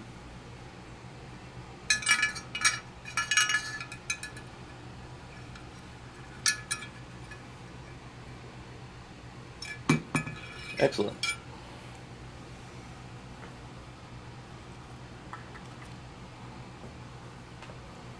Let's put this upper back in our fixture.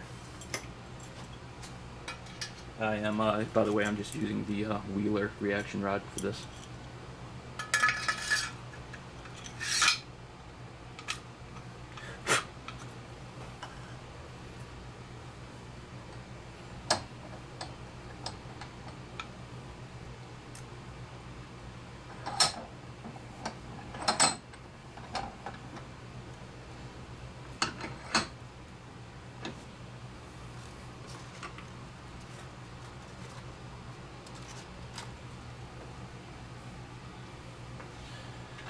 Now my Magpul wrench does not fit over the flats on either of these muzzle brakes, so what I've done is put a little tape on an adjustable wrench to protect the finish.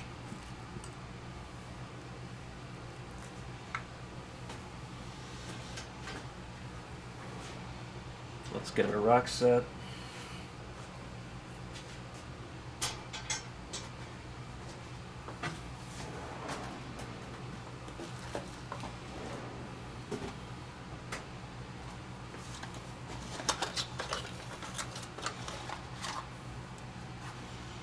And let's clean our threads a little.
sure we're keeping any excess out of our bore.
Okay, and I'm just going to bring up the torque on this until I can see. We're just going to put a pin gauge against this the side of this thing and watch until it's vertical.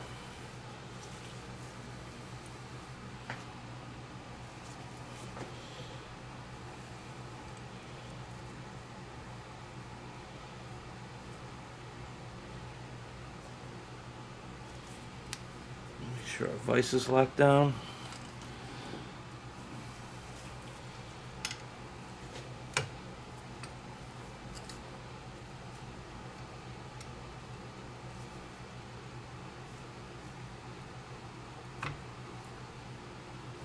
More.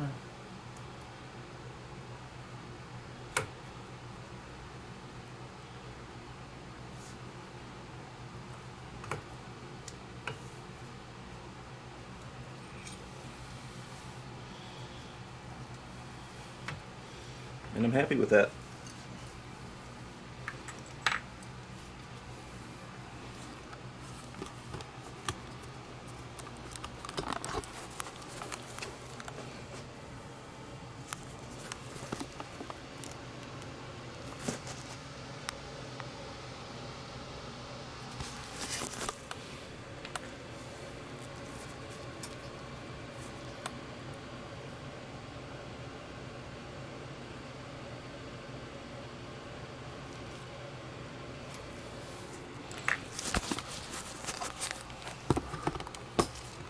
Okay, let's get this one out of the way.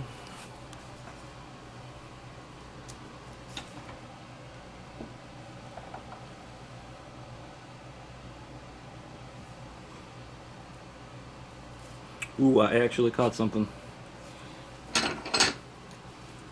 And I want to catch it before this cures.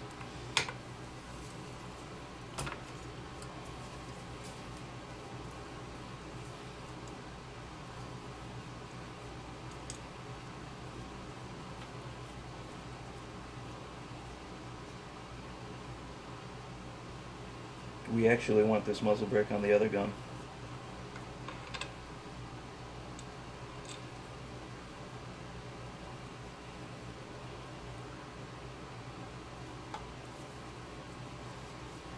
In fact, I'll show you why.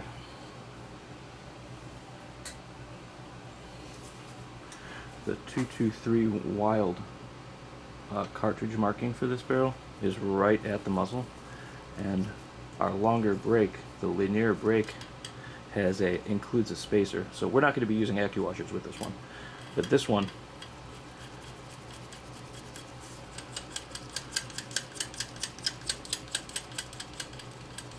you screw this down and suddenly you can't see the chamber marking on the barrel anymore. So we're going to put this one on the other barrel, and the one that we just took on and installed and took off again, we'll put on this one so it doesn't cover up the marking.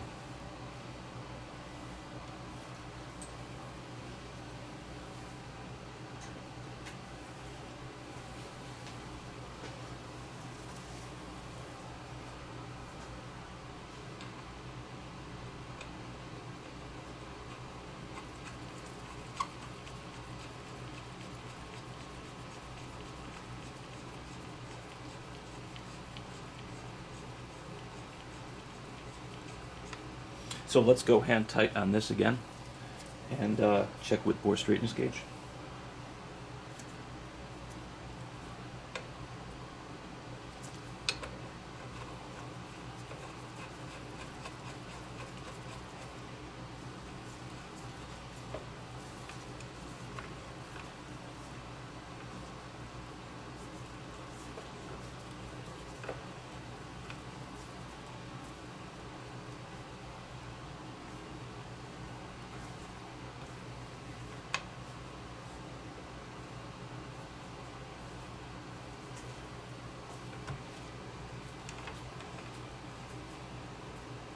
Well, this may need an Accu-Washer too.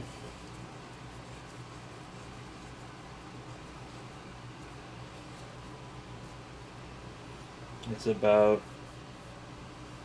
90 degrees. It's exactly 90 degrees off.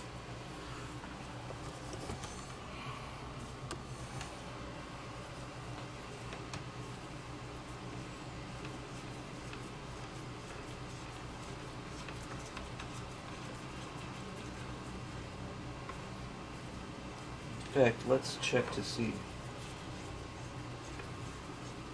if this washer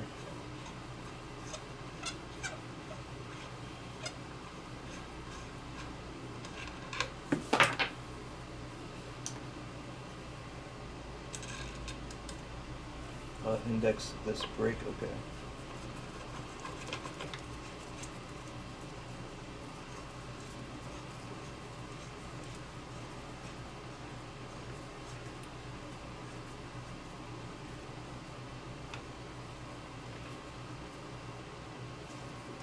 Okay, so we'll need another washer.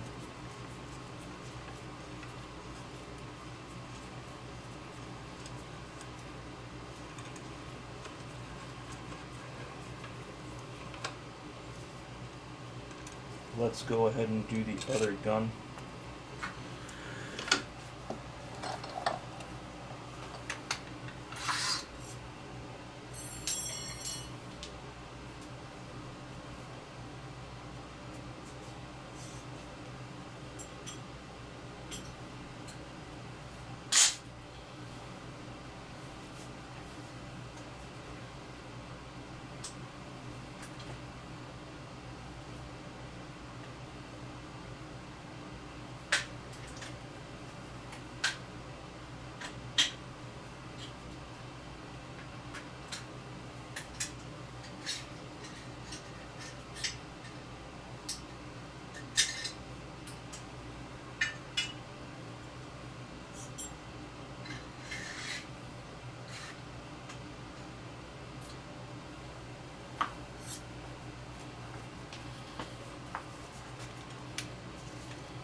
Okay, I'm going to have to go back and select different Accu-Washers for this guy, so you guys will get to see that. Let's go ahead and put the bore straightness gauge through this.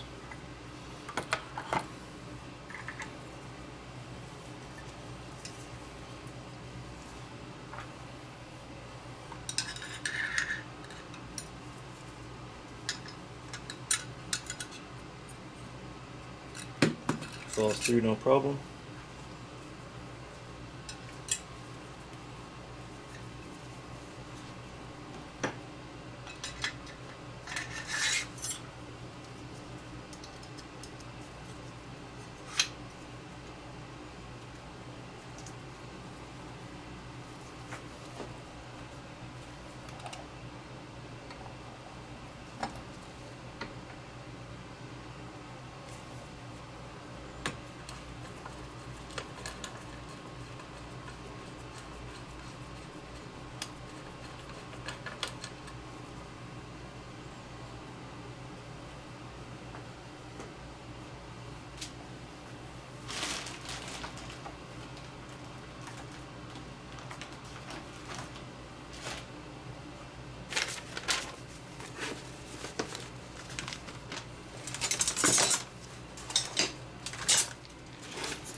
Well, I had an open package of Accu-Washers, but now I'll have to open another one. That's okay, they've got the instructions in there too, so...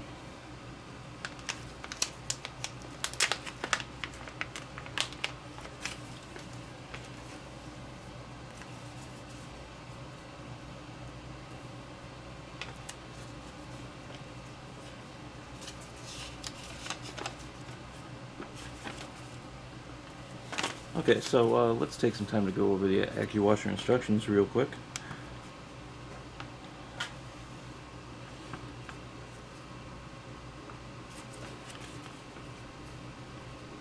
Okay, the system includes 18 Accu-Washer shims used to adjust muzzle device rotation in 20-degree increments. Only one shim is required for proper alignment. Each Accu-Washer shim is marked by a series of 2 different width lines to indicate its relative thickness. Wide mark indicates value of 5, thin mark indicates value of 0. Values combine for a total, and you can look at this chart here for those total numbers. Follow the steps outlined below to correctly align your muzzle device. Some trial and error may be required. Locate the thickest shim, marked 3 thick, 3 thin. Make sure all contact surfaces on shim, thread, shoulder, and muzzle device are clean and free of debris. Seat shim number 18 over the muzzle threads and install muzzle device hand tight.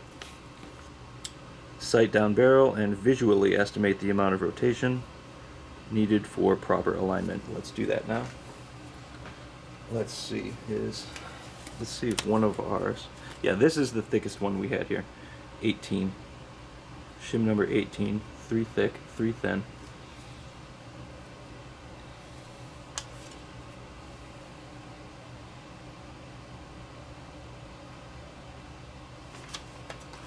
So, we put this guy on.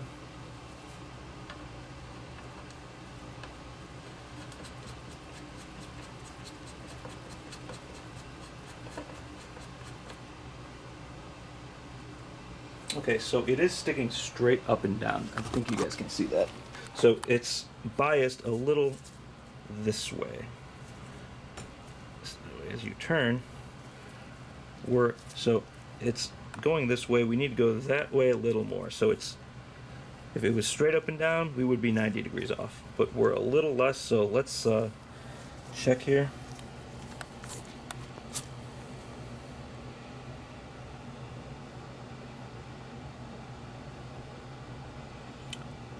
Okay, additional degrees required. So if it was sticking straight up, it would need to be turned 90 degrees. It's a little more than straight up, and there is an 80-degree shim in here. Let's see if I'm understanding this the right way. That should be our shim. I hope this isn't it. No, good, because this was the other one we chose. This is a 2 thin line. Let's see if we can fish out a 3 thick line and see how she lines up.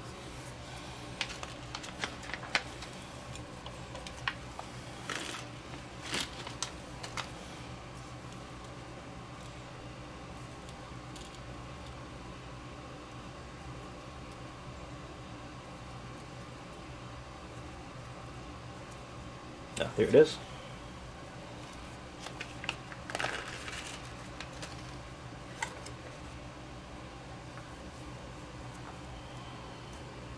You guys can see that's our 3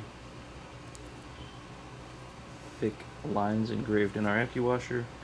There's our beveled end that will be going on over the muzzle.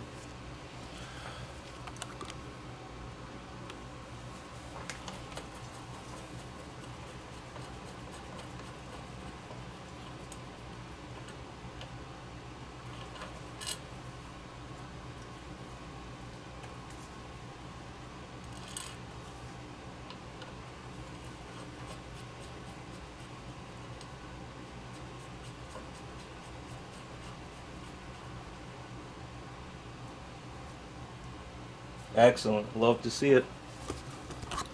So now, with a little bit of tightening, that'll be straight up and down. Let's get the rock set back on there.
Okay, make sure that vise is tight.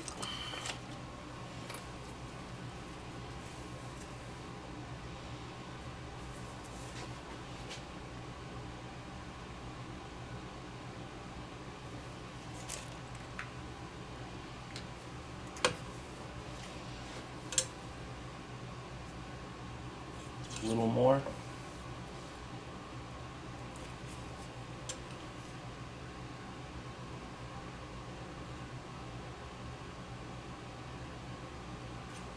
Just a little more.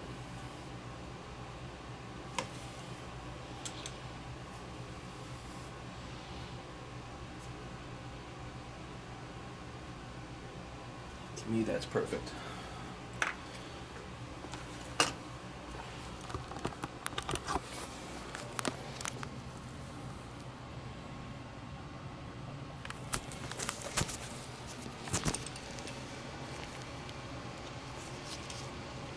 That looks about as straight up and down as we can get.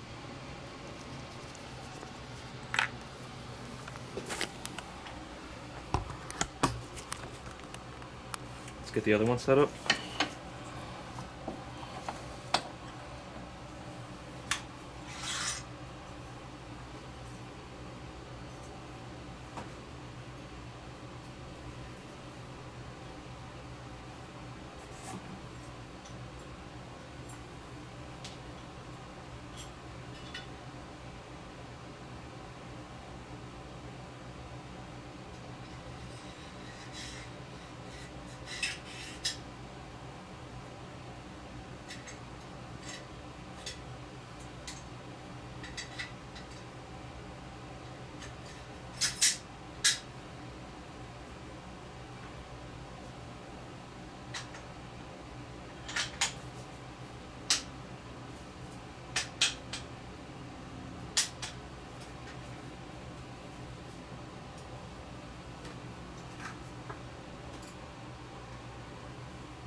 Okay, let's hand tight this guy again and see where we are.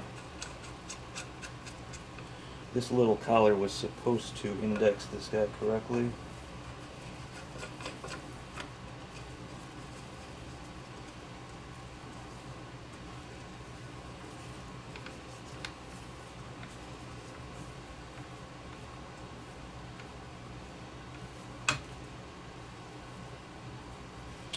Okay, so I think we're going to need to shim this one.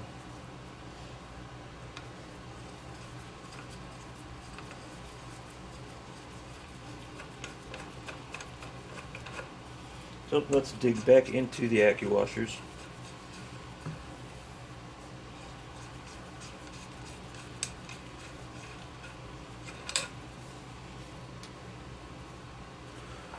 We'll start with our largest again. And tight our muzzle brake and see where it is.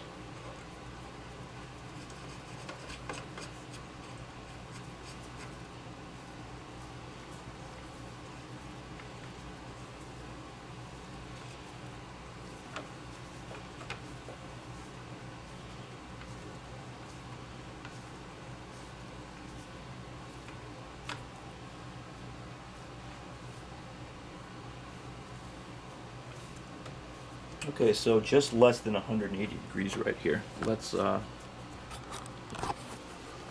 is a logo on the top of this. This is obviously the bottom. So we want our logos on the bottom here, maybe 10 degrees extra off from being 180. So let's see if there's something close to 180 degree. Let's try the 160. So we're looking for 2 thicks and a thin.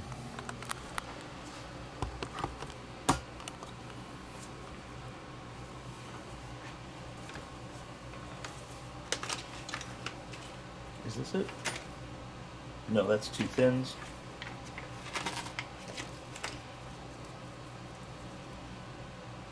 Ah, 2 thicks and a thin, first try.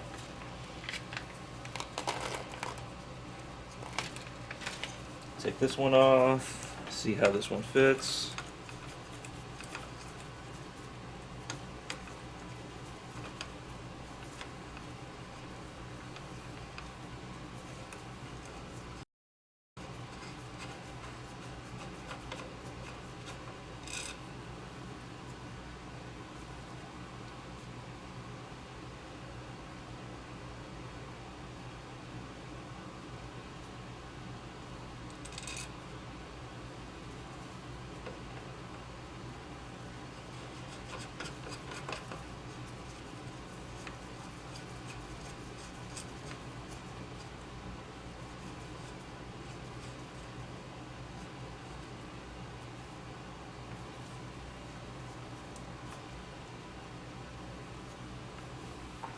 Okay, guess what?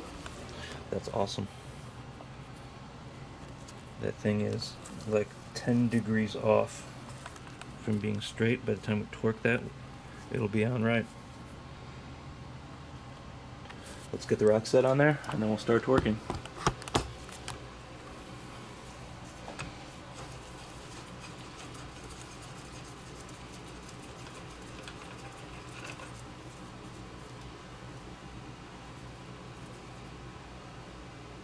Let's go back and clean these real quick.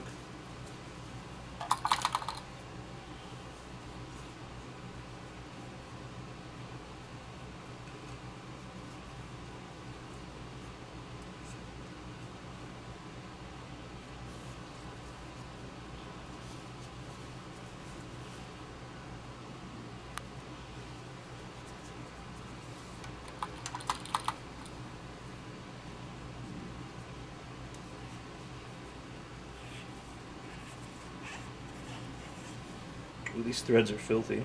These are dirty. These are really dirty.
Okay, that's about perfect.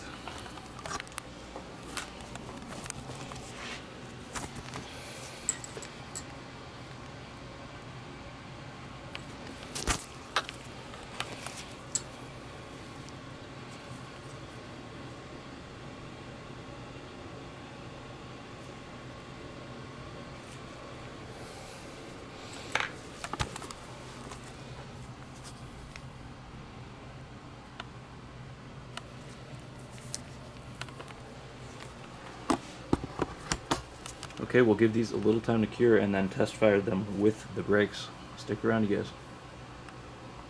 Okay, everyone, we've got our muzzle brakes installed with rock set, cured. Let's do another series of test firing with the muzzle brakes. I'm looking at my notes from school, the American rifle here, and I think I had this reversed when I was last talking about this in test firing. If we see anything ejecting between like 4 and 6 o'clock here, that would be under-gassed. And that's kind of what we saw. I thought that was over-gassing, and we turned up our adjustable gas block. So we're going to turn that back down. We're going to turn our adjustable gas block back down some 4 turns. 1, 2, 3, 4. And we will go 1 round at a time, check for lock hold open, bolt hold open, and then do 3 more. Which one shall we do first? This one, I think. We'll do the Anderson with the arrow upper, or the spikes upper and the arrow barrel with the longer muzzle brake. Let's go set you guys up. Let's see, can these muzzle brakes turn off by hand? No, that's definitely a good sign. Okay, let's bring you over to the test fire booth.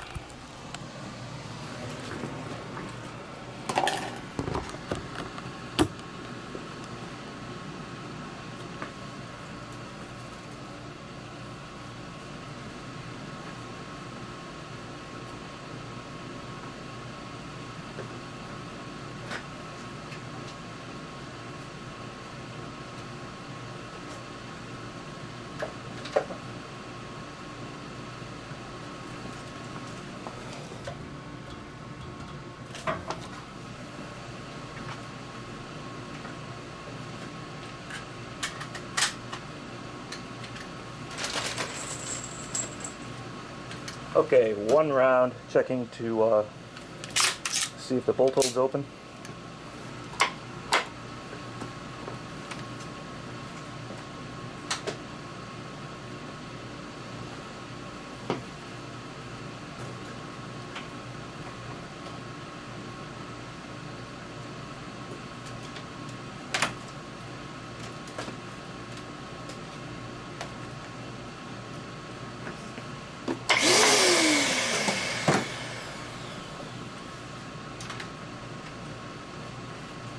Okay, here we go. 1 round, checking for hold open function.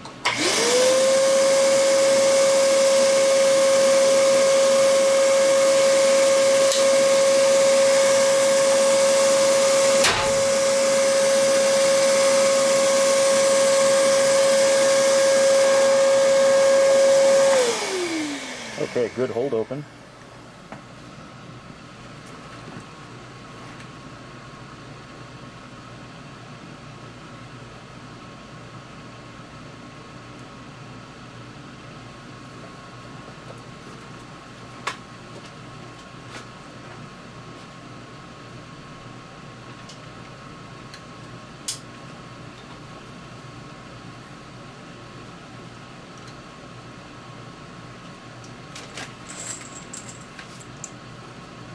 Let's do 3 more out of the magazine to check function.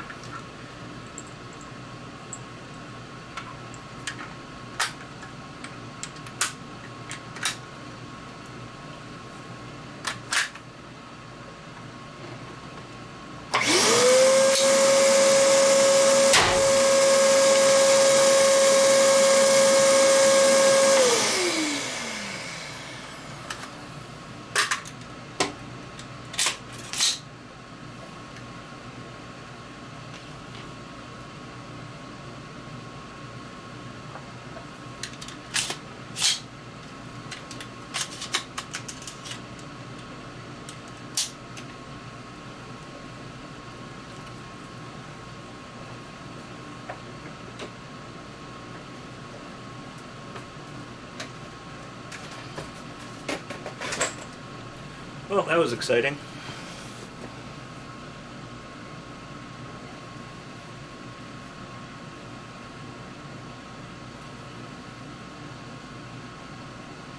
Oh, for a second I thought this got totally ripped off from the rubber seal in there. But this just goes over the outside of our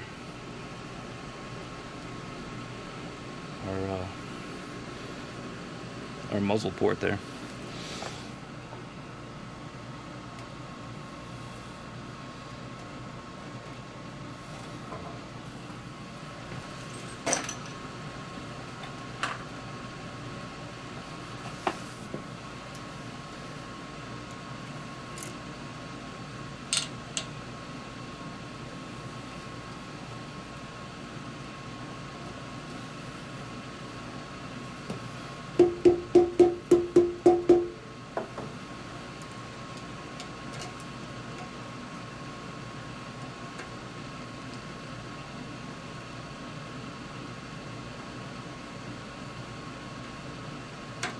I was expecting more muzzle blast, but I didn't expect that to come flying off. Let's try again.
Okay, let's see if I can recover that brass.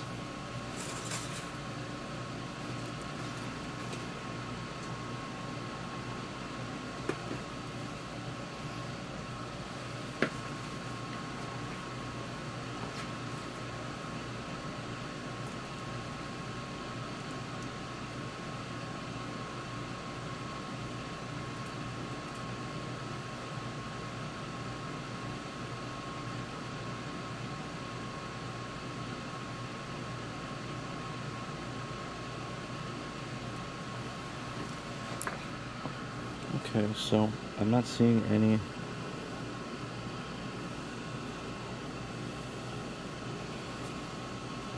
signs of overpressure again here. No cratering or backing out on our primers.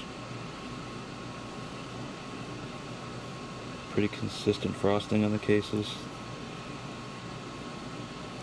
No bulging. Let's try the other gun. And put that little baffle back on our test fire. I suspect this is going to be pretty common with this next one.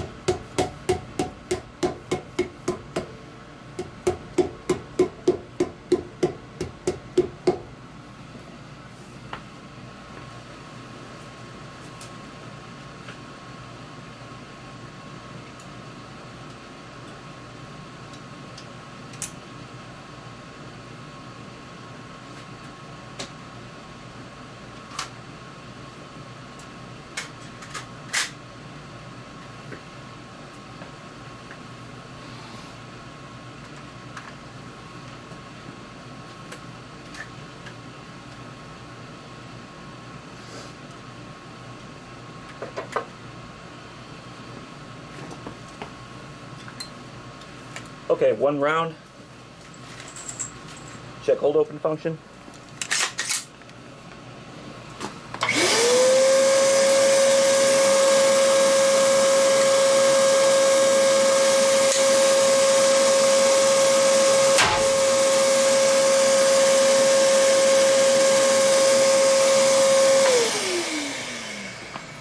Okay, good hold open.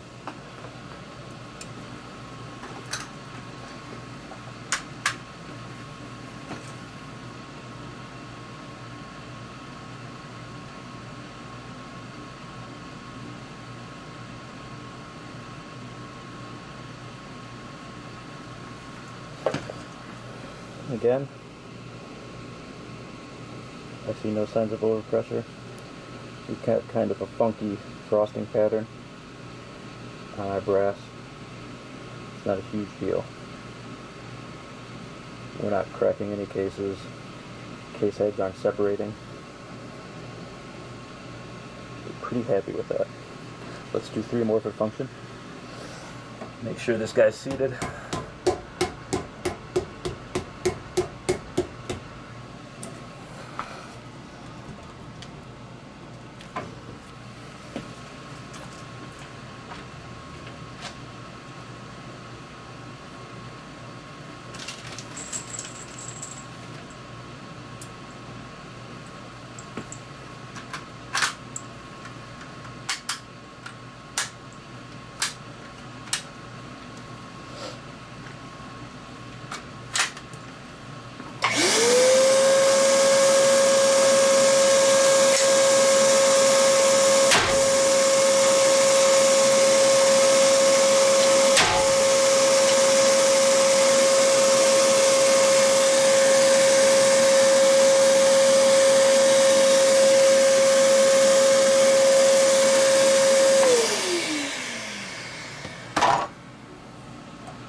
it is.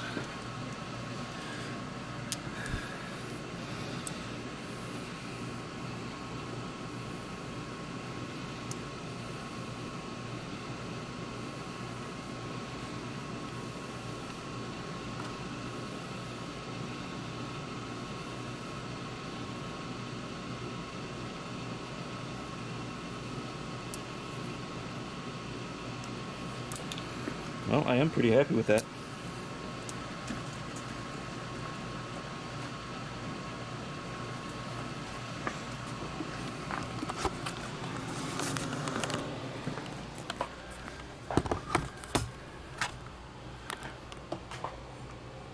We got pretty good cycling. Our cases look good, our primers look good, the rim looks good under our extractor. Our ejection pattern says we're a little states that we should be under gassed, at least from my perspective of looking from the side of that thing. Maybe you guys can tell better on camera, but we'll have to get these back to the client and take any reports from the range from him if he gets any malfunctions. Other than that, these things are ready to go. We'll get some handguards on them, obviously. But that's it, guys. Thanks for sticking around. Thanks for luxing this up, guys. Thank you, Chad, School of the American Rifle, Ned Christensen, Michigans. Thanks for watching, guys. Okay, everyone, it turns out that I am going to show you this handguard installation. This is pretty easy. Here's our hardware.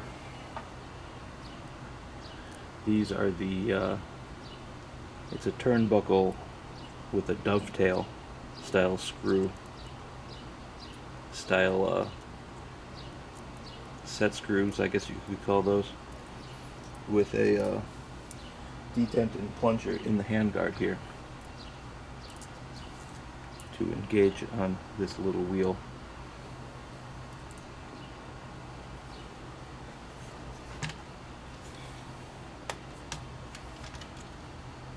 So we'll take the upper off.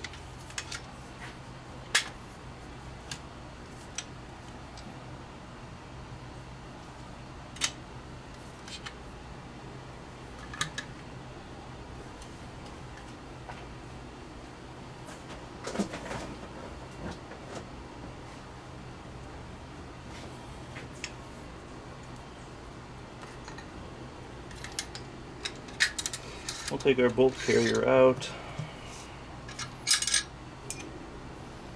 and we will put this in a vise just to hold it.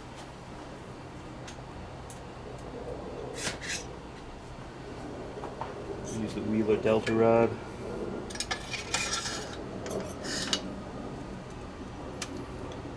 And we'll put this thing upside down in the vise.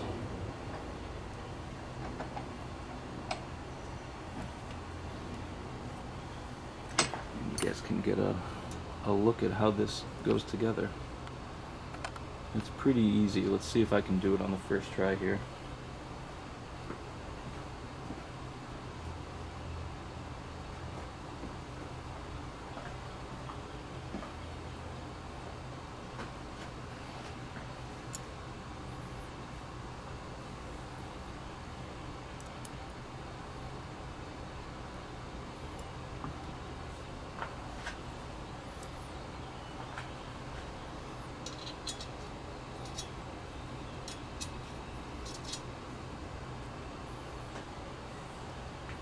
So what we'll do is just go ahead and start this like one turn of the screw in. Oops.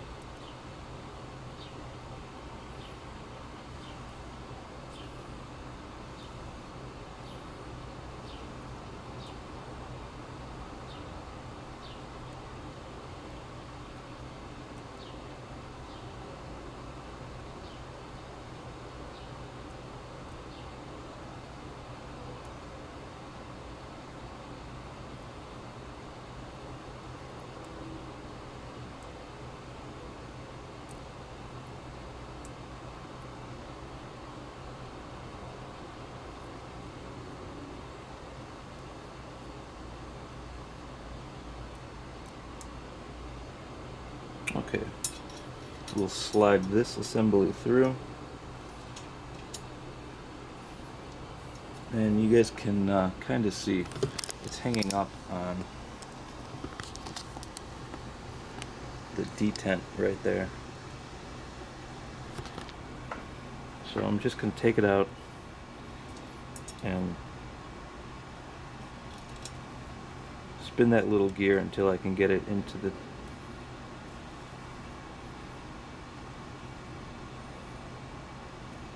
that detent right there.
Okay, we're a little off center.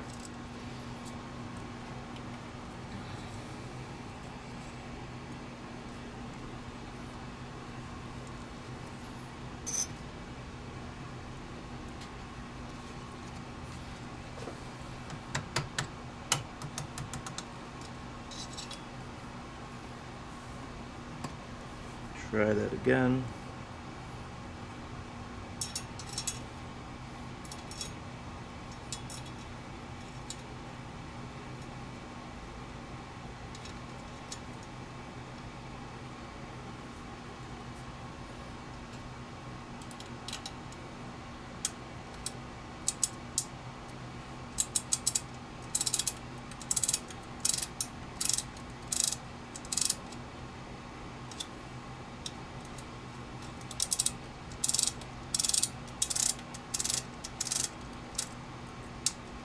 Ooh, a little off center again there.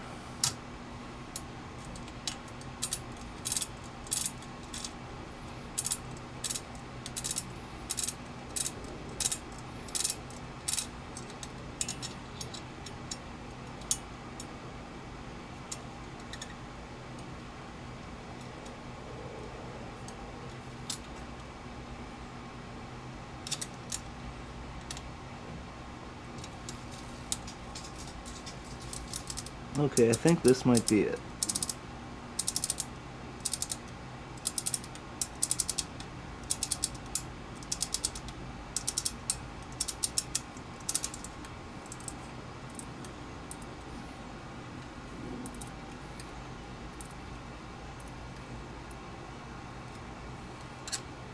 Just a little off center again.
Okay.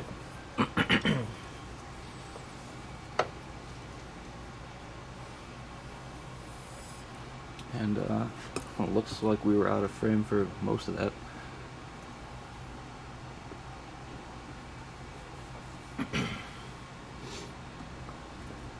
Okay, let me show you the other one.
Okay, let's put our second upper in the receiver, and this is when it's going to get interesting.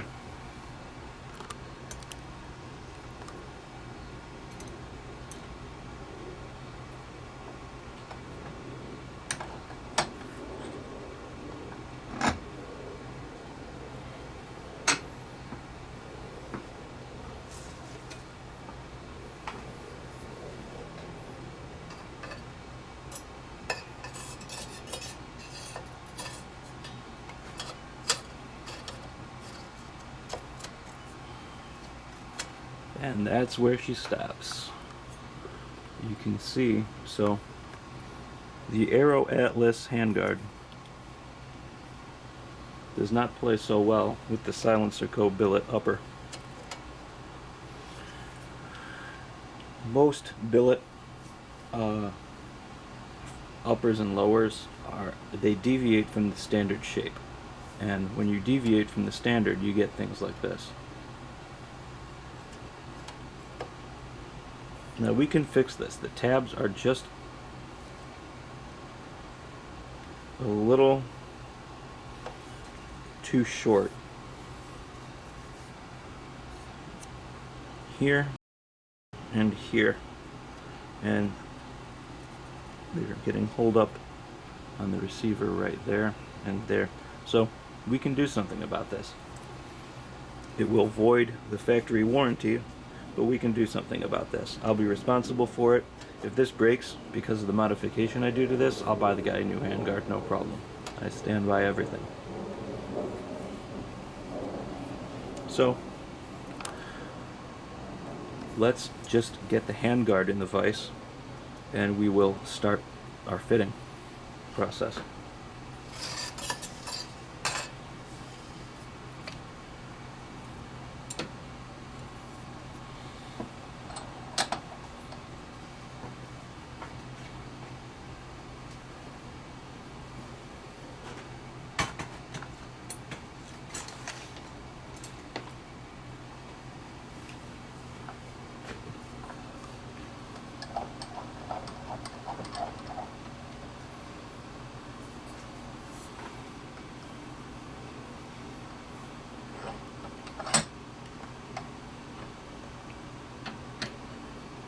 Being careful not to crush this.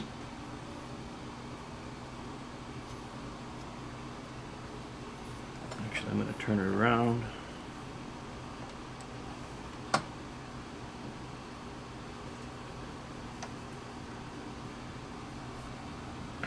And that right there is the first point that we'll be fitting.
Okay, so I'm going to flip this and then we'll take some off the other side.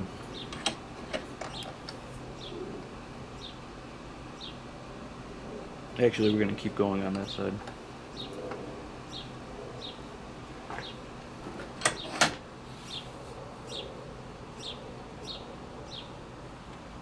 And I'll use a bigger file as well. This one has a safe side.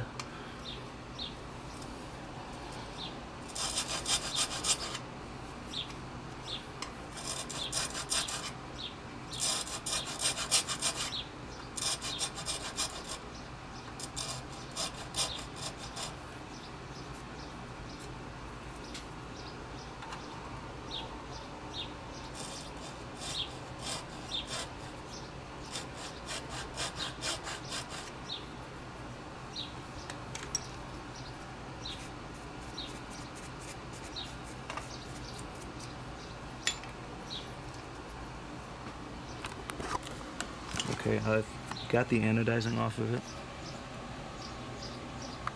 Now let's flip it around and take some off of that surface.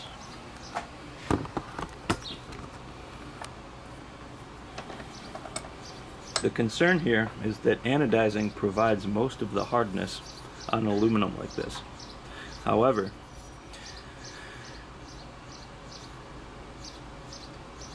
I think we're going to have enough support here, and we're not only exposing such a small amount to achieve fit on this thing that it's not going to matter. If it breaks for any reason, maybe it drops it, it bends for some reason, it eventually breaks, I'll cover a whole new one.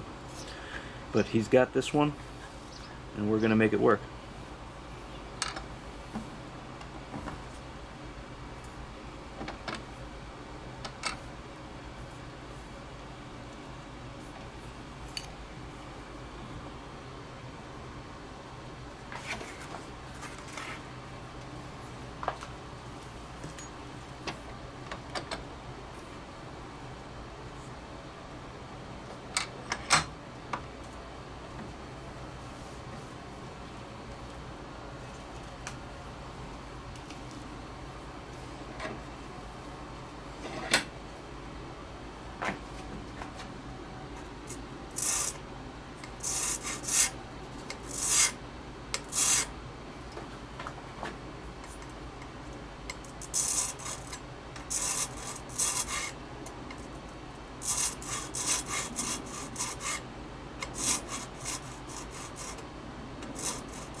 Okay, let's check fit.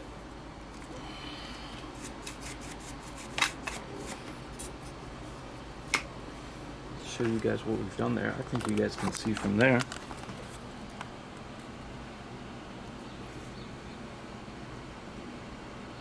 Let's check fit.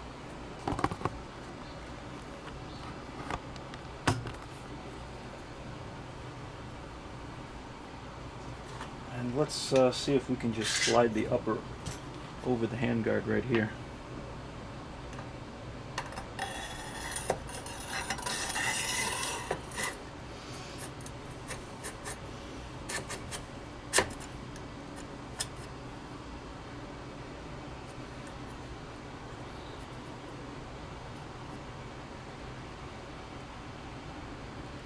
Nope, still holds up a little bit.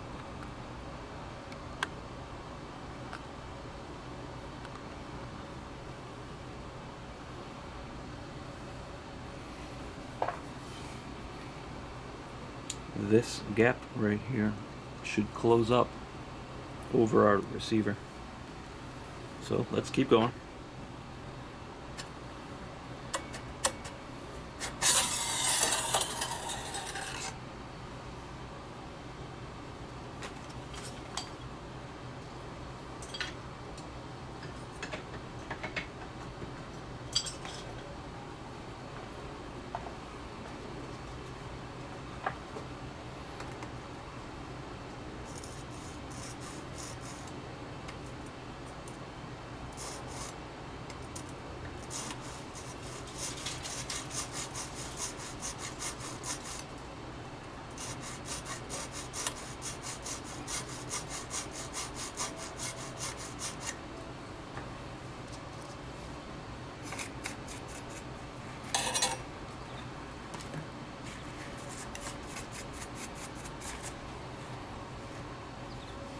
Okay, flip it to the other side, and then we'll do the other little ear.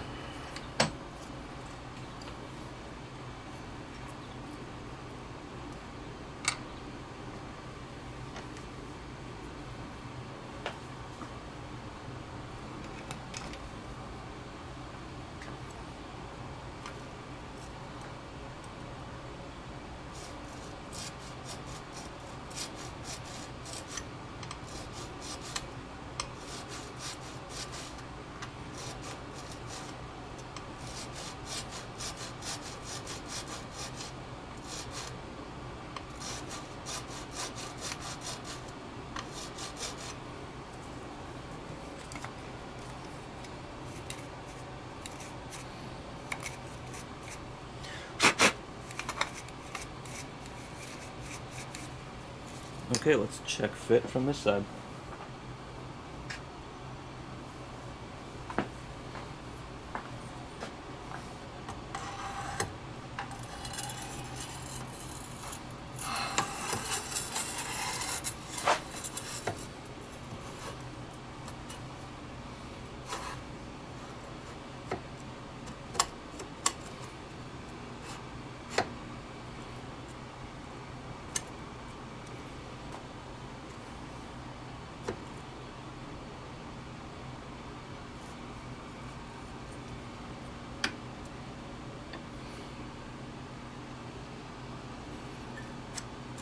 Still holding up a little bit.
Okay, let's check.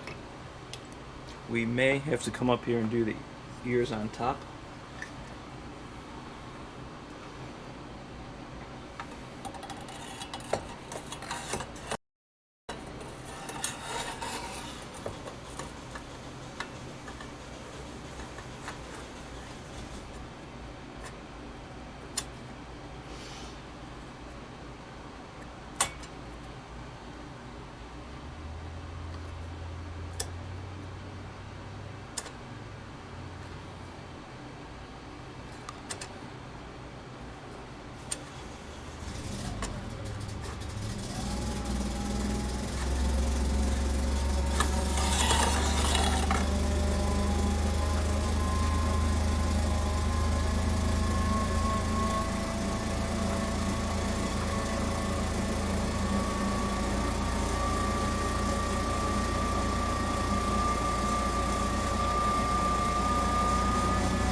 Okay, let's get in there and check fit.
Okay, you guys, that's a little bit of progress. Those ears are starting to come up over our upper receiver. There's a generator going on in the background, so you're just going to have to put up with that. I think one more go at each side, and then we'll see this thing slip on.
Well, it may take more than one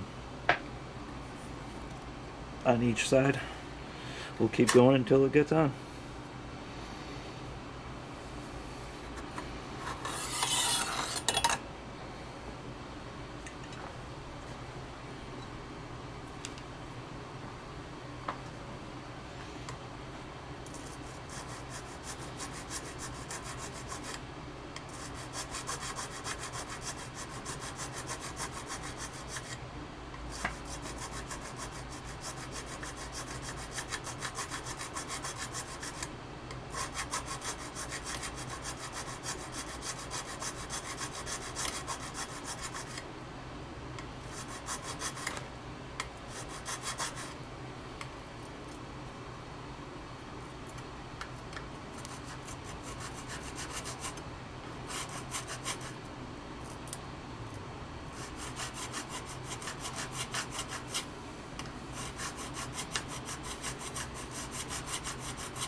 We're making progress.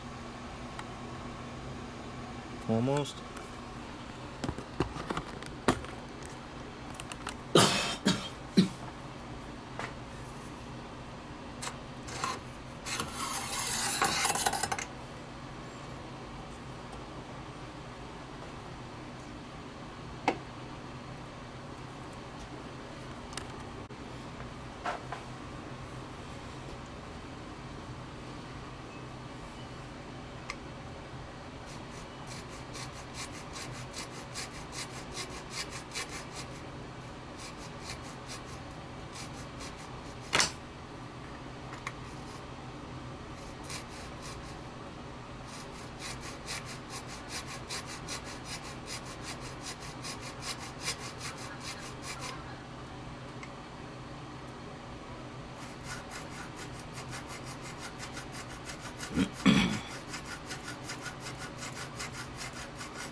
Okay, that's some pretty good progress, you guys. We are almost there.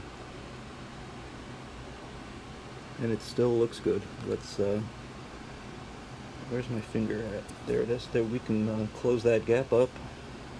Close that up. We're almost there.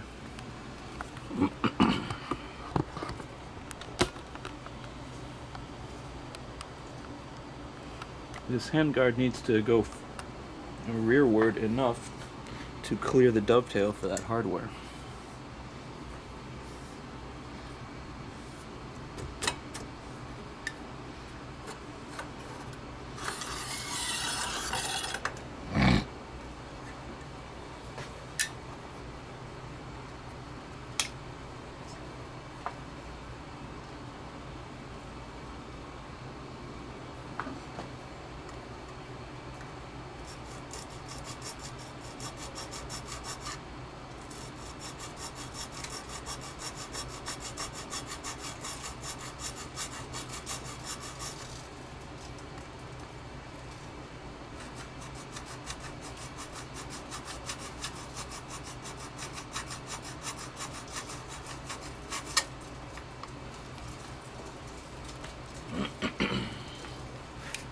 If you guys are following along, I'm taking about 20 swipes off of each surface, keeping it as flat and level as I can. We don't want any facets on that surface. We want a nice smooth surface just like it was, and just drop that surface down a little bit to clear the receiver. Spin it around, do the other side. I think a few more times fitting, and then we'll have it. We're getting very close.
Check it out. It fits.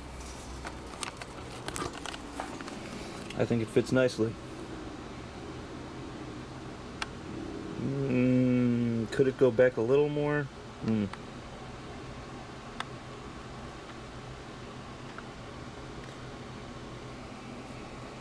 Let's take a second to check and see if our hardware will fit. Otherwise, we'll take one more pass at it.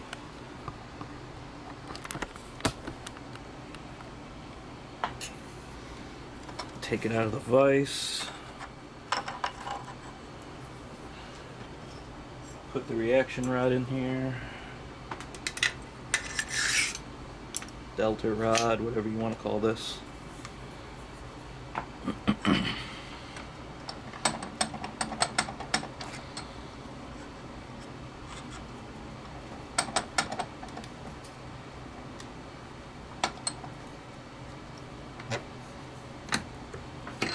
bring you guys back over here. Let's see if this hardware fits.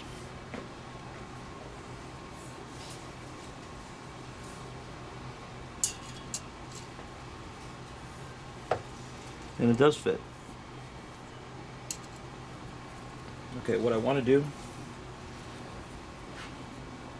is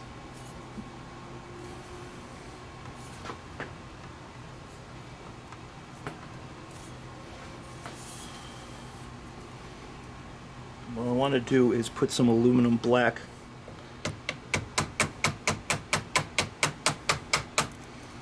on that exposed area.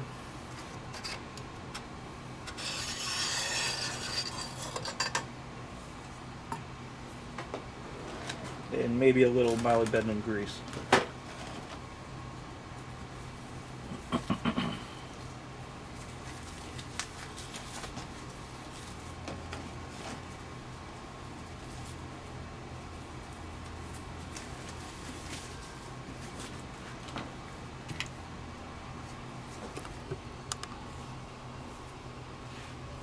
Get this out of the way for a second.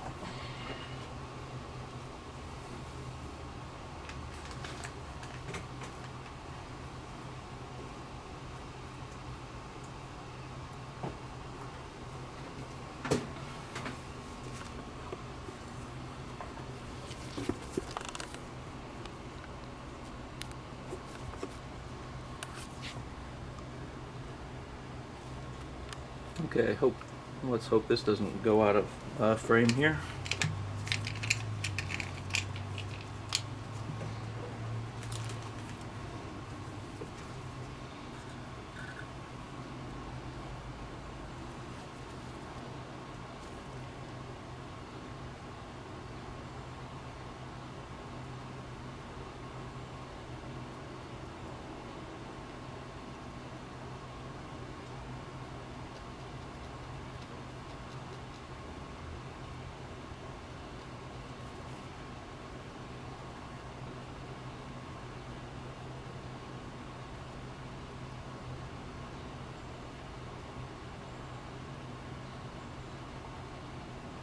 I'm going to work it into there just like I would with cold blue on a steel part.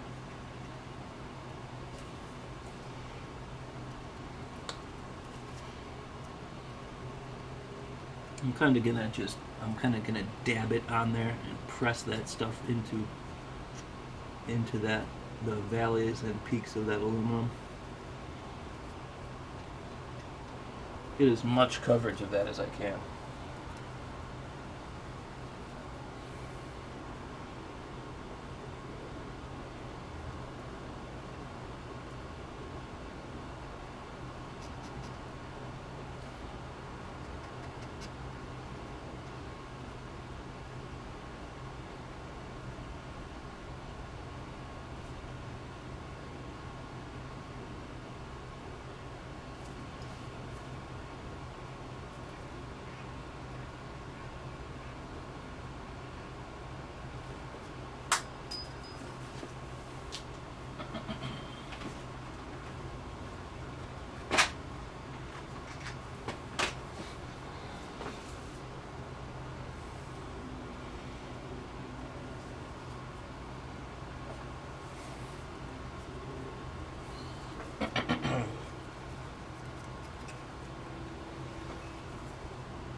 Okay, I think you can, a little hard to see in the light, but that aluminum is a little blacker than, compared to, say, that side.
Okay, I'm just gonna go get some water to wipe this away.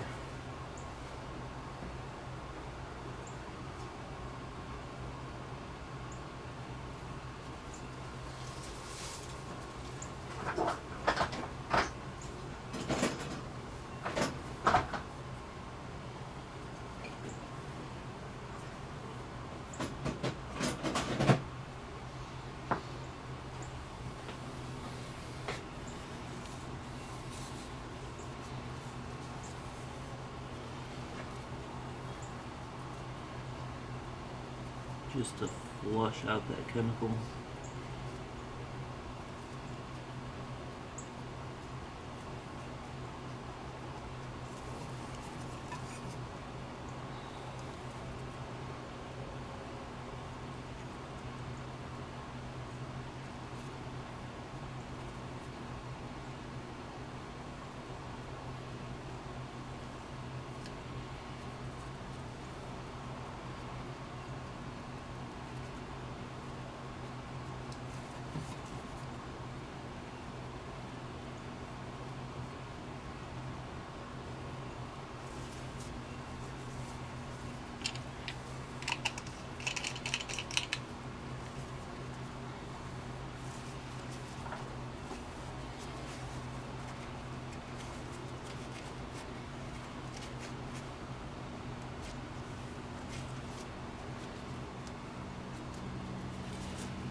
Okay, let's set up our upper in the vise.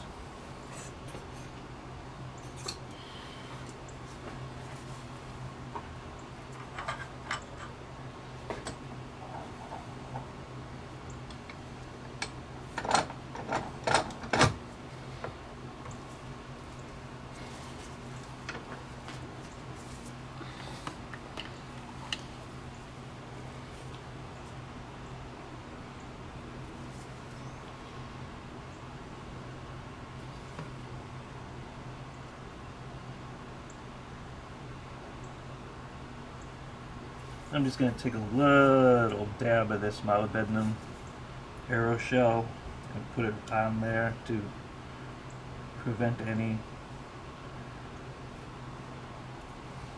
excessive corrosion on here. Now I know these aren't going, this is aluminum on an aluminum part, so not a dissimilar metal. But this will help keep moisture from getting in here. It'll help keep grit and sweat from collecting in here.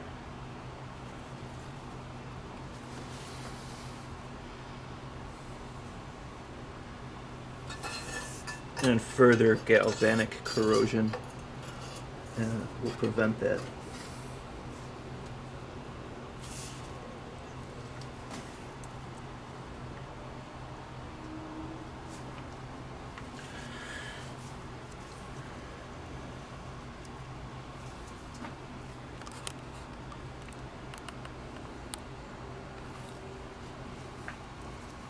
Of course, you guys totally missed that. I just threw some aeroshell on there from the cap here.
Okay, and I'm quite happy with that.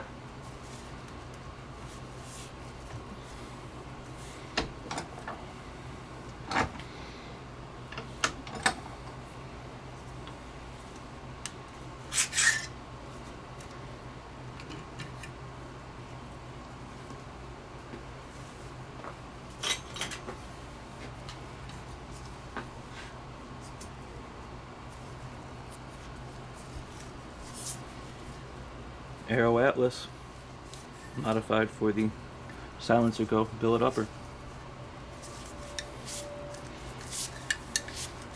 Great fit, no play at all. There is one more thing I want to show you guys. Let's this Ruger lower has a lot of little scuffs and scratches on it, and remember we talked about this safety before, hanging up. We're gonna fix that as well, and that'll be it. Stick around.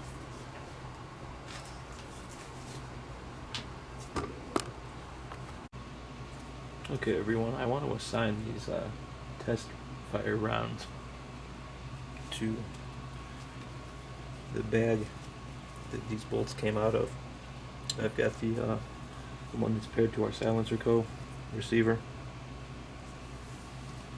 Let's gauge that out real quick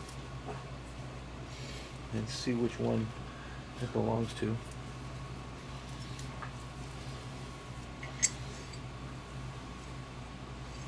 Let's start with the gas ring bore, because that's where they're different.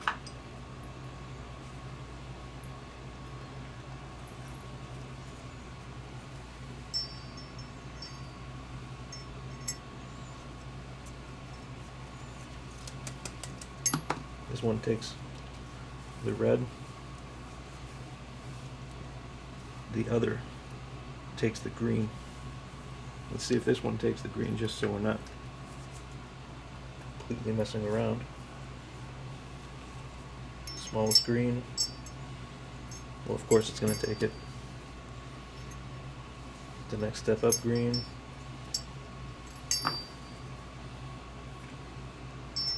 Here's how the yellow falls through it, and then of course the red. So let's see if the other bolt accepts the yellows. So this is the red bolt tail bore.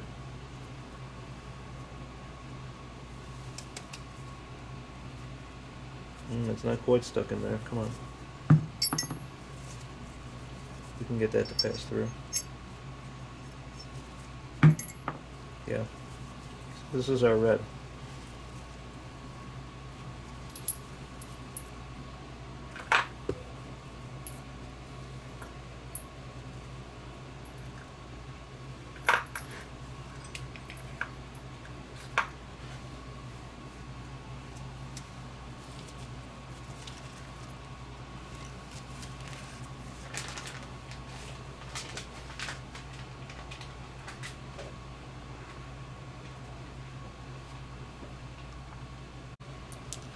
Okay, here's our brass.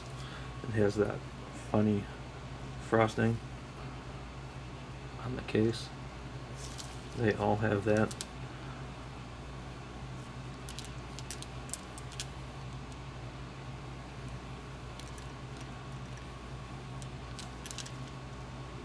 So this chamber could use some polish, could do with some polishing.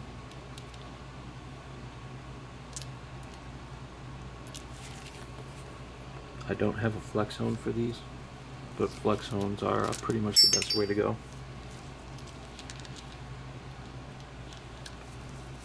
4-round test fire with the muzzle brake, and then we did 4 rounds with the muzzle brake. 1 round to check function, holding the bolt open. Last round on a Gen 3 PMAG.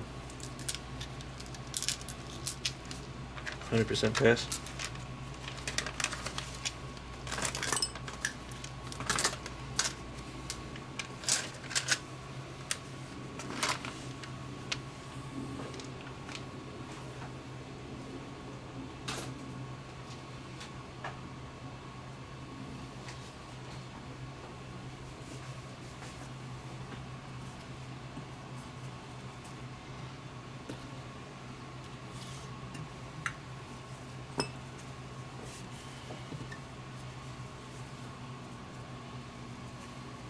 Let's check out our bolt after test firing.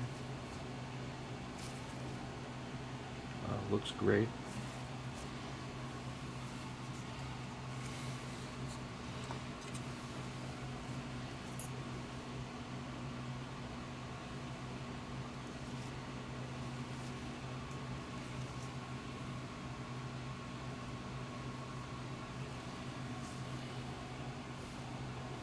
The front of our lugs looks great.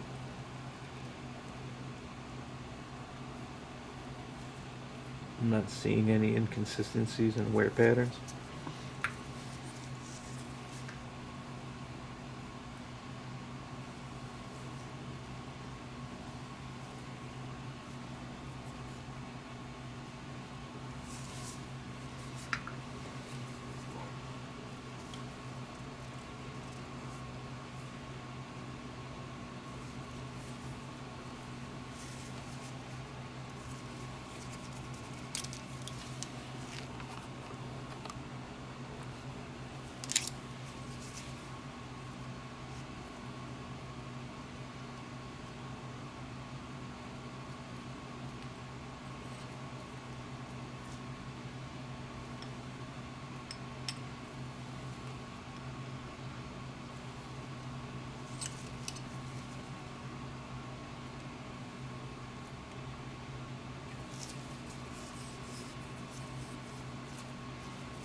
How's our pin look?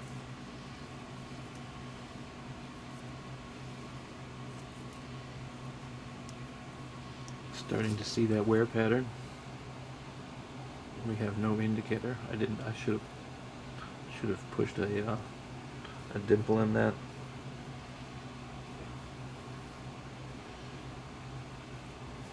And for now, that's fine.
Okay, with that aside, let's get the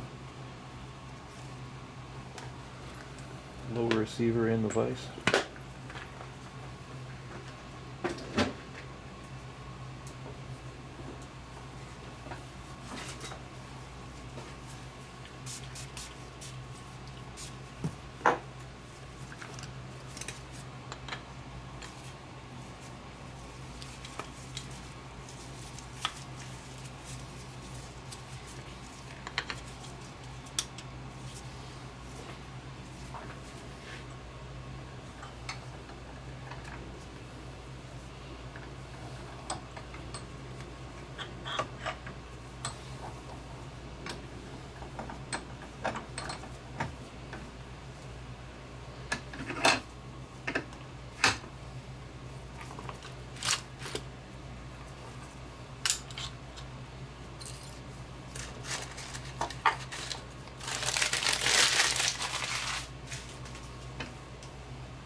do have a Magpul grip to replace this skateboard tape one.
Okay, they want you to use the new hardware here.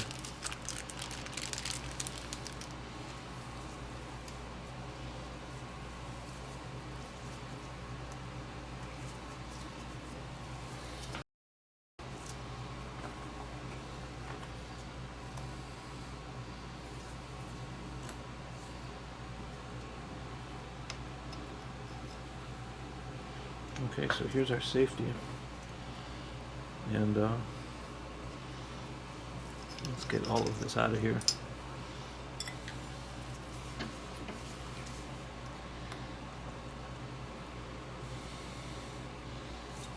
We're gonna let's see what the best way.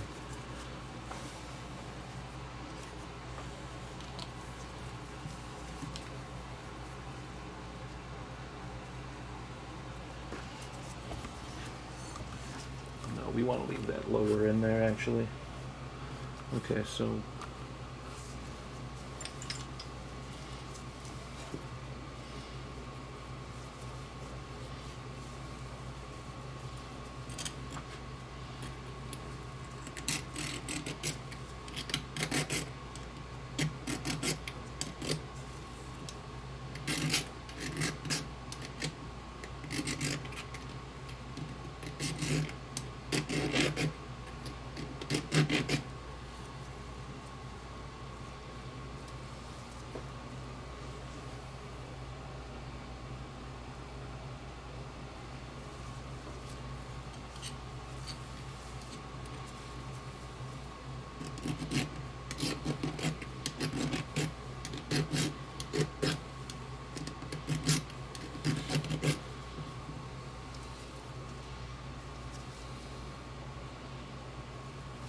let's see if a coarser file will cut this better.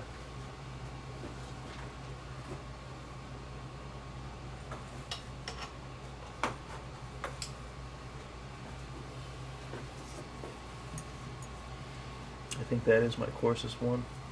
Let's go one down.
Okay, so we've taken the finish off and pretty much trued that surface. Let's check fit and see if we need to take off more hay.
placement right there I think is perfect.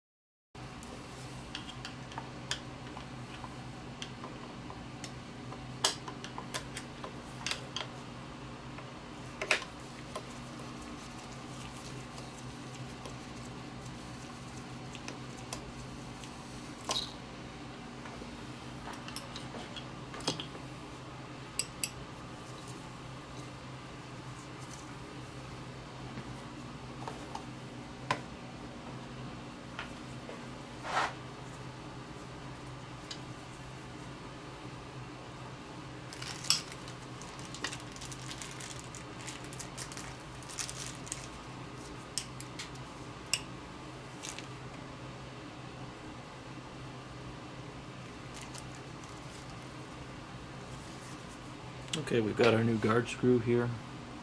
All the bed-in grease on it.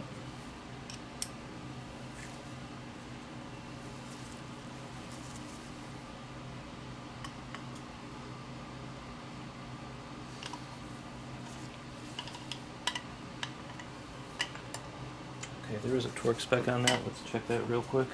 I think it's like 12 inch-pounds, not so much, but like 20 inch-pounds.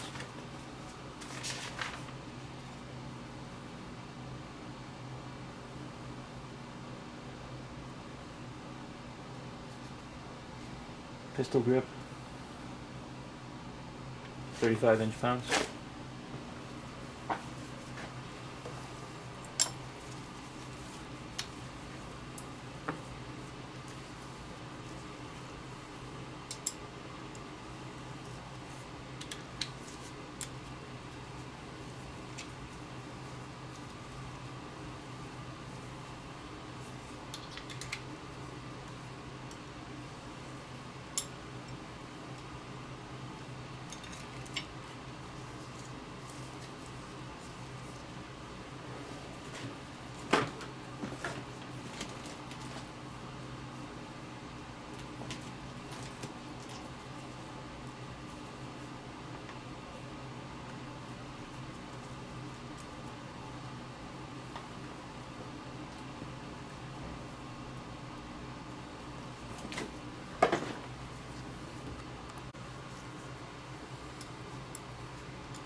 .35 inch-pounds.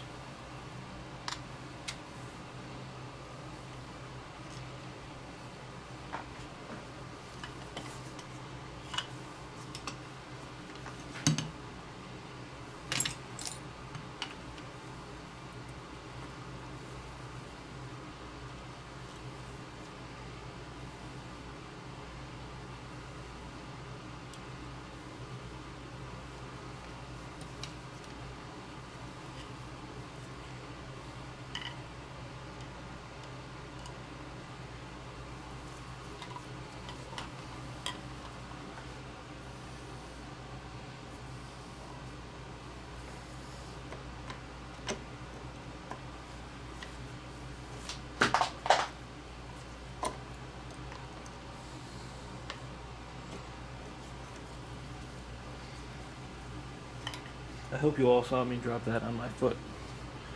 I caught my foot on purpose. Haha.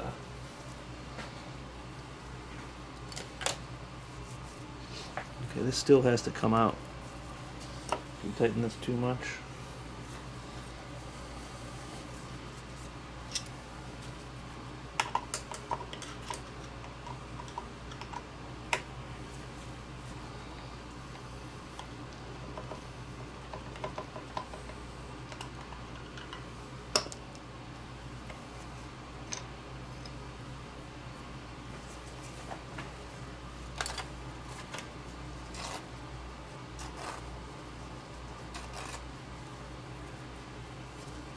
Okay, let's take the time to polish this guy up. I'm just going to grab some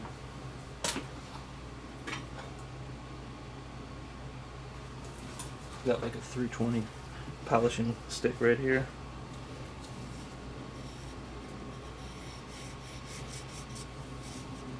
I'm just going to clean up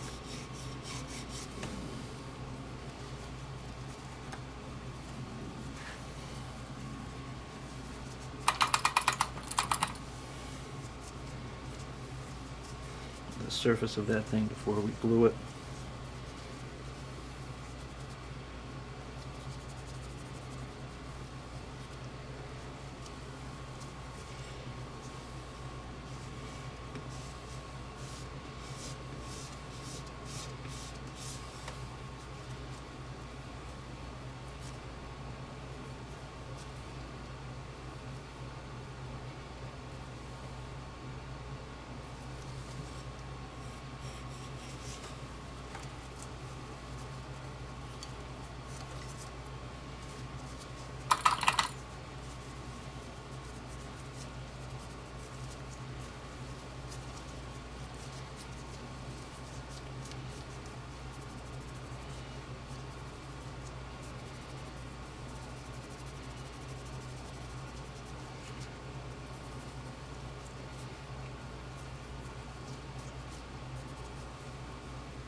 Clean and degrease that area. Get this out of the way here.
And just like the aluminum black, you guys, with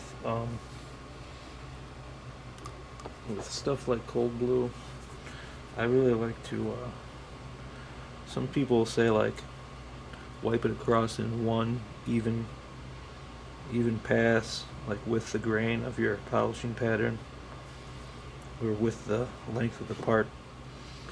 But I have the best results just literally dabbing it in and forcing that product, that bluing chemical, into all those little pits and valleys. I think this is going to look great. Of course, your metal prep with all finishes is going to make all the difference.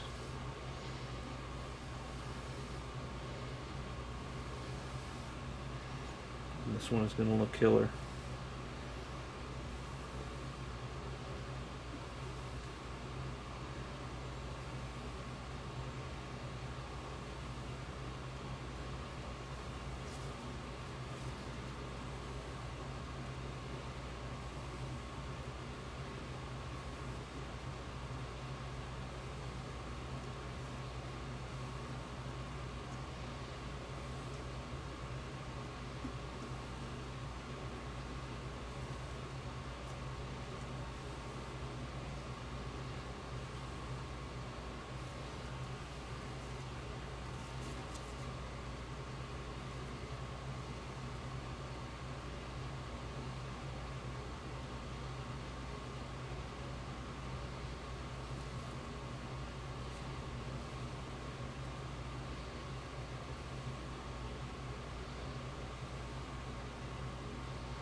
Really want to rinse that out.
See if we can darken up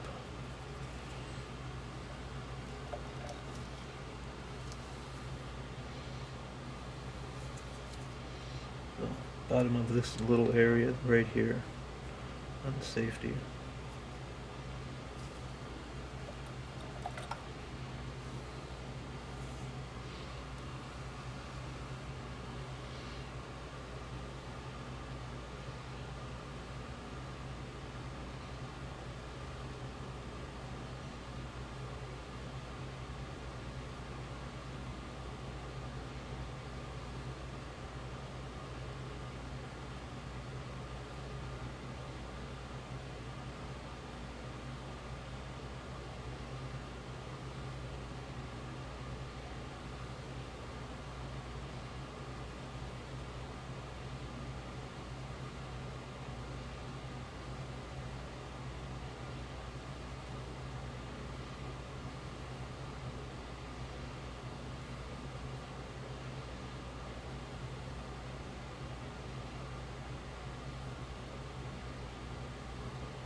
I think that's about as blued as we're gonna get that.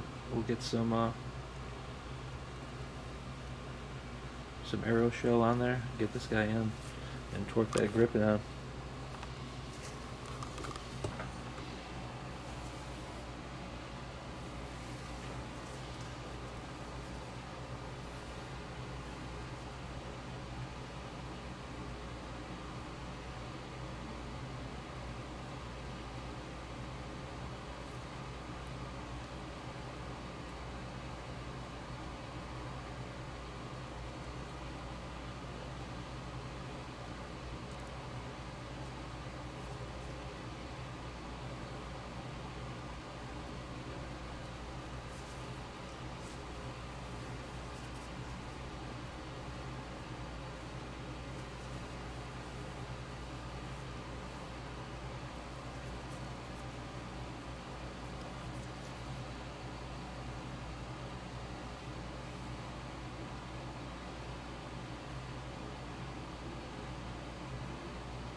side of this thing,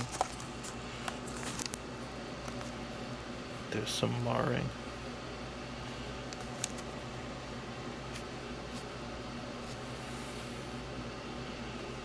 Right under the safety stop right there. Let's put some aluminum black on there before we put the safety in.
Okay, let's put our 35 inch-pounds on this grip.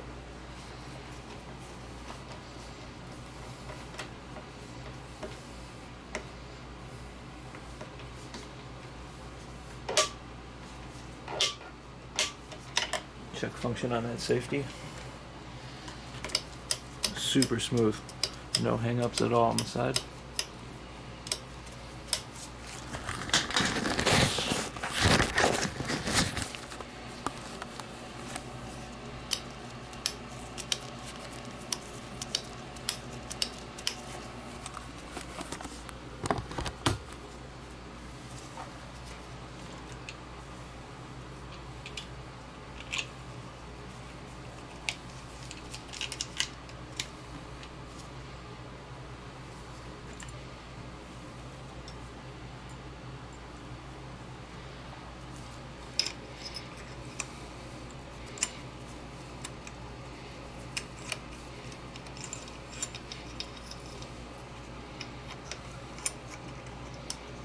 Can I get this in?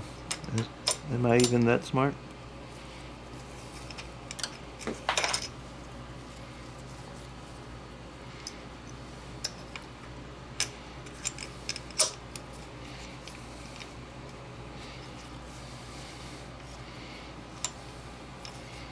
Yeah, I have to put this in first.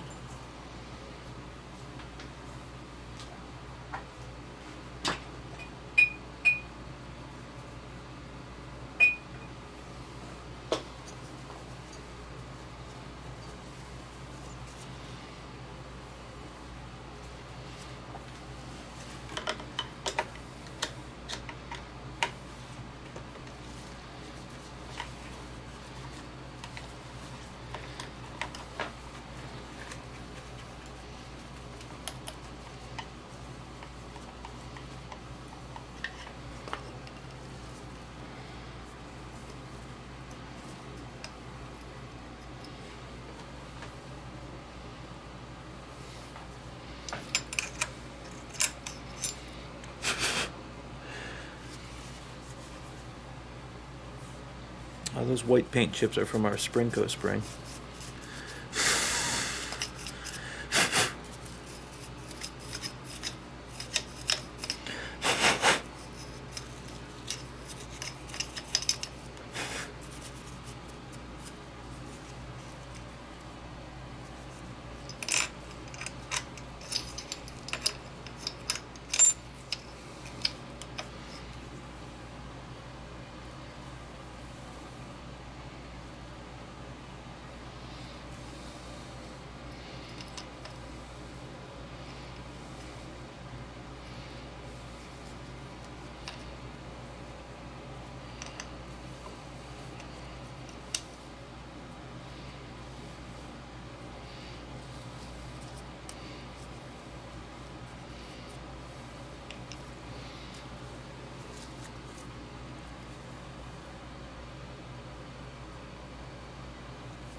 Oh, I bet I just did this in reverse, didn't I? No, I didn't.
Whoops.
Okay, I'm gonna go over this and get some aluminum black.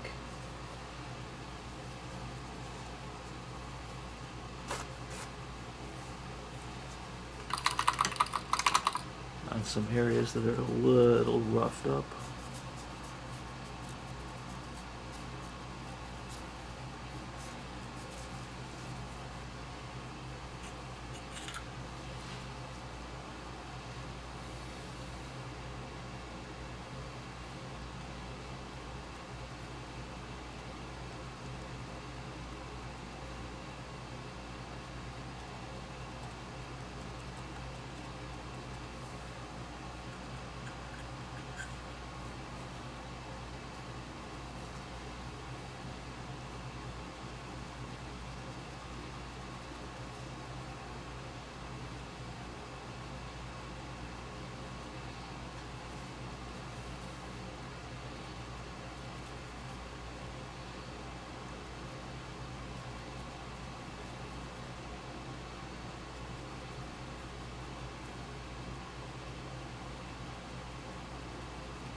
Our bolt catch pin is sticking out a little bit over here.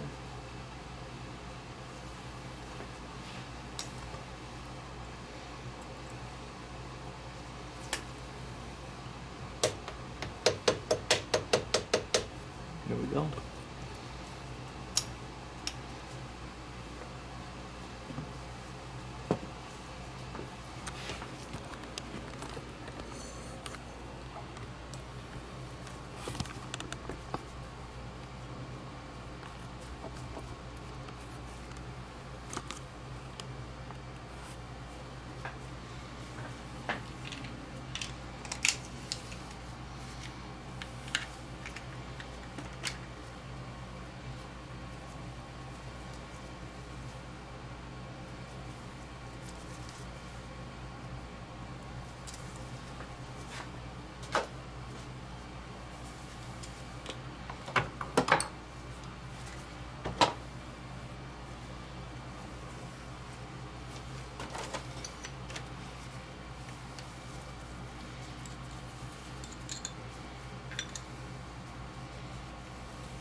Oh, you know what? There is one more thing I want to show you.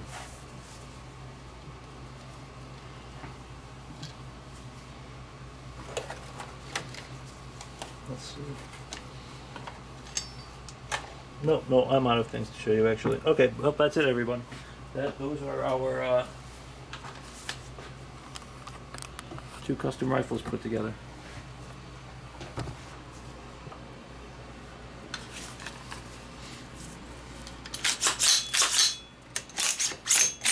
These things will be good for tens of thousands of rounds. We don't have optics or anything to check accuracy with these things, but these things will be reliable and accurate. I'm talking tens of thousands of rounds, you guys. I'm putting my name on these ones. Thank you, Chad. Thank you, Ned Christensen, School of the American Rifle and Michigans.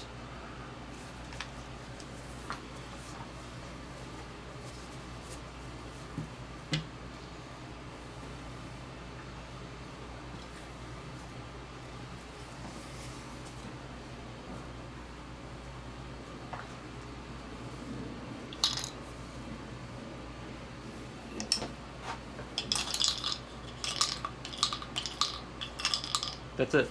It's over. Thanks for watching, you guys. Thanks for the likes. Thanks for the subs. Thanks for sticking around.